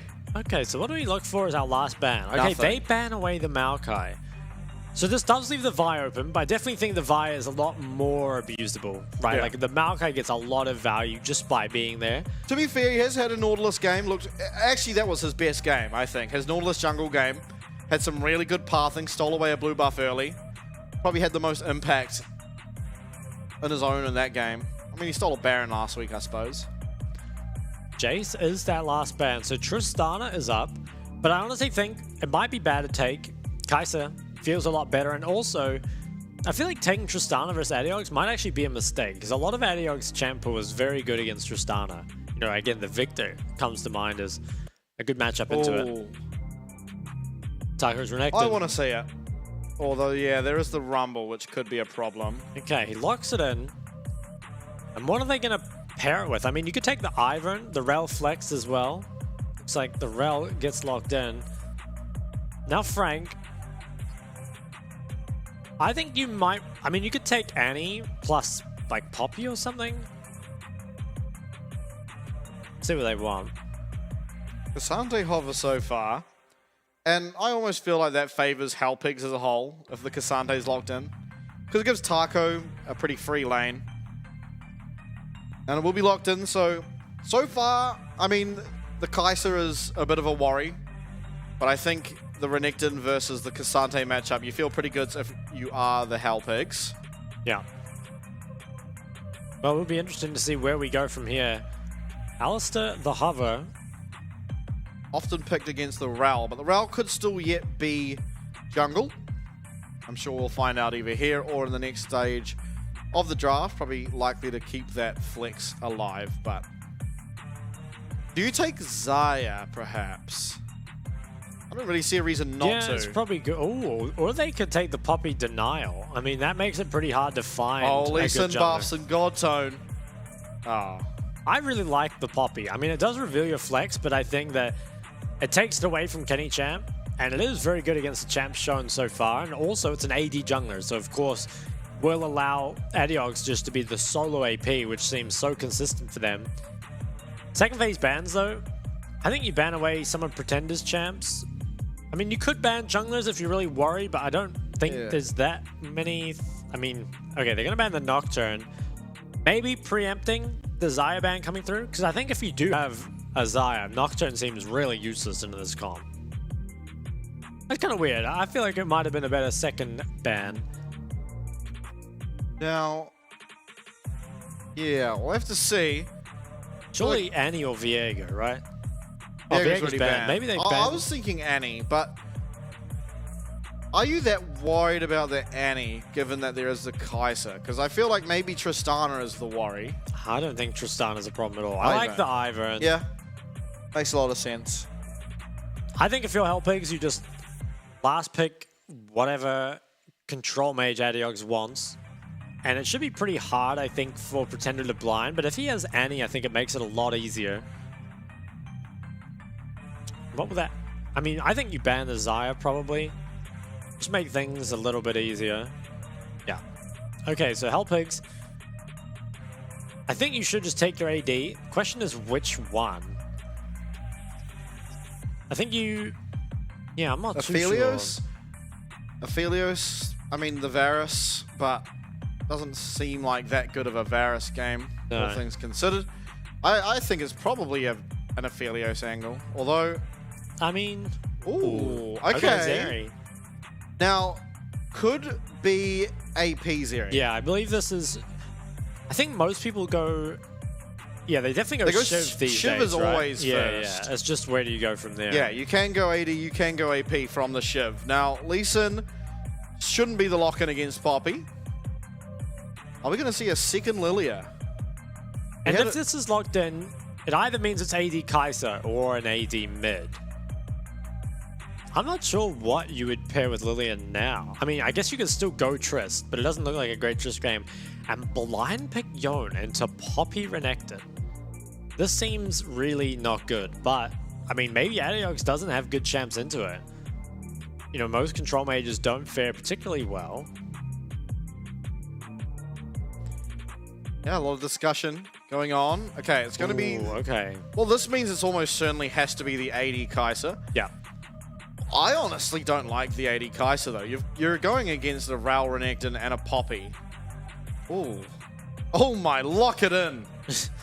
I think we should just see some scaling control mage here. I think you can play basically whatever you want against Ahri Lilia and be fine. Yeah, I'm down for that. I think pretty much whatever control You're mage so pick safe in this game. Yeah. Against the Lilia jungle. Okay, I mean, I like Hellpigs. Yeah, I think I do too. I think the question mark for me is the Zeri. Yeah. But I think the rest of it is super solid. I think also question mark maybe around how Godtone is on the Poppy. Because I think this is an incredible Poppy game. His but last Poppy was that time that he did like no red buff. If you remember, that was he played Poppy once before, and it was. Okay, he what will did have do? learned. He will have learned. He did like Raptors Krugs up to top side, and Yeah, then I just remember it being the most strange thing I'd ever seen. strange. Is that what you're locking in? Strange, yeah. I would go egregious. It was horrible. I think he did his clear, went down to Dragon, died, and then got his red, I believe was the path. And then I think he went for a gank and died as well. We'll see. I'm sure he's not going to do that path again, though. He has to not do that Probably path not. again. We'll see, though. I mean, yeah, the Zeri. I like the Zeri. I think it offers you a lot in the team fights, and it allows the Syndra to be solo AP, because I don't think you want the Zeri to be AP when you have the Syndra now. Yeah, definitely agree. And the Syndra should get a lot of value. It also feels really hard to ever ult in as the Kai'Sa against a solo AP Syndra, because you can just get immediately stunned and bursted down. And AD Kai'Sa really, really struggles to play without going into dive. Unless you are able to play it to sort of kite back, but it's not really the team comp that Hellpigs are putting on the table. No. I think it is really solid, though, what Hellpigs have got here. And for me, maybe question mark around the Frank 4-5. I feel like Ahri Lilia is a pretty weak way to round this out. But I guess we'll see what they can get done with it. Yeah, back onto the Rift, and will we see another invisible Lilia? I certainly hope not, but it will be interesting. Obviously, Hellpigs are 0-3 in front. Obviously, they are the 3, but we'll have to see if they can continue this hot streak against Frank. If they are going to, they will cement themselves as 6th. I mean, same thing for Frank. If they win, will be 6th spot. And as I said earlier in the broadcast, it really is crunch time. So this could be one of the most important games for either of these teams headed into the final 2 weeks. And I think a true test here for Godtone, considering most of their wins come off him playing some form of champ that can press R and lock down a champ. Right now, on the Poppy, doesn't really have the ability to do that. No, does not have the same consistent output that he would normally. And Adiox with the absolute focus and the Scorch. Pretender. Yeah, Spellbook Ahri. I like it versus Syndra. Swap to defensive Sum after 6, of course. I think it does make laning a lot easier. But Adiox, he's gone for a really strong page. I'm not sure he needs the biscuits. don't really do a whole lot for you on Cinder. It doesn't use a whole lot of mana, but still, he's got the page to put on the pressure. Now, I want to get your opinion on something, right? Because usually, if you are the Cinderer in this instance, you're not usually going to be against a Lilia. So you'll feel a lot of pressure at 6 and have to be careful. But it almost feels like in this game specifically, at level 6, it's going to be Pretender who has to give up sort of autonomy in his lane. Because it feels like Poppy can come and deny you your Spirit Rush long enough for Adiogs to lock you up and pretty much just kill you, as long as there's been a little bit of poke done beforehand. So what I'm going to ask is, when you get to level 6, what defensive sum do you take? Do you take the Exhaust to use on Syndra, maybe a Barrier, maybe a Heal, or a Cleanse? I think you probably take Cleanse or Heal. A Heal for 2v2 and move speed is really nice, especially up against Syndra. Oof, big trades coming out on top. And of course the Cleanse, just for getting out of those. It could also depend what item he rushes. You know, he could rush Mercs as well, in which case maybe you don't take the Cleanse, but I mean, trades are going really well for Adiogs. Makes sense, right? He has that full early game page, but at the same time must be landing a lot of skill shots. And Godtone, he's maybe looking for a dive, which I think is really good if they can pull it off. Ooh, stun went wide though. That's bad news. Yeah, Godtone's still looking though. I think with the stun used, that's probably the window gone, but maybe, yeah, maybe they could have found something there. Adiog's doing a great job, though. He's getting some nice punishment under that tower. Just needs to make sure he doesn't get charmed or something. Kenny Chan is spotted. Now, there is mid Prior, of course, but bot Prior does not favor the side of Hellpigs. So this bot scuttle... Ooh, this blue is still up. They could be getting invaded on this. Because Adiogs has to recall. Let's see what they do. I wouldn't be surprised if... Yeah, I think he wants to invade it. He's going in. Pretender should be able to move as well. Adiog still doesn't reset. This is really bad for Godtone. Oh, dodges that. That's pretty important. IC8 will have first rotation. Puts down the ward. And Godtone choosing not to do it for now. Adiogs has to be careful. Does land a nice stun there onto Pretender, which should ensure his safety. But importantly, with Kenny Chan as well as Kaiwing in this lane, it's going to put a lot of pressure down onto Adiogs, and he won't be able to recall yet. And with how low his mana is, that should cement this blue buff going over to Kenny Chan. I think so. Seems like Adiog's staying for a bit too long, as well as that bot pro does cost them. Pretender, he got a Doran's ring, so has invested a lot into surviving this early game. IC8, what's he doing? Oh, okay, you're getting a bit frisky. There he tries to come along with that zap. In fact, finding a lot of damage, eeing forward onto this Lilia. A lot of damage found there from Tide and a lot of confidence to look for it. Godtone pinged out. Kaiwing in the area. We'll spot out where this Poppy is. Adiogs actually hasn't reset yet, so he's probably just waiting for the Lost Chapter buy. It's going to cause him to give up a little bit of pressure over this lane, but once he gets it, he will be much stronger, of course. Yeah, and he does feel pretty safe until 6. There's no real kill pressure that can come over from the Ahri.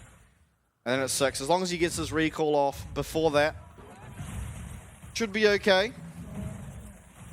Headbutt used to stop any form of freeze happening. Taco picking himself up his first plate. He is level 6 to solo kills level 5. Smartly does avoid any tower damage, as well as pick up a nice chunk of healing there from that Color the Meek. He's doing a good job up here in the CS. Yeah, massive difference. With that plate gold as well. It feels like after these first bases come through, he's going to be very far ahead. Yeah, and I think this is the reason why we see so constantly now Taco having this Renekton just banned against him. Teams aren't willing to run the risk of having a draft in a way that allows Taco to get this Renekton, and that's what we're seeing here. Finding himself a nice early advantage. Headed towards, obviously, the Gore Drinker. Some other interesting choices. It does look like Pretender swapped to the Ignite and is rushing towards the Mercs. And Adiogs goes for the CDR boots, which is kind of strange. Not too sure why. Maybe just didn't have a lot of gold and that was the only thing he could buy. I think it was most likely. Trades in mid though, I mean, with that MR and Ignite there for Pretender, Adiox does actually have to be a little careful in the 1v1, which isn't really how you wanted this to go, especially given the focus you put towards your early game and your runes. Tide takes a little bit of damage, but he's fine. I'll turn it in river first. There is honey fruit there if Syndra can get to it.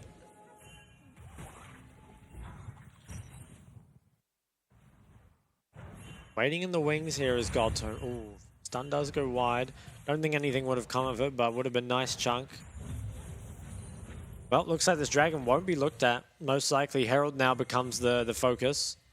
And this is a fight that both teams will want. I think it should be better for Hellpigs. Renekton feels like it just almost always wins the Herald fight, but it's Kaiwing who has first move from bot. To Hellpigs, they need to slow this down. They want to wait until their bot lane can come as well. Kenny Chan 6 and Goldtone only halfway, which really could be the difference maker if there were to be a Herald fight breakout. In fact, even more than that, it is Eminem who's up in the area. Taco, though, immediately looking here for Kenny Chan, is getting so low, in fact, not even able to get that Culvermeek off. And Pretender trying to find Adiox is going to end up having a Spirit Rush away, but it is first blood picked up there. Does unfortunately go over towards Kaiwing, but is going to be the Rift Herald as well. Yeah, I think Taco just kind of went in a bit too early, needed to wait for his route to come from base. Should have known that they were down on tempo. Instead, he goes in a bit too early, and it does cost them. And this is maybe where you might start to see the Hellpigs game plan start to fall apart. They almost always get this Herald and just use it on top lane for Taco. But here, you see Rel is so far from base, but Kaiwing's already here. Really just have no business looking for this fight. Adiox chunked out as well. I have to feel this is partially because of the items they bought. Hasn't really built for lane, whereas now the Merc Treads for Pretender definitely has a lot of early game damage. Early game tankiness. Importantly though, Tide feeling fairly happy in this game so far. Looks like he's going the Shiv. Probably Shiv and AD. Even AD, yeah. Zeri does go the Shiv. There he is. Definitely one of the AD carries that struggles with wave clear the most. You don't really want to commit your E to clearing out a minion wave. Taco is still doing a monstrous job in the top lane. Yeah, despite that early death, he's really not feeling too bad about himself. Yeah, imagine if they had the Herald. I mean, they could just use it now and tower would be broken, which pretty much always happens. Yeah, they do pick themselves up the Dragon, though, which is important. I don't even know what team really I favor in terms of outscaling, because obviously the Syndra scales extremely hard, as does the Zeri, but Kai'Sa, Lilia, Cassante, no slouches. Yeah, I think it just comes down to execution. I don't think it's really going to be a scaling game. There's not really any lacking damage or tankiness really coming through either team. IC8 being looked at here by Kaiwing. Headbutt Pulverize combo used. It is likely, though, that this blue buff will be going over to Kenny Chan yet again. That's the second time this game he's picked up that buff. Goldtone does have to be careful coming back into his own jungle, though. We'll spot out Kenny Chan. Is not going to look for the wallbang there. No, but he is starting to fall pretty far behind. Oh, good stun by Adiox, but is it going to be enough? It doesn't look like it. He's going to get comboed there by the Alistar, stunned up, and Pretender should be able to lock himself up that kill. In fact, will. And that's another solo lane going down here for Hellpigs. Kill given to Pretender. That is some of the weakness of Adiox champ pools. It's very gankable. And a champ like Ari sets up ganks very, very well. And Eminem, he was maybe looking for something bot there. Did have Kaiwing and River, but it's not to be. Did just show mid, so he should know. Darko though, up 30 CS pretty much. 25. Yeah, he's pretty close to another plate as well. Solo kill, he has TP soon, but not quite yet. Is this first item Thorn now? Oh, I'm so sick of this, man. Okay, he's going to be forced away with that cooldown not available. And mid lane, we've seen this happen to Adiox before, where he's fallen behind and then just scaled up and carried anyway. But I do think that Syndra with like kind of these runes, this setup, should be finding a bit more early game, but maybe a bit of misexecution around the bases has cost him. The Herald does get dropped. It is Rod of Ages Lilia again. I think this game, though, it's a bit more understandable. A heal now for Pretender is going to make that 2v2 really, really difficult. Don't think Adiogs is going to be able to find a whole lot. Gold Tony's looking towards top. Yeah, Kaiwing here though, Flash on pulverized.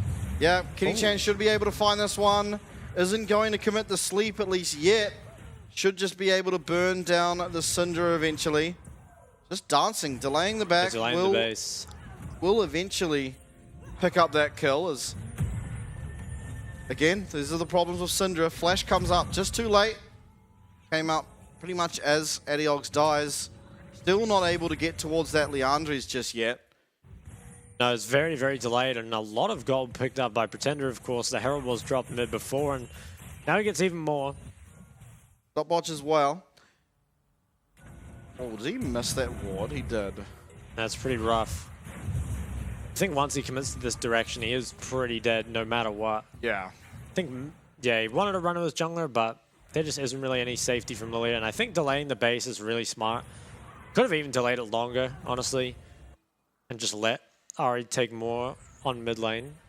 Adiogs, he does TP back, but still no Mythic picked up here 13 minutes in. You can definitely get stuck on this point where you just don't quite have the gold to get to it. Oftentimes happens if you do rush those tier 2 boots and then fall behind. It is that first item for Mel now picked up for solo kill. TP's back. Was positioning aggressively, but Taco, aware of the item disparity, will likely recall here, although maybe he's trying to pick up one more wave. I imagine he has his Gore Drinker pretty soon, considering the CS advantage he's found himself at, as well as those plates. Now, Static Shiv obviously is completed here for Tide. It'll be interesting to see what he goes next. Navori, definitely an option. But Theory, kind of similar to Kai'Sa, can build almost anything she wants. Yep. Pretender, he's got that Everfrost now, so it's going to be very hard for those immobile targets to deal with, especially with all the CC layering that can come through. Feels like Syndra with no Mercs, no Cleanse is extremely vulnerable. It's going to need a position really, really well. And Adiogs, hopefully he can get this Leandri's before this dragon fight starts. The dragon is up in 5, but no one's really looking for it just yet. Okay, so starting up the Herald is Frank. It will be a trade. I kind of don't mind giving over the Herald. You will lose your mid tower. Yeah. But as long as you get this dragon, it's not too terrible. Although Goldtone starting it up, his bot lane yet to move up there, and Kaiwing, as well as Pretender, approaching from the north. Now Adiogs has to be careful when entering this, because there is a ward that will spot him out if he tries to go through that banana bush.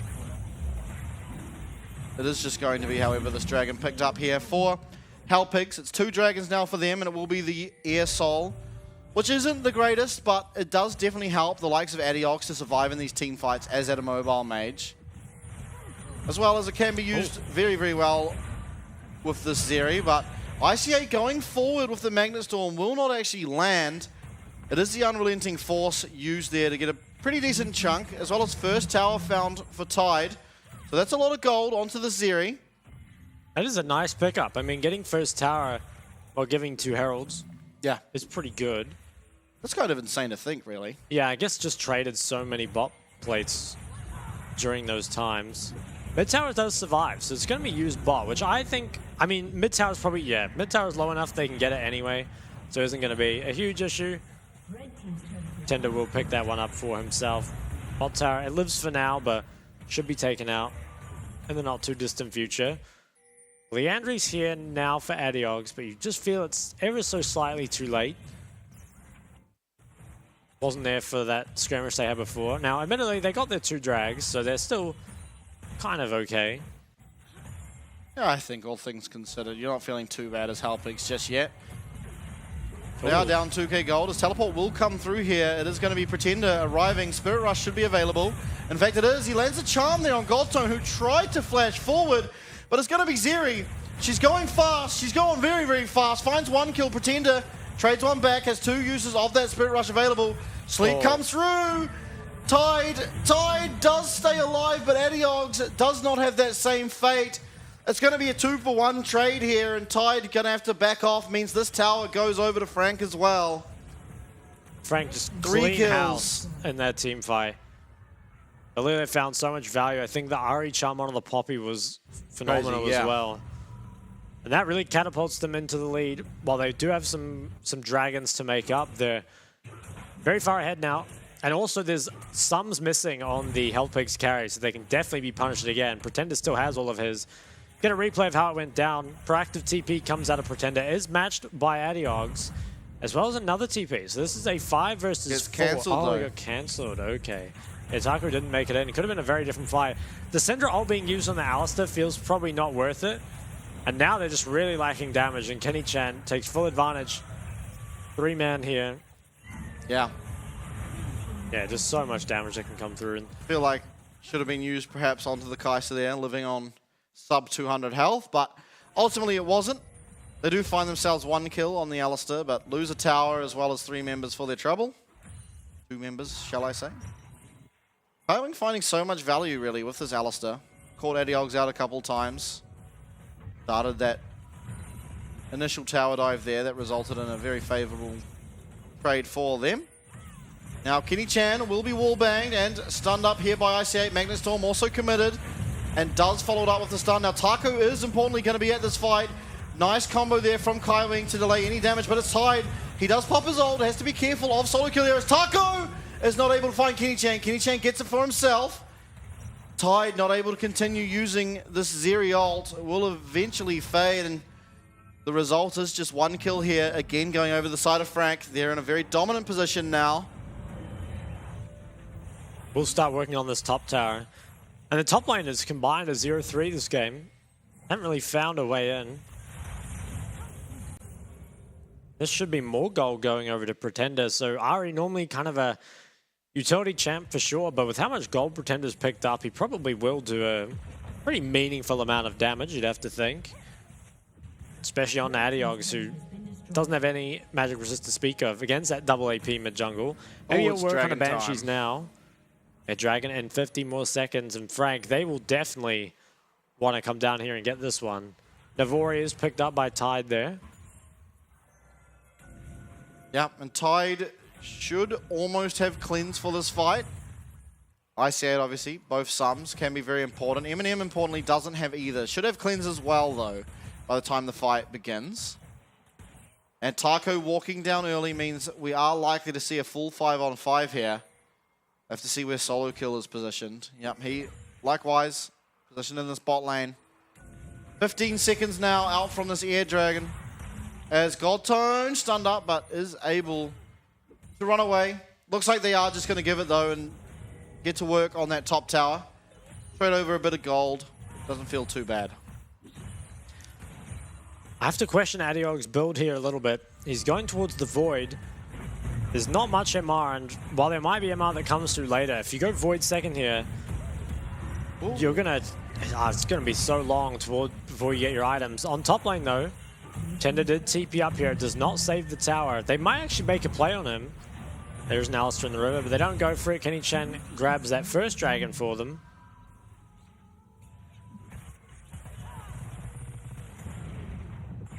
Oh, where do we go from here? Tide, he might be looked at on the mid wave. Kenny Chan's very, very quick. We'll just back away, but I think Hellpigs there, they're starting to struggle now. They're gonna get more of their jungle taken away from them. And now that Dragon win condition's kind of slipping away from them too. Kind of feels like it comes down to just some big team fight, which is still very winnable for them if they play it well. But certainly in Frank's favor. Absolutely. The XP there on the side. Pretty much all roles, excluding support, is favoring Frank at this given time. Mid lane items as well look tragic. Horizon Focus obviously finished up here from Pretender on the Ari. Does have cleanse available from that unsealed spellbook, but Kaiwing goes in, and there is a lot of people up here in this top quadrant. Pretender, Spirit Rush forward, will not find the charm, will also not find much else, but it's going to be Solo Kill. Finding the all out there onto Godtone through the wall. Let's Poppy down now. Baron. Are they going to look at it? Looks like they will be looking at it. Now, this might not be as simple as them just taking it. Kaiwing fairly low. Solo kill also half health. Does receive a little bit of poke here. Zeri ult still available as well as the Rel ult. But Kaiwing finds a nice engage. Tide trying to do what he can. Is going to go to sleep. But Taco finds one. It's returned there. Kenny Chen finding himself two. Tide flashing forward. There's so low health bars here on the side of Frank. As Tide might look for a snipe here. Is not going to have the range though.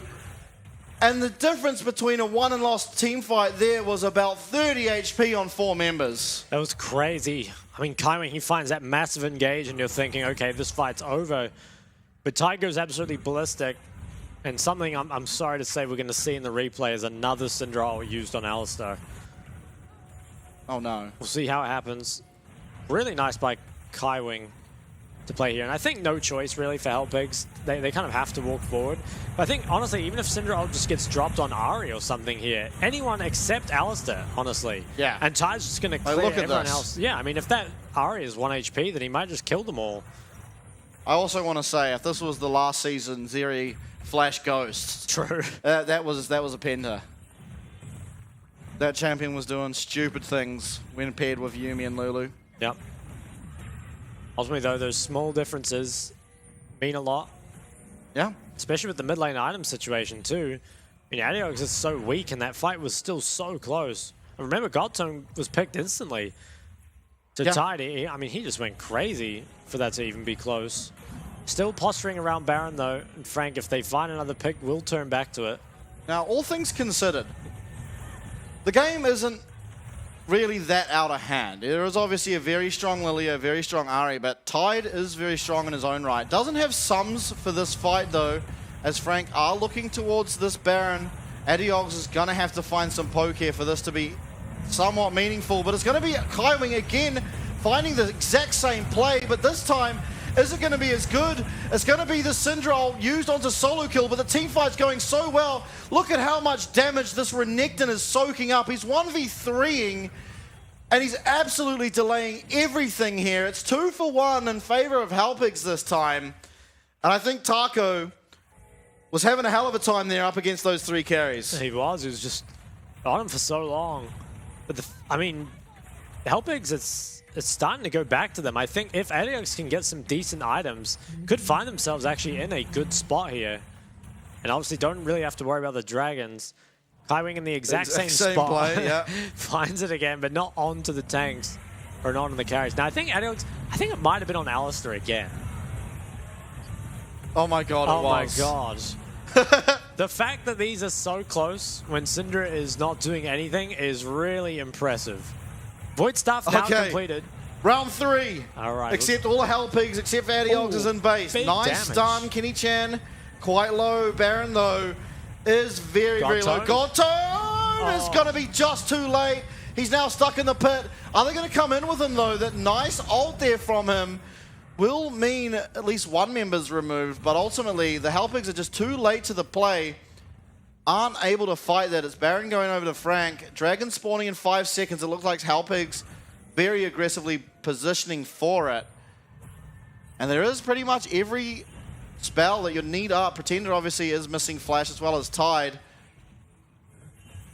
We'll have to see. Okay, Kenny Chan will spot out Taco. Might not. Kaiwing, though, is alone, but it's going to be so much dive match, and it's just an absolute slaughter. 3 members going down in very quick succession here for Hellpigs, and it's just Taco and Godtone alone. And with this Baron, it looks like Inhib will be picked up as well as the Dragon eventually, but massive team fight there found. Yeah. I think Hellpigs could have just given that one up. They didn't even really need the Dragon. I wonder if they'll push to end. I mean, a lot of the wave clear is gone. The Poppy ult's down too. Are they going to go for more? It looks like they'll try. They are. Chan does flash forward, but only lands the Drowsy onto Taco, who will Zhonya's it up. There is very short cooldowns on, or respawn, shall I say, for Hellpigs. And with that, they are going to back away. They're going top side, so we might even still see a Dragon fight yet. But take us away with this shot. I really think they should have just given it. I mean, this is a 4v5 for a second drag. You really just don't care that much. And once again, Kaiwing finds an incredible engage. And It's really hard, I think, to control all the flanks when you only have 4 members, right? Because you just can't mark all the flanks. You need some of your tanks alive. Okay. Right, here we go again. Another 5v5. No ult on Renekton.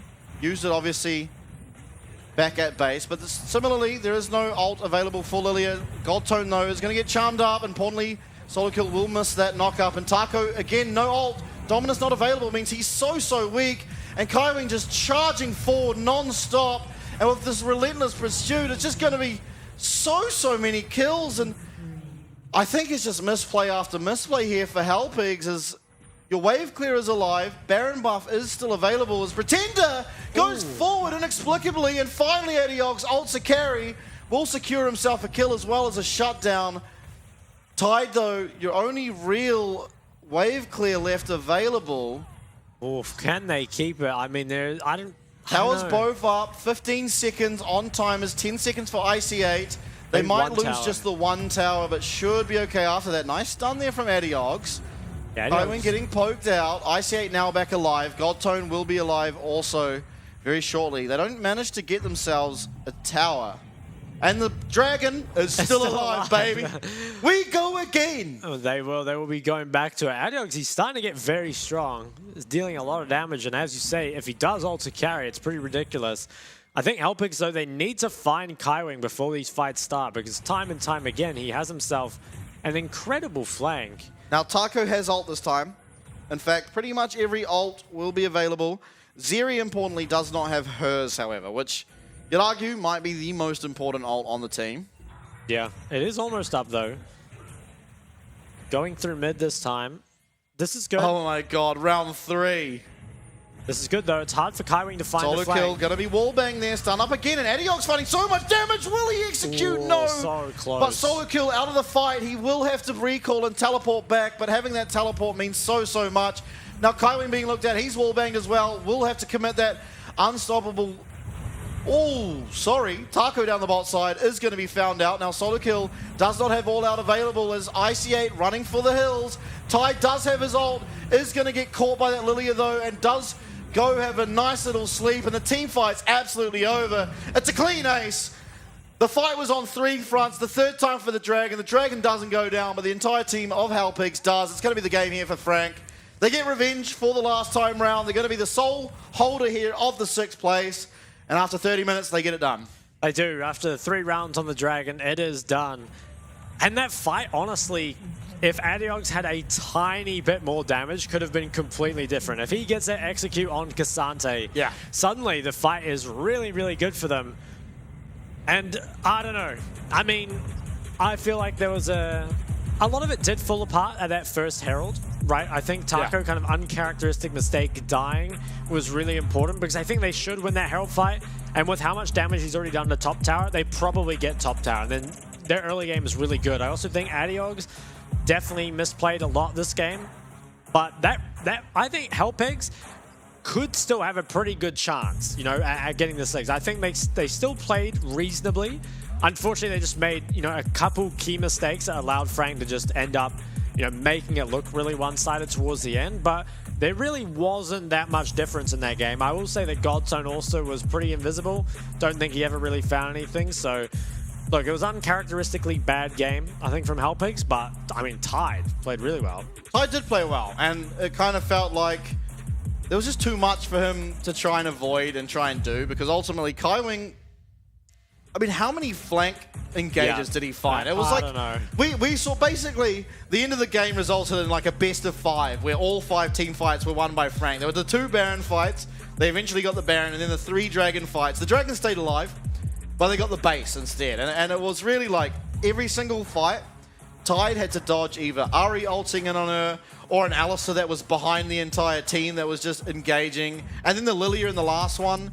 There was just too much for Tide to have to try and avoid, and the rest of the team didn't have the power they really needed to be able to support him and trying to carry that game. But I think ultimately it was a good look for Frank, and they need to be able to win.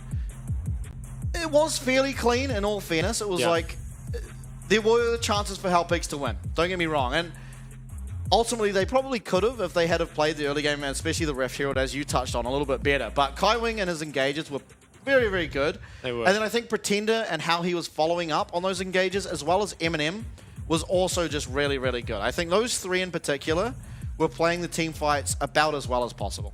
Yeah, I think I'd have to agree. I think MVP to Kaiwing for sure, Yeah, right? I think Kaiwing has to get it. I think just so many. it was good like 5 engages. fights in a row where he found a flank engage as Alistair. I was like, how does that even It's happen? pretty ridiculous, yeah. I think one really nice thing about Alistair too is that as other supports kind of don't become tanky, you know, as the game goes on, they really fall off in tankiness. Alistair still remains, just because of his ult, that kind of beefy tank for, well, I think they made it like 9 seconds now, right? It went up by 2, yeah. It feels like a really long time. Level 3 ult is like 90% damage reduction or that's something pretty ridiculous. Yeah, it gets pretty bonkers. And I want to say one thing though, like Goldtone's playing Poppy. I don't think I saw a single team fight where he actually just hit someone away and they were able to capitalize on it. No. And at that point, you just should probably keep his verdict the Alistair and get that guy out of there. True, yeah. I mean, it wasn't... it was a good Poppy game to play, but unfortunately he didn't have the best game on it. Admittedly, this one was very, very close. I think... Oh, it must have been so close to executing. Yeah. But because they didn't quite get him, I think Tide felt the need to try cancel that recall. Or Tycho felt the need to cancel the recall, as you see. Goes in. Yeah. And was taken out. Absolutely demolished. I think that's a problem. Obviously, the cohesion not really there for this fight. Even here, it's just really 2 sides, and yeah, Adiogs, after having used the ult, does not really have anywhere near the amount of damage you'd need to even threaten Eminem or Pretender, and you see it there. Just an absolute clean wipe, and Adiogs puts up the most damage, but again, it feels like pretty fake damage. But the Poppy damage, less than the Alistair. Yeah. I don't know. We've got to find another champ for Godzone. Nautilus. You think it's Nautilus? That was his It could best game be, by far, yeah. I swear. Yeah. But Poppy's not it. This is the second Poppy game. Both of them have left a lot to be desired, I have to say. But yeah, taking a look honestly over at the Frank team, it's all pretty even. I think that was a far better Lilia look than we saw at the first Lilia game. Was it that amazing? I don't really think so. It was kind of just Could there. have been any champ, really. Yeah, it did feel that way. It felt like a lot of it was just Kaiwing, Eminem, and Pretender. Yeah, he was up 3 levels in the jungle, which does more feel like Godtone kind of just at some point gave all his camps to his laners. But Right, good. to no one's surprise, really, it is Kaiwing who grabs an MVP. I feel like he might have a few MVPs. Maybe like 3 or 4. Can't remember. No, I don't remember. He's been playing well, though. He has. He has definitely been playing well. And I think this is where he really shows his brilliance, I think, is when he is able to play games like the Alistair and the engaged supports and like looking for this. Was this the first or the second time? Looks like it was the second. One. Yep. Yeah, this is the second one. Which was still solid, honestly, because you catch Godtone out, and that makes the fight like way more difficult for him to play. I think this was the one where Tide went crazy, right? Taco, yeah. Oh, well, Tide and Taco. Both of them, yeah. Yeah. Oh.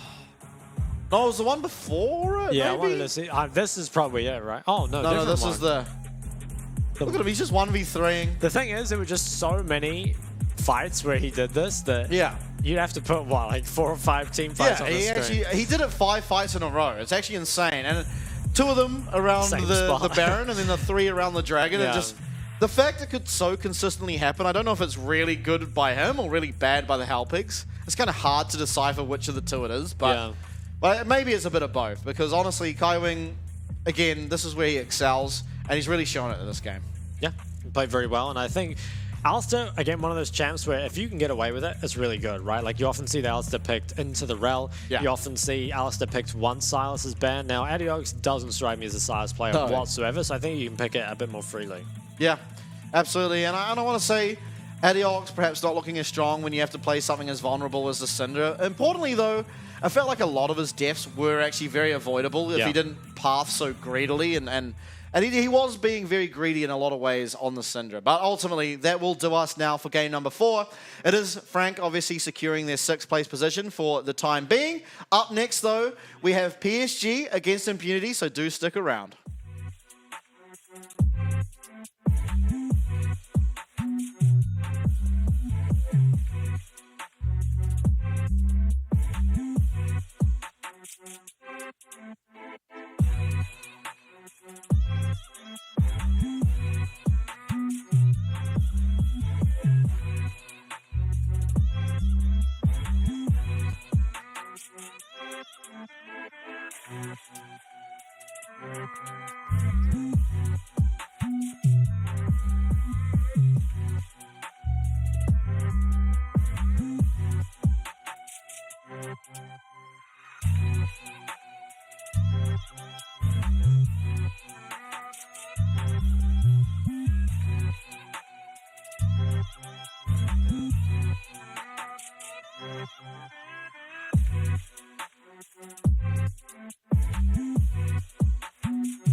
Flex on the beat. Flex on the beat.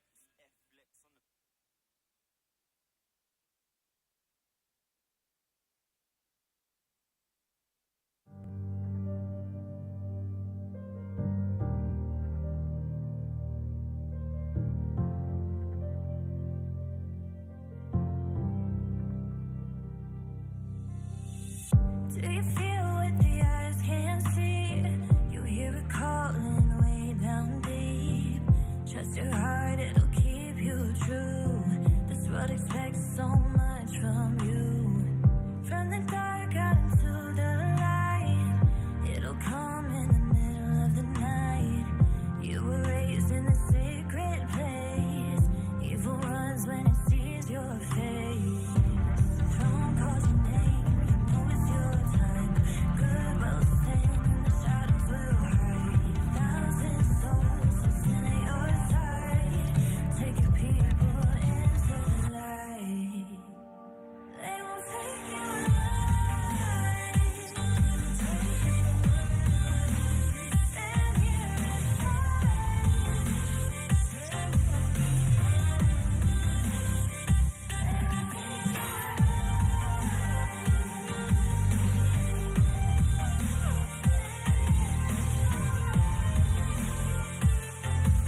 town, would you still be around? If I was begging for your help, would you let me down? Yeah, I could try to act like I don't need anyone, pretend it's me, myself, and I'd rather be on my own. But I know I can do this alone. If I had a nightmare, tell me, are you right there pulling me out? If I was too high, yeah, tell me, are you right there pulling me down, me down? 'Cause I need you to ride along. So tell me, are you right there? Tell me, are you right there when it goes down, goes down? If I was falling to the ground, would you pick me up? If my world was crashing down, would you make it stop? I do for you, but would you do the same? When everyone's gone, are you gonna stay? When demons come through, would you push them away? Would you push them away? Are you gonna stay? If I had a nightmare, tell me, are you right there pulling me out, me out? If I was too high, yeah, tell me, are you right there pulling me down, me down? 'Cause I need you to ride along. So tell me, are you right there? Tell me, are you right there when it goes down, goes down? 'Cause I need you to ride along. So tell me, are you right there? Tell me, are you right there when it goes down, goes down, goes down? When it goes down, down, down, down, down. When it goes down, yeah. If I was too high, yeah, tell me, are you right there pulling me down, me down? If I had a nightmare, tell me, are you right there pulling me out? Oh, 'cause I need you to ride along. So tell me, are you right there? Tell me, are you right there when it goes down, goes down? If I had a nightmare,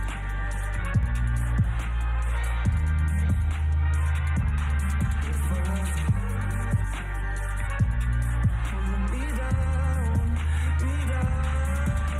'Cause I need you along. So tell me, are you right there? Tell me, are you right there when it goes down, goes down, goes down?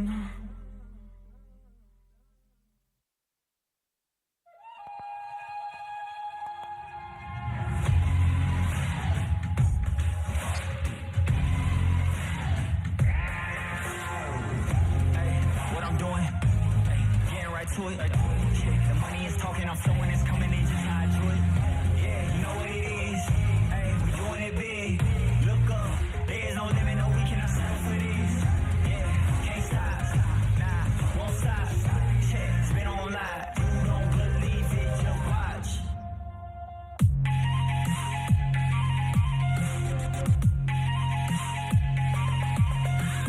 I had to deal with the cards dealt. Hey, when no one's help. When it's time for action, headlines and cash. Just imagine all of the hours that I put in running and gunning the passion. All of them clap, big applause. Wish I could pause all their reactions.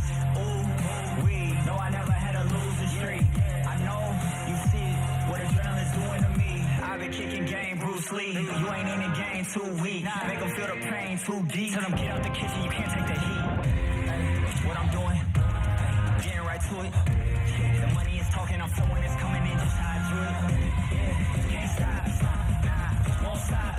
Yeah, spin on live, you don't believe it, just watch.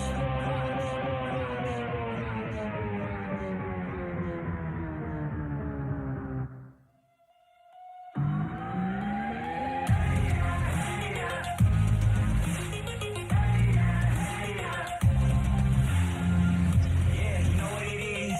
Hey, we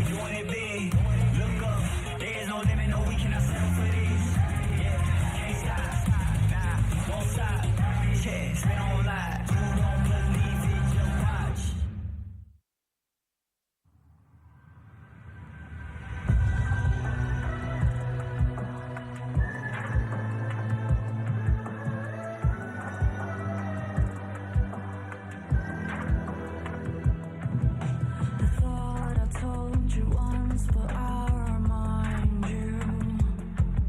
There's certain things you're not supposed to do. I saw you in my dreams and you were falling. It's not over till I say so. It's not over till I'm ready to let it go.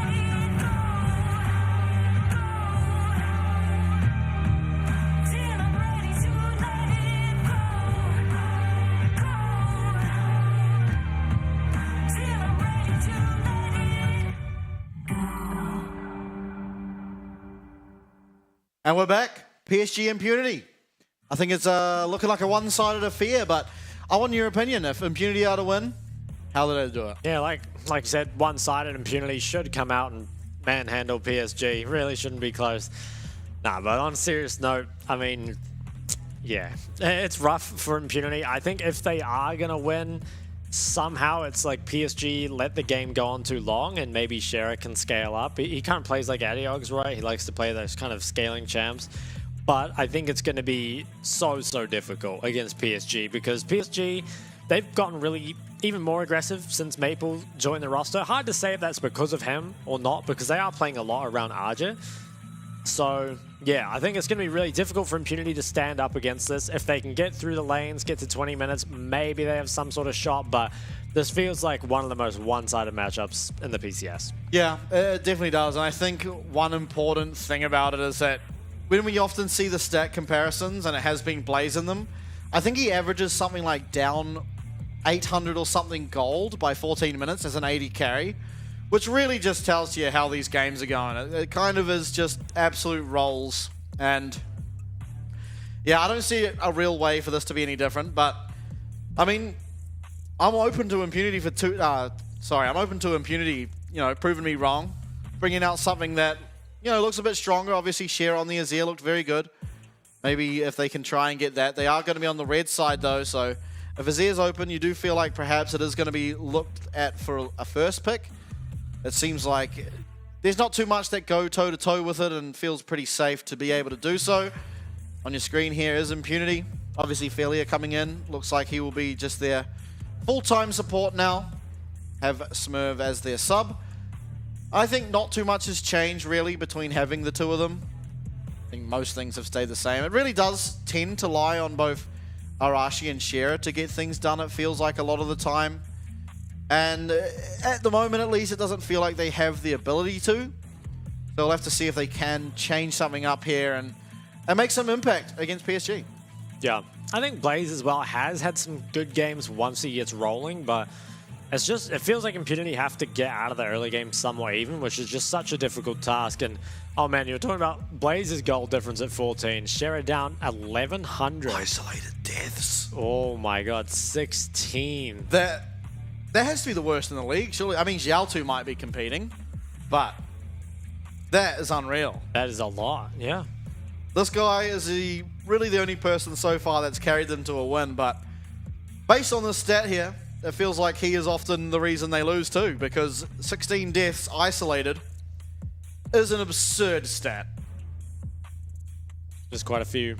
All right, let's head into the draft and see what the teams have in store for us. I kind of hope that the side of PSG do just pay the respect and ban away the Azir or something from Shera, because I think that that's pretty much the only chance they have of winning. And Azir just seems like such a strong champ, wins pretty much every game in the PCS. Maybe they could pick it up. I mean, Maple's Azir is very good as well. I don't think, has he played at the split? I don't think he has. I don't believe so, but he certainly has played it. Now, I mean, all things considered, draft's not all that surprising thus far. Would you ban out the last two here, though? I mean, Sejuani, Maokai, Azir, even the Tristana or the Jace. Maple looks really, really strong on the Jace. Nico as well. We've seen PSG very, very open to just picking that up. Obviously, it has been nerfed in the most recent patch, but it still feels pretty strong. Yeah, so Nico, Jace, both up. Obviously, the Maokai is in there as well. Lots of interesting choices available. Might just be a 2-for-1 trade. And Jace is the first pick. Okay. Now, what are you going to take against this? Could just pick up your choice of jungler. I really do like the Azir into Jace. Wouldn't be surprised to see this again. Yeah, makes sense. This is going to be locked in. Oh, okay. So they deny the Maokai. This does give over the Sedge Jax if they want to pick it up. And that makes it pretty hard to pick a top lane into it because normally, you know, Gragas is your answer, but with 2 APs in your top or in your mid jungle already, it would be quite difficult. I would like it, I think, if PSG do just lock in the Sedge Jax. I think taking the Maokai is kind of bad. I feel like it's better to go Azir Sedge. Or maybe even Jax Sedge, honestly. Yeah, but I feel like now that you've kind of made top lane difficult, although... Yeah, I was going to say, if you do go the Sedge Jax, you are very heavy on AD, unless Waku pulls out an AP, but I like the Rumble. What can you really pick into it? Doesn't feel like there's a whole lot of good options. Nah, might not be the worst.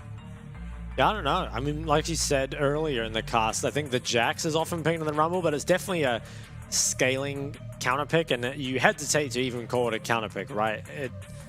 I guess it does well after like 3 items or something, but earlier This on feels it does very not. one-sided. Fiora. Now, this feels like Arja should have his way with the top lane, at least for the beginning of the game. Yeah, it seems a little odd. Level 1 maybe, Fiora wins. And then after that it feels quite downhill. Now, ban phase, Ashe, taken away. I guess they're just going to target some AD carries. There is still the Xayah open, Aphelios of course. Yeah, there's a lot of Even AD the carries Varus. still up. I think PSG, you can probably just ban out the Xayah. Because I think... Okay, they ban the Rakan instead. Want to leave the Xayah available, I guess, but I feel like most ADCs are fairly immobile at the moment and will struggle into the Rumble. And it's the first game of Rumble we've seen here this week on this new patch. I think it is a really strong champ, but... Has been banned. Yeah, I think it's also just kind of hard to pick sometimes because often, you know, you end up having to prioritize other stuff or you end up with too much AP or something, can't lock it in. But PSG, they've found a way to get it.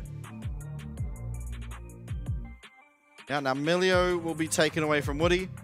This is a very consistent thing we see. The last ban here, I mean, there's Nautilus, Fiona. I feel like you can just ban whatever. Oh, they missed it. I feel like, yeah, it doesn't feel like there's really a ban here that matters, almost. Yeah, it's hard because any ADC you ban, you are banning away from yourself. But I think that Xayah could have been the better ban.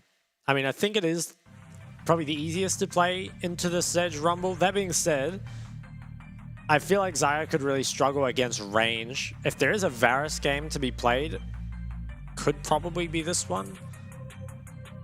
See what Waku ends up going for, though. Alternatively, I mean, they can just go the likes of Aphelios Thresh or even Aphelios Lulu. Looks like it will be the Varus. It makes sense, right? Xayah struggles against the range. And I think you do have enough DPS from the rest of your team that if you do want to play Poke Varus or even AP Varus, you can probably make it work. So what's Woody's pick going to be? Ooh. I'm kind of down for that. Yeah, so am I. Maybe they just want more lockdown for the Rumble, though. It is a lot easier to play Rumble with some point and click. You know, I don't know about you, but I'm more of a QWE Rumble. Not very good at the ult. So having CC on your team makes it a lot easier. Do you use Rumble ult on quick cast or smart, or what's the other one? Smart cast? Is It's it? normal cast or smart cast, there you go. right? Which one do you use? Because I'm a firm believer of normal cast for Victory and Rumble ult. No. No, you quick cast it? I quick cast everything, even Victory. Oh. I swear Victory is not even that hard, man. I don't know what people are on about. But last pick will be the Leona locked in. I'm feeling PSG's comp. I mean, this is a... I think if it were another team, I'd be worried a little bit about the Varus, but I do think this is actually a pretty good game for it, and they do have lots of damage from other sources, so I think it's going to be fine. I still think Impunity have a very strong comp, especially, you know, kind of the jungle down. I'm not too sure about the Fiora. I feel like it's honestly not really going to find a lot of value in this game. But I'm open to being proved wrong. I mean, if he can win the top matchup and then just end up a split push win condition, could be troublesome. Shock, shock, shock. I'm looking. Peer your eyes. I see it. See it? I see it. RJ, Oh, he's got the ignite. based. This man, he's taken to this Fiora. Yeah, yeah. He realizes he doesn't need to teleport to lane if he just kills Fiora twice. No, he's going to cook her up. I love it. That's some confidence. I think it is good. Yeah. I think a lot of times in the professional scene, teleport is a little bit over appreciated. I think there are like a lot of champions that you can do better off, especially in the top lane, by not taking the teleport. I mean, sometimes you even see Darius players take the teleport on Darius, where it feels like you can just win the game quicker if you do take the ghost, and you get more pressure. I mean, the similar with Rumble here. If you are able to pressure your lane better, you get the Rift Shield, and the teleport becomes a little less impactful. I mean, you might lose a little bit of CS here and there, but ultimately the lane pressure is more important. So I like it. I think I do too. A lot of times, yeah, you still will have the teleport available here in the mid lane from the Jace. Kind of brings it back to how it used to be in a way of, I can't remember when all the mid laners started changing. I think it would have been about Season 7, but before then, most of the mid laners did not run TP. It was just, regular combat sums. And so you kind of had to play with your 1 TP. So kind of throwing back to those days. I miss the days where there was literally no team fights and it was just an AD carry support top, an AD carry support bot, and it was whatever team pushed faster. Those were not the days. Oh. Maple, TSM emote again. He's got the Dawn Shield. So just wants to be able to survive the Azir poke. Honestly, I don't think he needs it, given that Azir doesn't have Sorcery second. Ooh, Arja. Comet, Scorch, absolute focus. Yeah, the Giga Chad setup. Yeah, this man's burning down a Fiora today. Could there be a top invade? Is that what they're playing for? Because if you could split the map, it would make the game unplayable for Fiora, I think. Doesn't look like they're going to go for it. Said just drop a ward. I'm going to get confirmation on that solo start. Now let's see.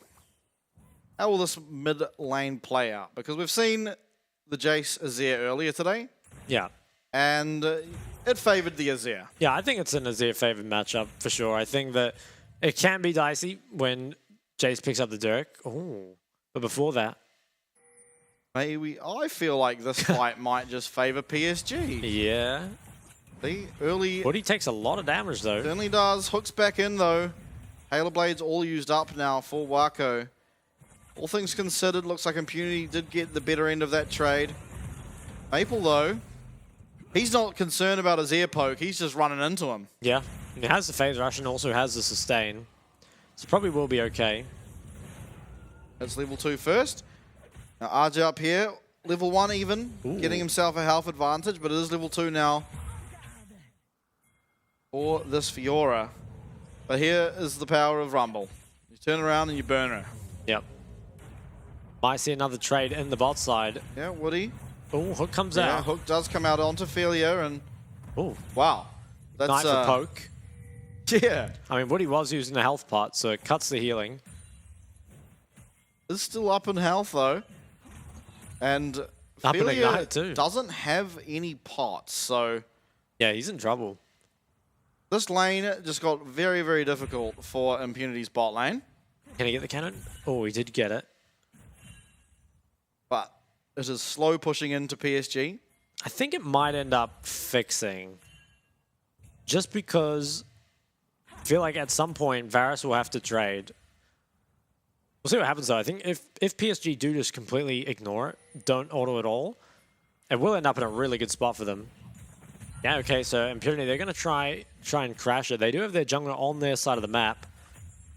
And PSG probably do know that, given that they had that level 1 ward. And with the creep advantage, we'll probably be pretty safe to crash this, but CS is definitely going the way of Wako at this point. And trades in mid lane also going the way of Cher. I think it is definitely a good matchup for Azir. But so much can change, you know? If there's a bunch of early skirmishes and suddenly you're fighting Chapter Azir versus Dirk Jace, it can be very, very tough. Looks like there will be some sort of invade. Yeah, he just drops a ward. Is he going to try to come over the wall? I mean, there is the phase rush, but Jace is completely oom. Yeah, can't even use the hammer form Q at this point. Ooh, Arashi's going to walk him off. They are just going to crash this wave. This would be really nice. I think if Azir can get a relatively free lost chapter or something else, they'd be very, very happy. Game has been paused. Arashi taking this time to have a little sip of his drink, rehydrate. Always good. Keep rehydrated out there, fellas. Looks like it might be something with Junjia. Hopefully we'll get some confirmation on what it is soon enough, and would like to get back on the Rift, of course. Yeah, I'm excited to see top lane. We haven't seen it yet, really, outside of the very early stages. But we've got an Ignite up there, and I think that, you know, deserves some appreciation from the spectators. For sure. I feel like LJW probably going to have a hard time in that matchup, at least until a couple items come through. But come back. Blaze is very, very low, trying to run away. Wako, though, is now aiming for Felia. Does have both summoners available. Will land the slow there. Flash forward. Will confirm the first kill there. First blood now given over to Wako on the Varus. Yeah, he got it as well. I was worried that Woody might end up taking that, but first blood to him, and Blaze forced to lose this giant creep wave and his sums. Huge win for PSG's bot lane. Recalls did come out of mid. It looks like Sherrod managed to base without using TP, which is pretty big. See how this went down. Impunity, I think once their jungler is spotted top side, they're vulnerable to just being 2v2'd, and we're so low already. And the Hail of Blaze Varus, like I said, I've been a hater. It hasn't really found a lot of impact, but if you can get 2v2 kills with it, then I'm absolutely a fan. I grabbed himself 600 gold there. It will be the lethal Varus, which I think is honestly fine this game. You've got a lot of DPS from other sources, especially with the Rumble in the mix. Yeah. And the Rumble already having a very good time up here in the top lane. That was very optimistic. I like that. Me too. Oh, Wako though. Wako though does have cleanse, does not have flash. He's walking up towards his jungler in support, but Arashi is also going to be there, and it's a kill immediately found here for Impunity. Although it looks like it will be turned around. Woody picking up that one as Shera and Maple now trying to join the fray. Double kill found already for Blaze. Emperor's Divide will not land there onto Junjia as the flash over will ensure his safety, but 2 kills found in return here for Impunity. Very important after dying immediately for obviously what was the first blood. Yeah, Blaze being 2-0 is just insane given what happened bot. And Wako, I mean, it's kind of greedy, I suppose. He Very just thought greedy. support would be in the river, but instead Feely was here, just take level 4 as well. And a little bit of indecision. I'm not sure if it would have made a difference, but maybe he could have committed to walking that way earlier. I think he still dies no matter what. But it's problematic. I mean, we've seen this happen to Wako a lot lately, of him just dying early. And back to live. Arashi getting very low. Looks like Maple will be aiming to claim that one. He in fact does, and now it's going to be turn around, and Felia not long for the world himself. Zenith Blade does go off, but it will be Maple now. 2 kills of his own accord. 2 kills to Maple is a huge pickup. Azir will start to struggle, I think, against the Snowball Jace. Now, there is no TP for Maple, so he's going to lose some creeps, at least for now. I want to see how this happens. So, looks like Azir doesn't have priority currently. Impunity with the bot move. I mean, they have Xayah around. How did this go so bad? Okay, so the Xayah... Blaze ended up just walking away, was zoned out by Woody, and Azir was basing and TPing at the time. So, looks like just a lot of miscommunication. Something that costs the bottom teams often and a lot. Ooh. And now the Smork shoes picked up for RJ. He's going to be absolutely roasting LJW. Now, LJW needs to be pretty careful. I mean, he's in lethal range already. He's well within lethal range. There's a lot of members on his side of the map, though, and with PSG starting the drag, RJ will probably be content just clearing out the wave. Herald spawns in 5 seconds, and I think that even with the tempo invested into this drag, PSG will probably want to fight this. They have a 2-0 Jace. as well as a Rumble with ult. Yeah, it is RJ. Preemptively heading in that direction. We do see on the minimap here. Yeah, Impurity need to get out of here. Yeah, Jinjia arriving. Arashi does have flash, so does LJW. Glacial Prison will land though, and it is going to be obviously the equalizer. Doesn't find anything, but does secure. There's no real way out here for Arashi's Maokai, and eventually will be taken out. And now Shearer getting looked at. Will be able to flash away and slide on out of there, but again, that's another flash expended. Chris Herald picked up. Yeah, I mean, Herald pickup is very nice. I think Shearer could have got out just by ulting and then WQ, but I'm not too sure. 3-0 now for Maple, though, and this is exactly what you want as Jace. The more... Oh, LJW, I think he's this gone. guy might be dead. Oh, the Ignite didn't get parried. Ozzy does have flash. Harpoon! Scorch! Oh no. my god! Don't think the Scorch was up, unfortunately. Very tragic, Wow. but still a really big pickup, honestly, and in fact, Oh, it Junji might is not not be done. Okay, no, they are going to give up, but it is look how a much you massive lose. wave. As well as more plates here given to Arja. Junji as well, having his free will over this topside jungle. And, Rumble is looking real good. Yeah, things not looking so good here for the top laner of Impunity. In fact, the whole map not looking too hot. Zaya, though, Blaze, is doing okay. Obviously, he is in a lane that you are expecting to lose against, and staying relatively even in CS. In fact, with the 2 kills, should be even if not ahead of Wako in terms of gold. Shearer also kind of holding his own. It's unfortunate that Maple just has 3 kills now. He's managed to keep his tower pretty healthy, though, and I think he got a plate in there somewhere. With no TP and a cannon wave crashing, I think Maple will be able to pick up one for himself. Let's grab that. And the Rumble with an AD mid obviously is a lot better, and I think that's maybe another reason why it hasn't been picked so much, is Tristana Jace, pretty much staple bans here in the PCS. You know, Jace was a PCS champ kind of before it was meta. They really liked it as a flex pick. So now that it's strong, makes sense that the mid laners are looking to pick it up whenever possible. Okay, Solar Flare available. Felia just hitting 6. Ooh, Jinjia actually Shearer. in the mid way.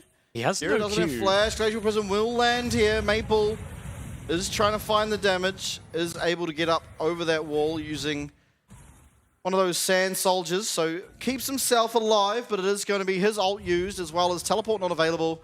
Should mean even more gold over here to Maple. And this is prior to even having his serrated Dirk available, and now that Solar Flare is used bot.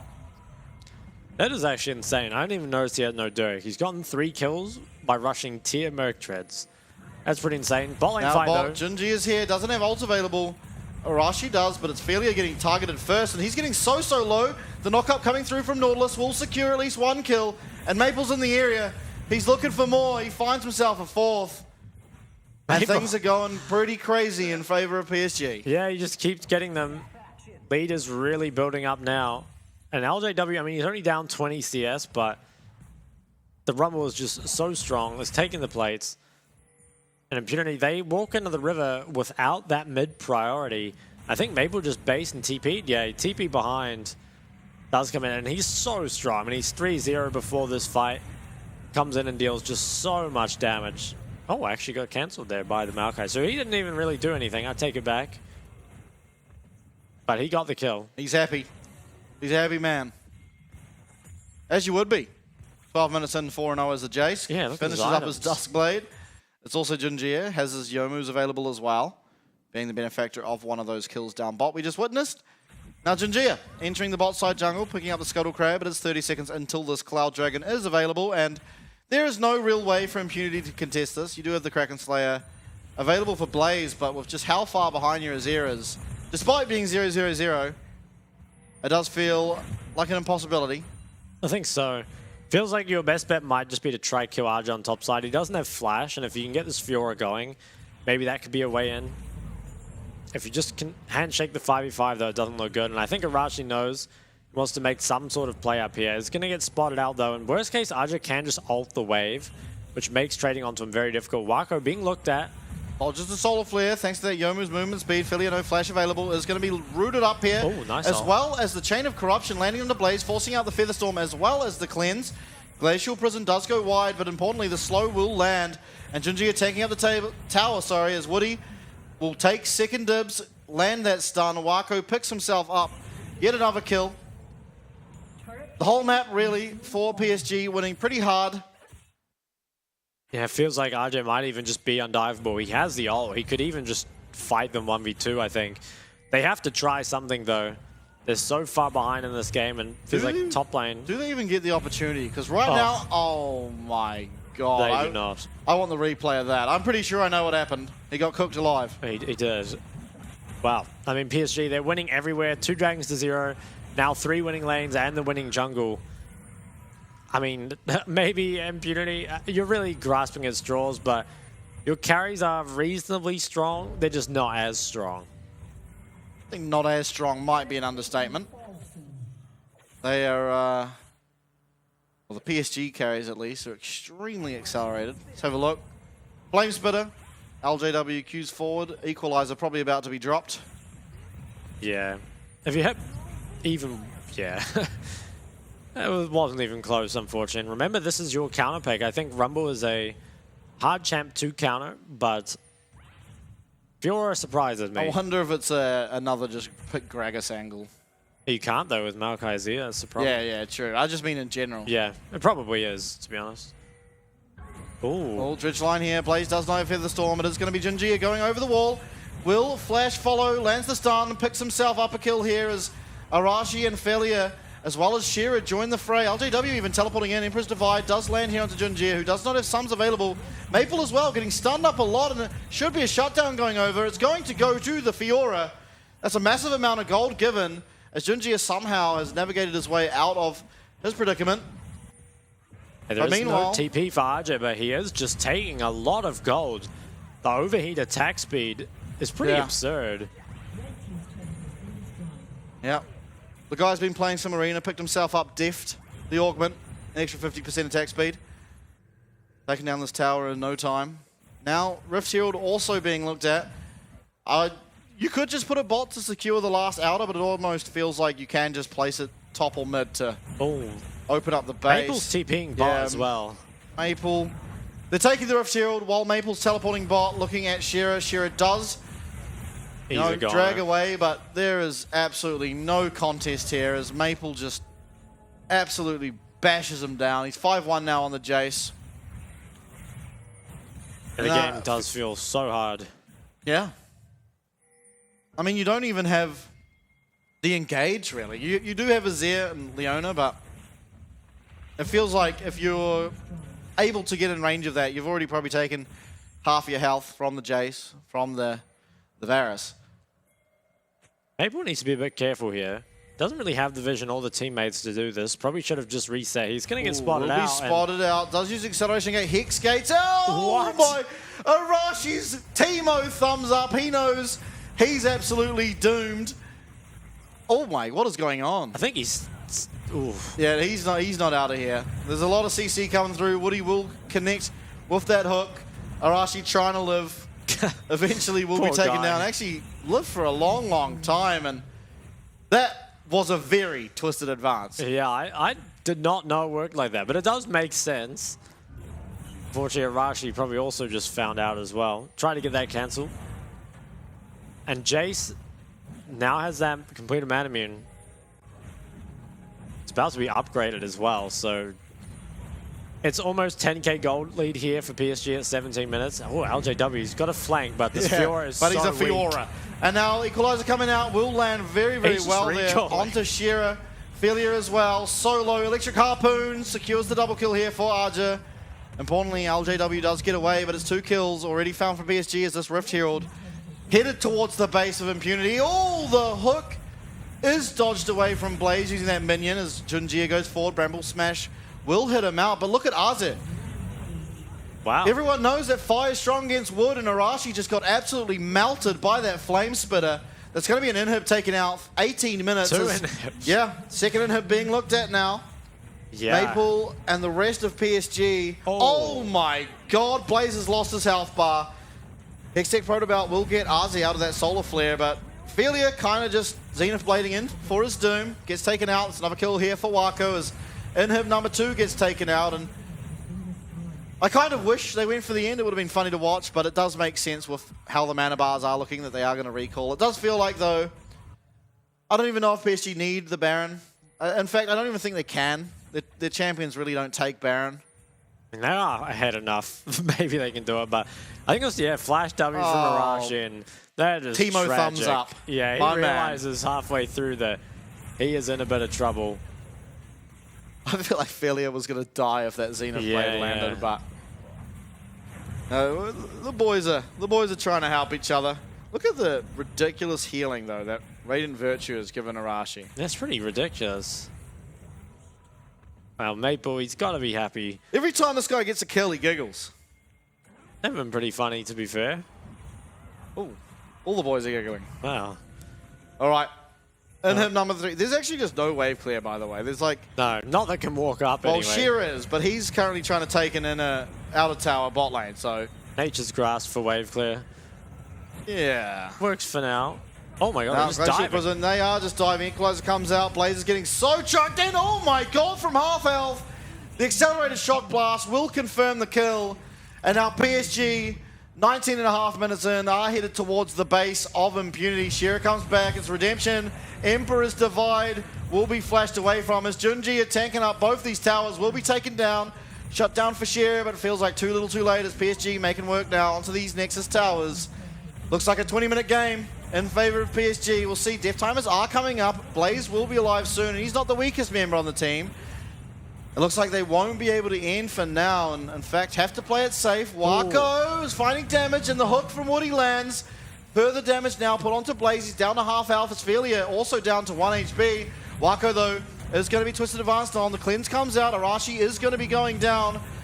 And the follow-up is going to be just too much. Nice flash from Blaze, but he just doesn't have the damage. It's not late enough in the game. And it's going to be another kill.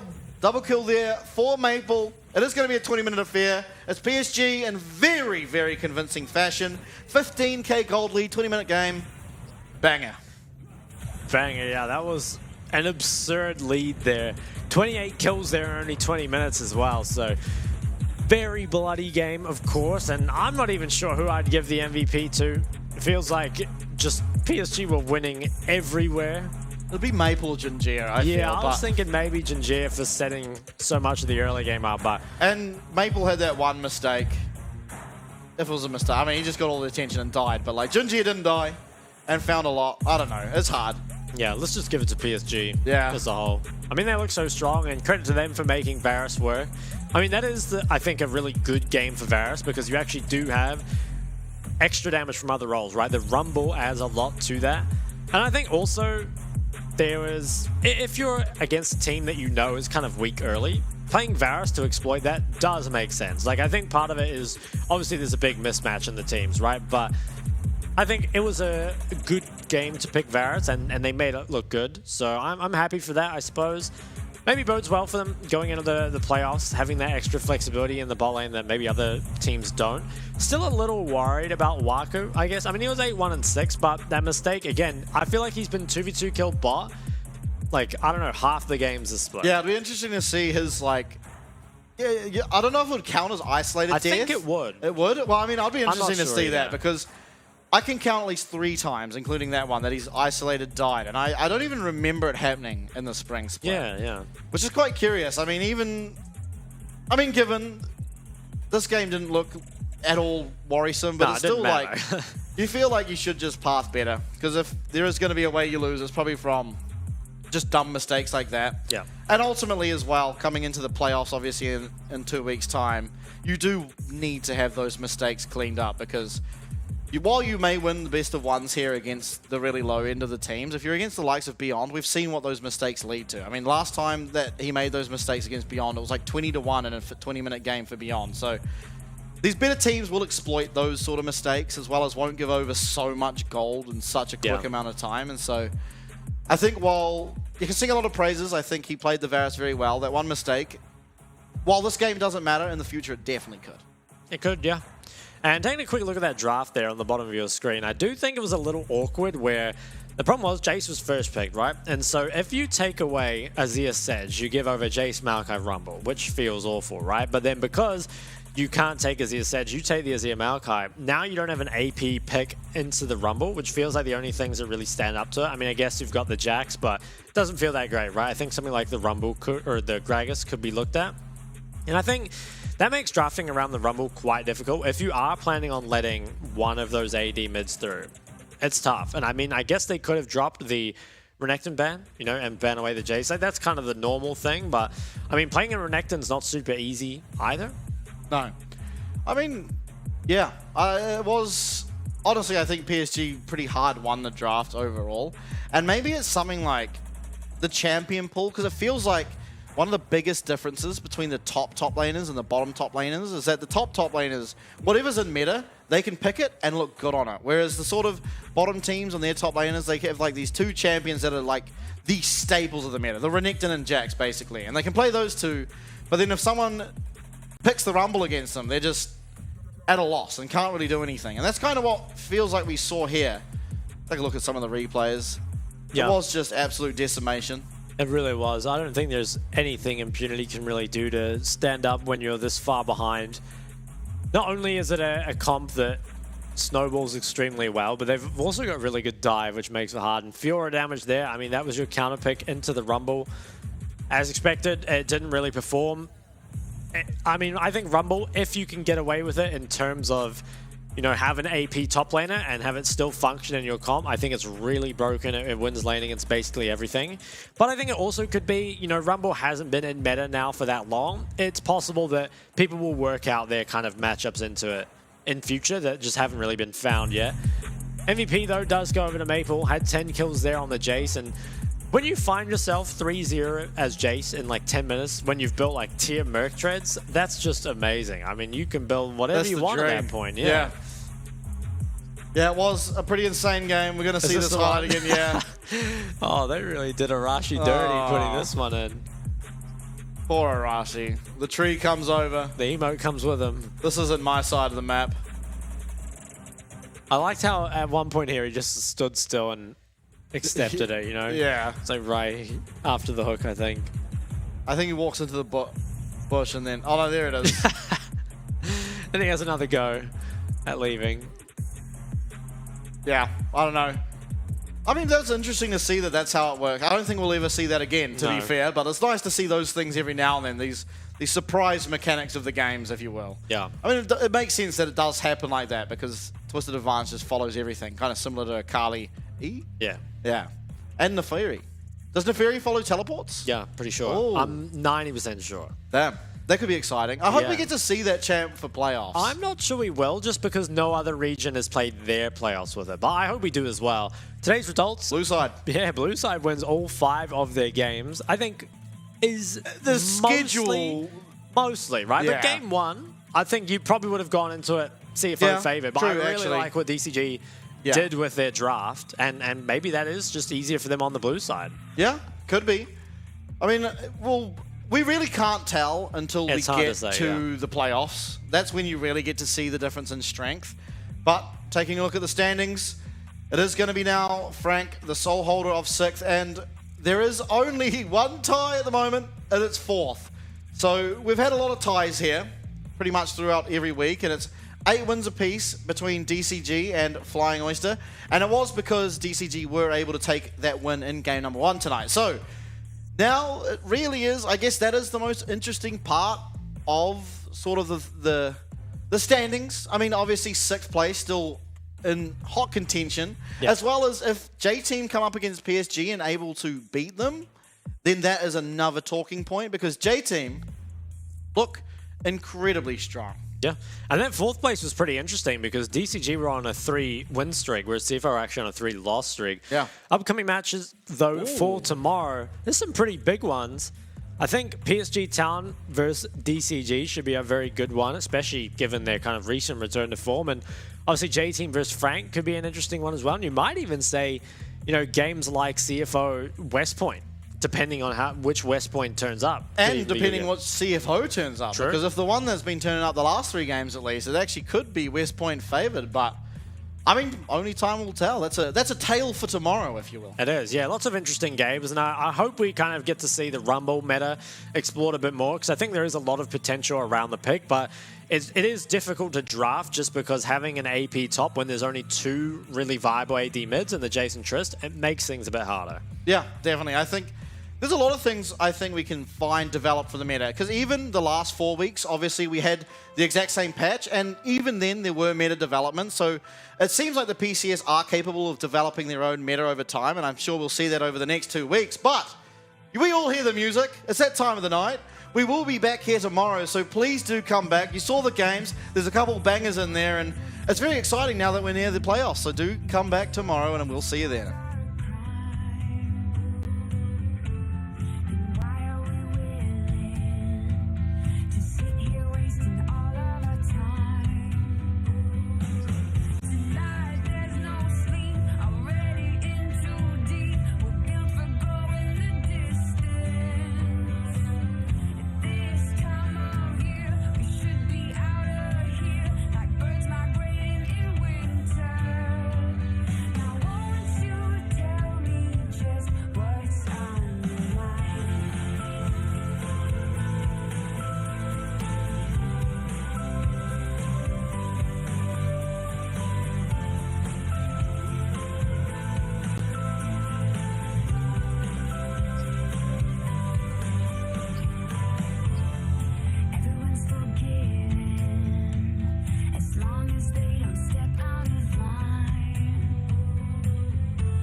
What has been seen